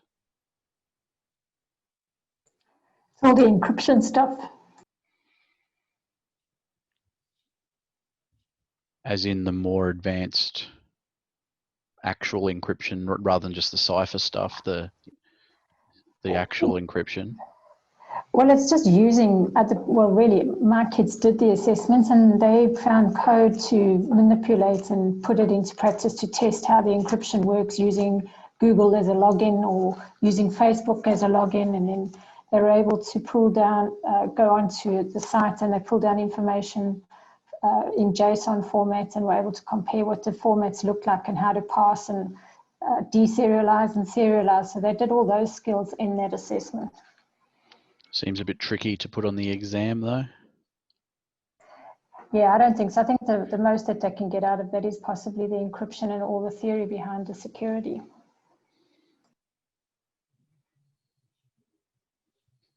and of course the JSON XML stuff in terms of data structures.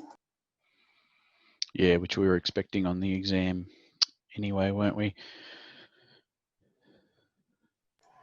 Yeah, I don't think that they can ask too much because it was quite practical in terms of, and the whole assessment was understanding serialization and deserialization, which is what we've looked at in the exam in terms of understanding it's an array or what the square brackets mean or what the curly brackets mean in JSON. To be able to do that, they had to understand what the characteristics were. So I think that's pretty much covered in what we've done already.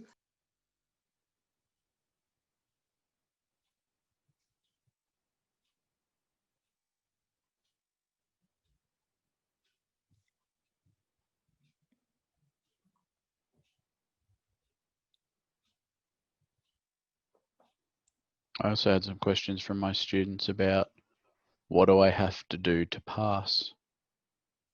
Anyone got any ideas around? Right. And for those of us in a state school where that's banned? Study pseudocode as much as possible, I'd say, from the looks of it. I mean, I think their specific question was, how many marks do I need? Because it is a marks gathering exercise and they should be able to work out how many marks they think they've gathered. Are they happy at the end of that exam or not? And is that even a thing? Or is the bar simply going to be lowered to the point where the required number of students pass? I think it'll be a bit of both. If this is the only piece of assessment for Unit 4, then do they not need to pass this to be able to get their QCE point? Or has that been clarified somewhere?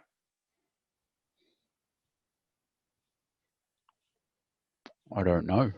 So Unit 3 and 4 are combined in terms of QCE points. They have to pass Unit 3 and 4 together to get QCE points for both units. If they don't pass Units 3 and 4, they don't get QCE points for either of them, but they're grouped together.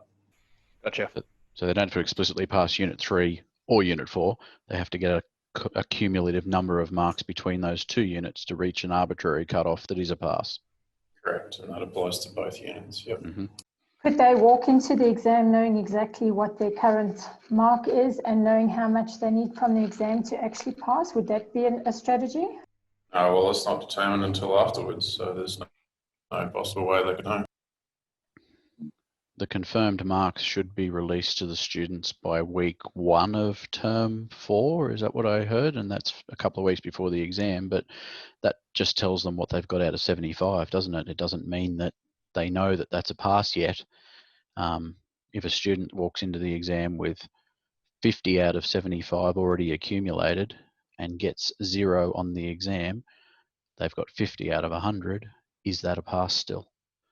Is 40 a pass? Is 51.38 a pass?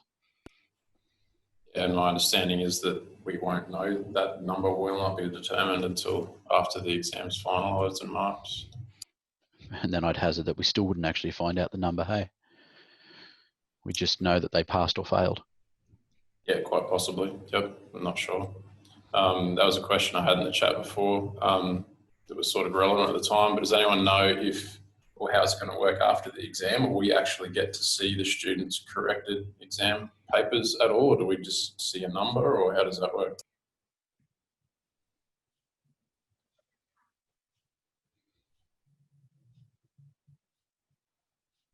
I don't think anyone knows.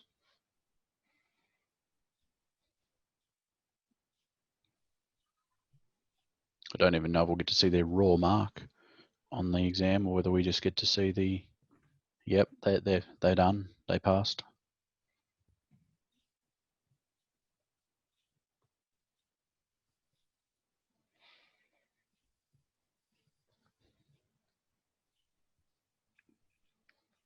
I did hear from somebody else who is on the English something or other panel or whatever that, yeah, it will be all calibrated after the exam. Yeah, I don't know the answer to that. Can I just address a couple of things on the Padlet? Someone mentioned something about the complexity of the modulus argument. There's so many algorithms where knowing the use of modulus, not just the fizz-buzz classic one, say the change question, if you know that question, is another classic. So I would suggest that's one that students should know. So if you haven't done the modulus, any at least a couple of different algorithms using modulus with your students.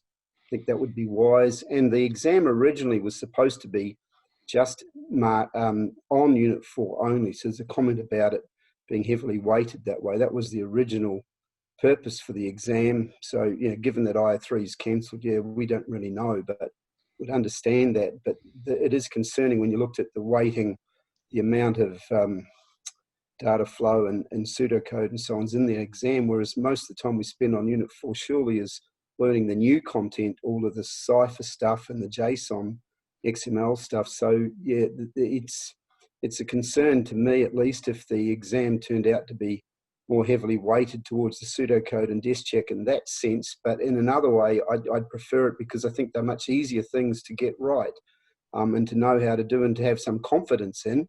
If a student's really good at programming, then doing desk checks and pseudocode should be amongst the easiest things they do, because it requires the least rote learning and it uses the most skill that's relevant to the subject.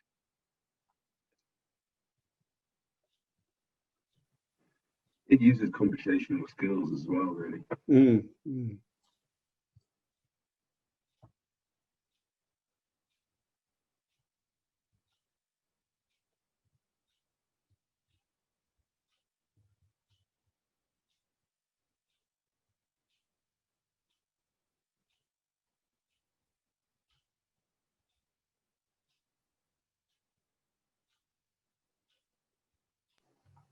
Richard, where's the best place for me to put those Victorian exams or the ones that I've got?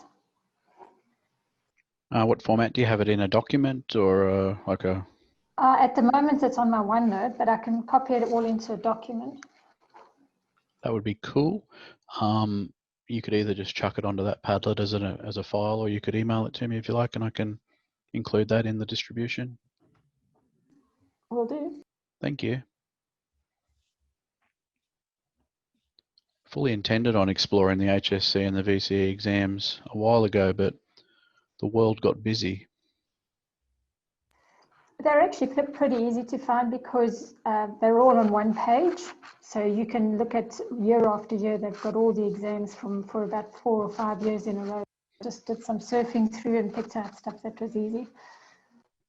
Yeah, I found the exam that I sat when I sat the HSC in 1997 and had a look at it, and I had no recollection of doing any of that stuff whatsoever.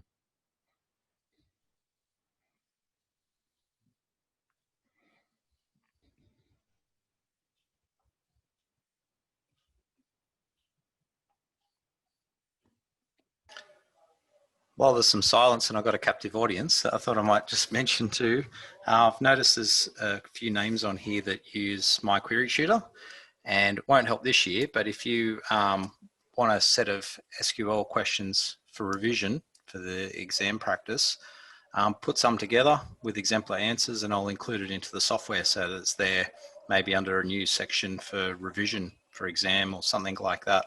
I'm adding an inbuilt live help function into My Query Tutor at the end of the year. So if you've got a bunch of questions that you want added, some example SQL questions and sample answers, then let me know and I'll include them in the software. And I just chucked up some SQL notes from 14 years ago for the IPT course that we put together. I think, no, actually put together before perhaps not by me, can't remember now, at St. Peter's.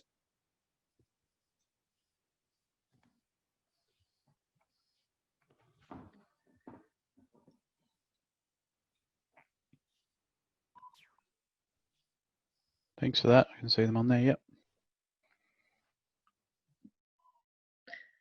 Hi, just asking about those SQL questions that were in those mock exams. It had the selections within selection stuff. Was that anywhere on the syllabus? Like nested selections? Are we talking subqueries? Subqueries totally are, yeah. Yep. Yeah, Certainly, whatever that was. Certainly subqueries are mentioned specifically, yes. Okay.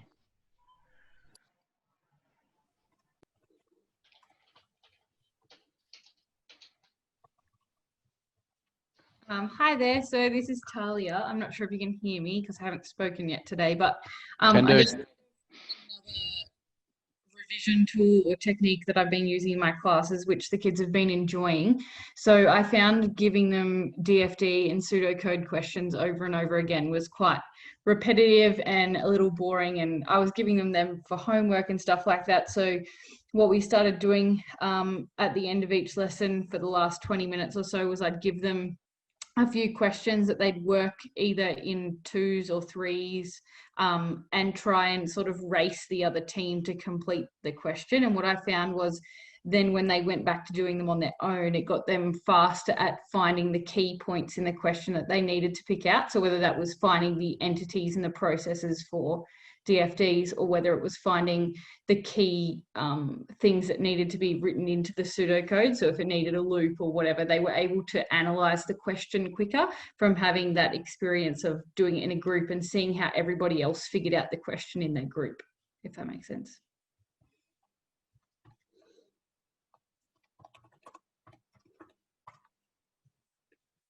How many students you got in your class, Talia? I have 10 now. I had 16, but 10 now. Okay. What a big class you have.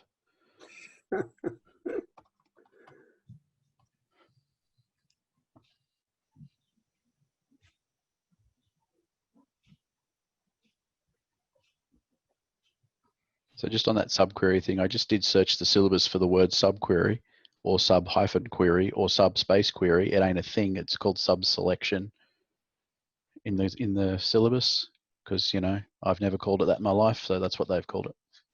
It's also called subqueries under the section in programming. But is sorry, it's called nested selection. Nested selection. Ah, yes. So selection, i.e. use of single and nested, simple or compound conditions as well. Cool. I was a bit shocked when I just did a find for the word subquery though on a 100-page syllabus and it didn't show up.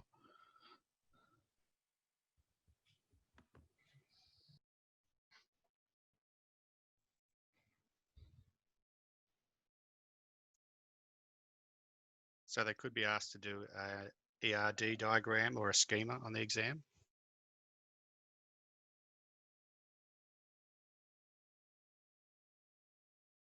Definitely not ERD or schema, no.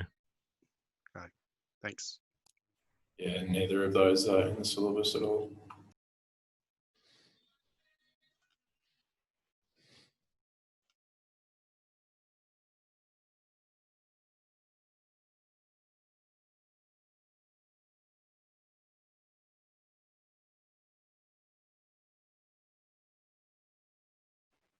So just to write that ERDs aren't in the syllabus at all.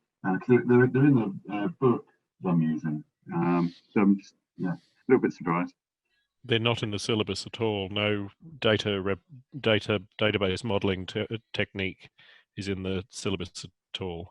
But they've got the they've got sort of the different levels of normalization and that kind of thing. They mention normalization, yes.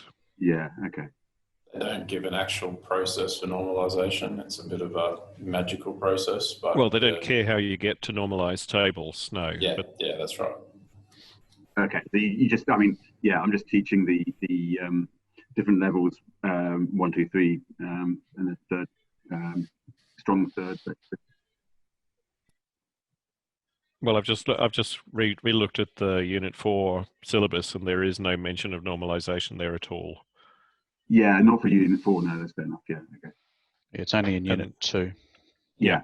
So there should be no possibility of that being on the exam. Okay. And the definition of normalization in our syllabus is simply to remove redundancies that create threats to data integrity. Yeah. So if you do that in any way you please, the syllabus is happy. Yeah, fair. Some people are still doing conceptual schema diagrams, as far as I know, which is a fine method of removing redundancies that create threats.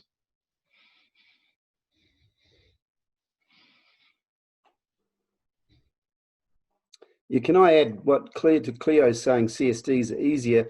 Historically, ERDs were the method being used by a lot of professional information systems developers until along came ORM with here in Queensland, thanks to Terry Holpin and the Professor Nielsen from Holland or wherever.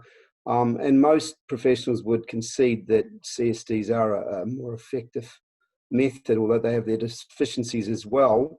But there was some tug of war between the LARG and the expert writing team without being able to go into any details. And in the end, they were both lost, which was the compromise, which is a shame.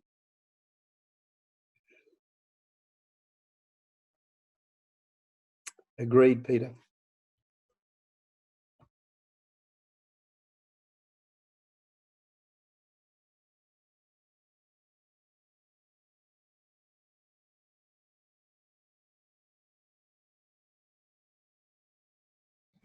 Can I just ask it as a general thing, do we have to teach object-oriented programming or design or anything like that? Definitely no object-orientated is needed. That was another huge argument. At some points, the syllabus did actually say it, and it was pushed very heavily in Unit 4, which meant that backtracking it would have needed to be basically the whole way through the syllabus. So eventually that was taken out. So it does mention it in there somewhere, but it's definitely not compulsory. Yeah, fair enough. Okay. It was in one of the earlier drafts of the syllabus, but it disappeared. Yeah, all it's got now is modularization. That's it. Yeah, okay. Probably would have been hard to test on the exam. Yeah, you can do it in the New South Wales software design and development. They do test that. It's one of the options that you can take as part of that course. So they do test that down there. But yeah, you have to kind of, like you say, you have to kind of teach it as part of the overall course all the way through, really. Yes, and yeah, Breton and Claire, yeah, Agile was taken out because it was originally in, or at least project management was originally in the course. But if you look carefully in the start, in the rationale and so on, this is not a course on project-based learning, but it's problem-based learning. So while I very much support project-based learning, would prefer it to have been there, it really wasn't consistent when the course decided to be based on problem-based learning, not project-based learning. Then they really had to take Agile or any sort of project management out of the course. But I'm like Peter, I still used it. I use Agile a lot in our teaching methodology, because I think everything in school seems to be really, really silo-based and really, really insular. I come from industry myself where it's not like that. Everything is team-based. Everybody collaborates. We all share ideas. And I think getting the kids up, we do stand-ups, we do retros. It's really, really cool. And if they do go into IT or even any industry job, really, they've already got experience of this. And it's a really great way of just collaborating and sharing ideas and breaking down barriers and not worrying if you don't know something, because you can always ask someone. It's awesome. Anyway, that's my take. I love Agile. It's just really, really super cool. So even though I don't explicitly teach Agile, I do use a lot of Agile methodology in our classrooms. Anyway.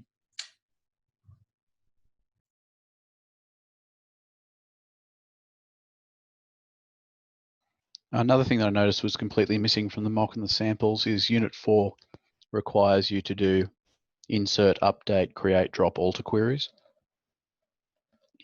So if that rears its ugly head as well on the exam, we need to make sure the students are prepared for that. I think they were in the syllabus to allow you to do the IA3. But yes, you're right. They are quite reasonable SQL commands to be asked to do. Actually, I don't think we were asked to write any SQL. We were only asked to interpret SQL. I don't remember seeing any questions in the mocks that asked us to write the SQL. Just to write that new subquery to modify a query to do something else, but nothing from scratch, no. That's a shame.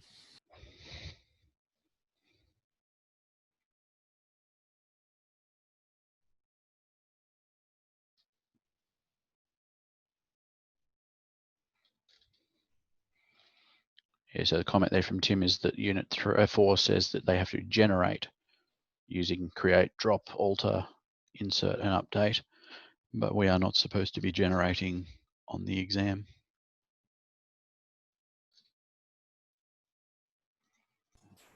I was also kind of expecting something about the Australian privacy principles too, but I don't remember seeing anything on either exam about that. Good.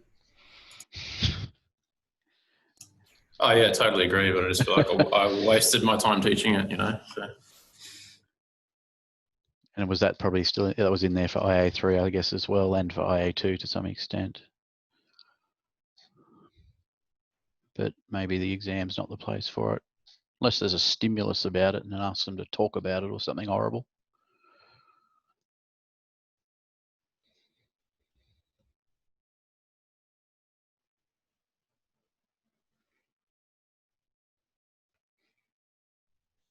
Are we running out of steam?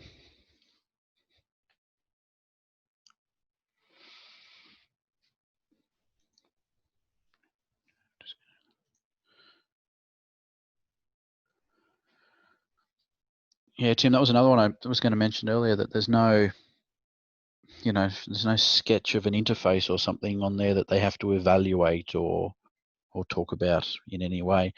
I was thinking about that the other day, and in terms of contexts, it might be tricky. What do they put, like an app or a website or something on there? But all of the principles of usability should still apply, but it's definitely missing from both the mock and the sample. Is that something that's actually in the Unit 4 subject matter? Well, it asks us to, hang on. How do they spell usability, with the E or without the E? With the E. Yeah, sorry, right now it says recognise and describe how the elements and principles of visual communication inform user interface development. Yeah, which was basically the questions that ask you to remember the definitions of them at the moment, but it's certainly an opportunity there for them to put a little sketch of something on there and ask you to have a go at evaluating it, essentially. I guess the answer is too loose for them to mark, maybe, but I don't know.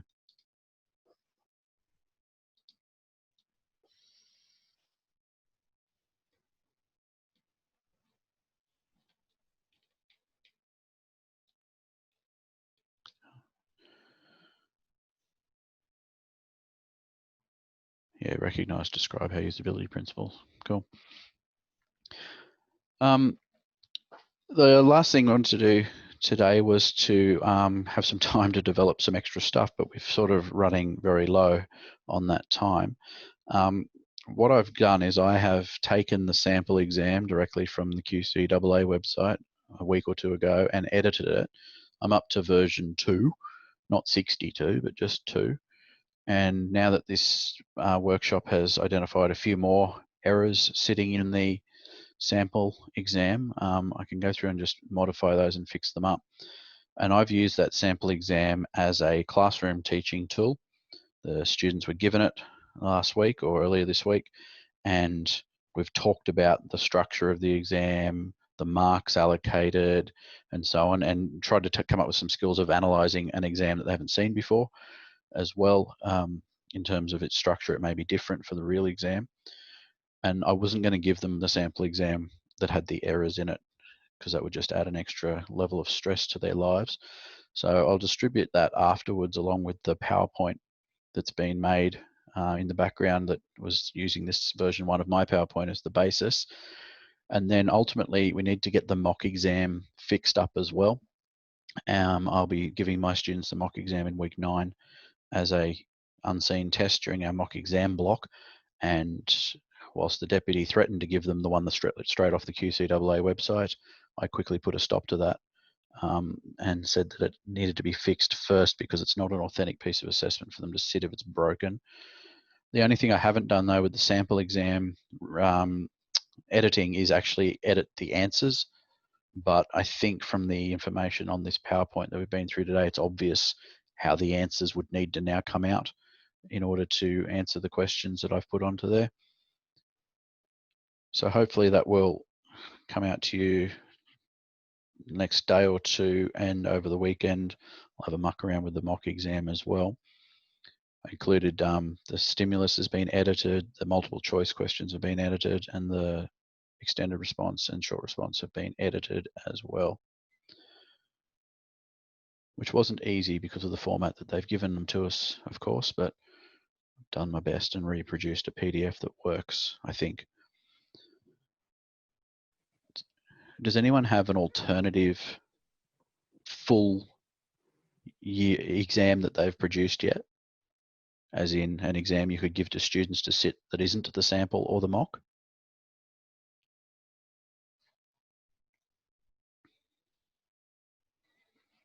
Are people planning on doing something like that, or stealing questions from HSC VCE and pasting them into a document and giving them an idea of another version, or not? It's really more planning on putting together a revision type document, not something that's timed as such, but something that just contains a bunch of relevant questions really. So just going to get them to do the mock under exam conditions, and then yeah, just revision apart from that. Yeah, same. It does seem like a bunch of work, doesn't it? To what we hope is for this only cohort of students to have dodgy mock and samples, and hopefully the next year's ones will have a better set, and then we wouldn't need to have ours. Plus, we'll have the past exam paper. I'm assuming that gets made available as well. I assume that is the case. Has anyone heard differently there? We get the past exam at some point, right? As far as we know, but yeah, who knows when that'll be or how that works. But I think one of the issues we've got is that, yeah, due to the issues with the two mocks, we don't really know if it's going to be a good reflection of what they have to do. So, we could put something together that ends up not being a good reflection. So that's kind of why I'm going down the path of revision instead, and then they're going to have to be flexible enough to just roll with whatever they get in the day. Yeah, so I don't think I'm going to spend much time writing a third one then, by the sound of it. I just think the sample used in class and then the mock used during an exam block, if you fix the sample and the mock up, then that's pretty much all we can give them. So Richard, so did you say earlier that you have gone through the mock that contains errors with your class though? Sorry, the public mock? You've spoken to your class about that? So I took the sample mock, the public one, last week and edited it and then printed it and gave it to my students on Monday, just gone. So they haven't seen the exam with the original disgusting errors in it, but there are still certainly some errors in the one I gave them because I didn't catch them all until we've done this workshop. And then the mock, I refuse to give them in the format that is downloaded from QCIIE until I edit it myself as well, because I'm not changing the structure of the exam in any way. The number of marks remains the same and so on. I'm just literally fixing the questions so that they can answer them without having that extra level of stress when they're like, this piece of pseudocode that I'm expected to find errors in has a billion errors, but which ones are actually intended to be errors and which one weren't, and so on.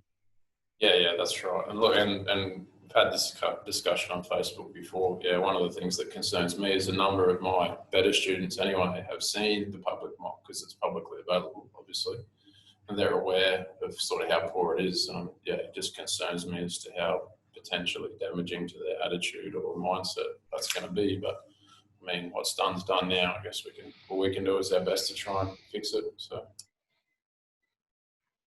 I'm just honestly shocked that knowing some of the students that we have and their parents, for example, I taught many students over the years where the parents come in and say, hey, the assignment you're giving them for IPT, it's not like we do in the real world because I work in IT, blah, blah, blah. How has a parent not got the sample public exam and gone nuts to the media? Yeah, I wanted the same thing, but you know, the government departments have their ways of dealing with these issues, I assume. I don't know. It would only take a letter to the Courier Mail from a concerned parent to say, hey, the exam that my child has been given to practice in class is wrong. What you doing about it? And obviously none of us can do that because we're bound by all the laws and principles and so on that go along with it. I'm just shocked it hasn't happened. And I don't know how it didn't happen 13 months ago when the first original, even more horrible version of the sample exam came out. Yeah, the maths one ended up in the Courier Mail at one point, didn't it?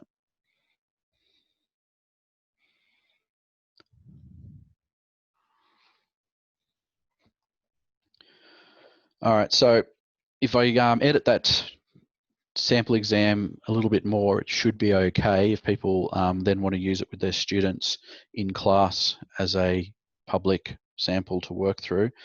Edit the mock, which I have to do anyway because I'm giving it to my students as a mock exam and I don't want them to see the horrible original one, and distribute that along with the PowerPoint. This video will become available as well to rewatch at your leisure in case you need some more frustration in your life. You can watch it again and work through some of those solutions again.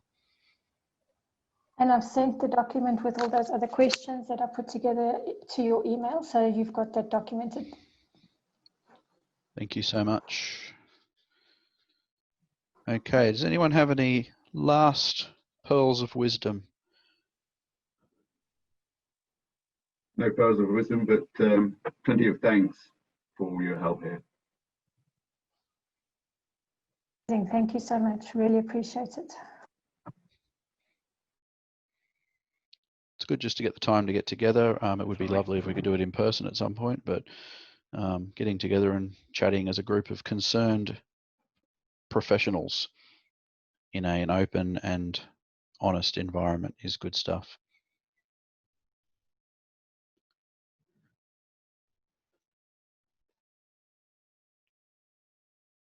Okay, I'm going to stop the recording now, and that will end the formal part of the workshop.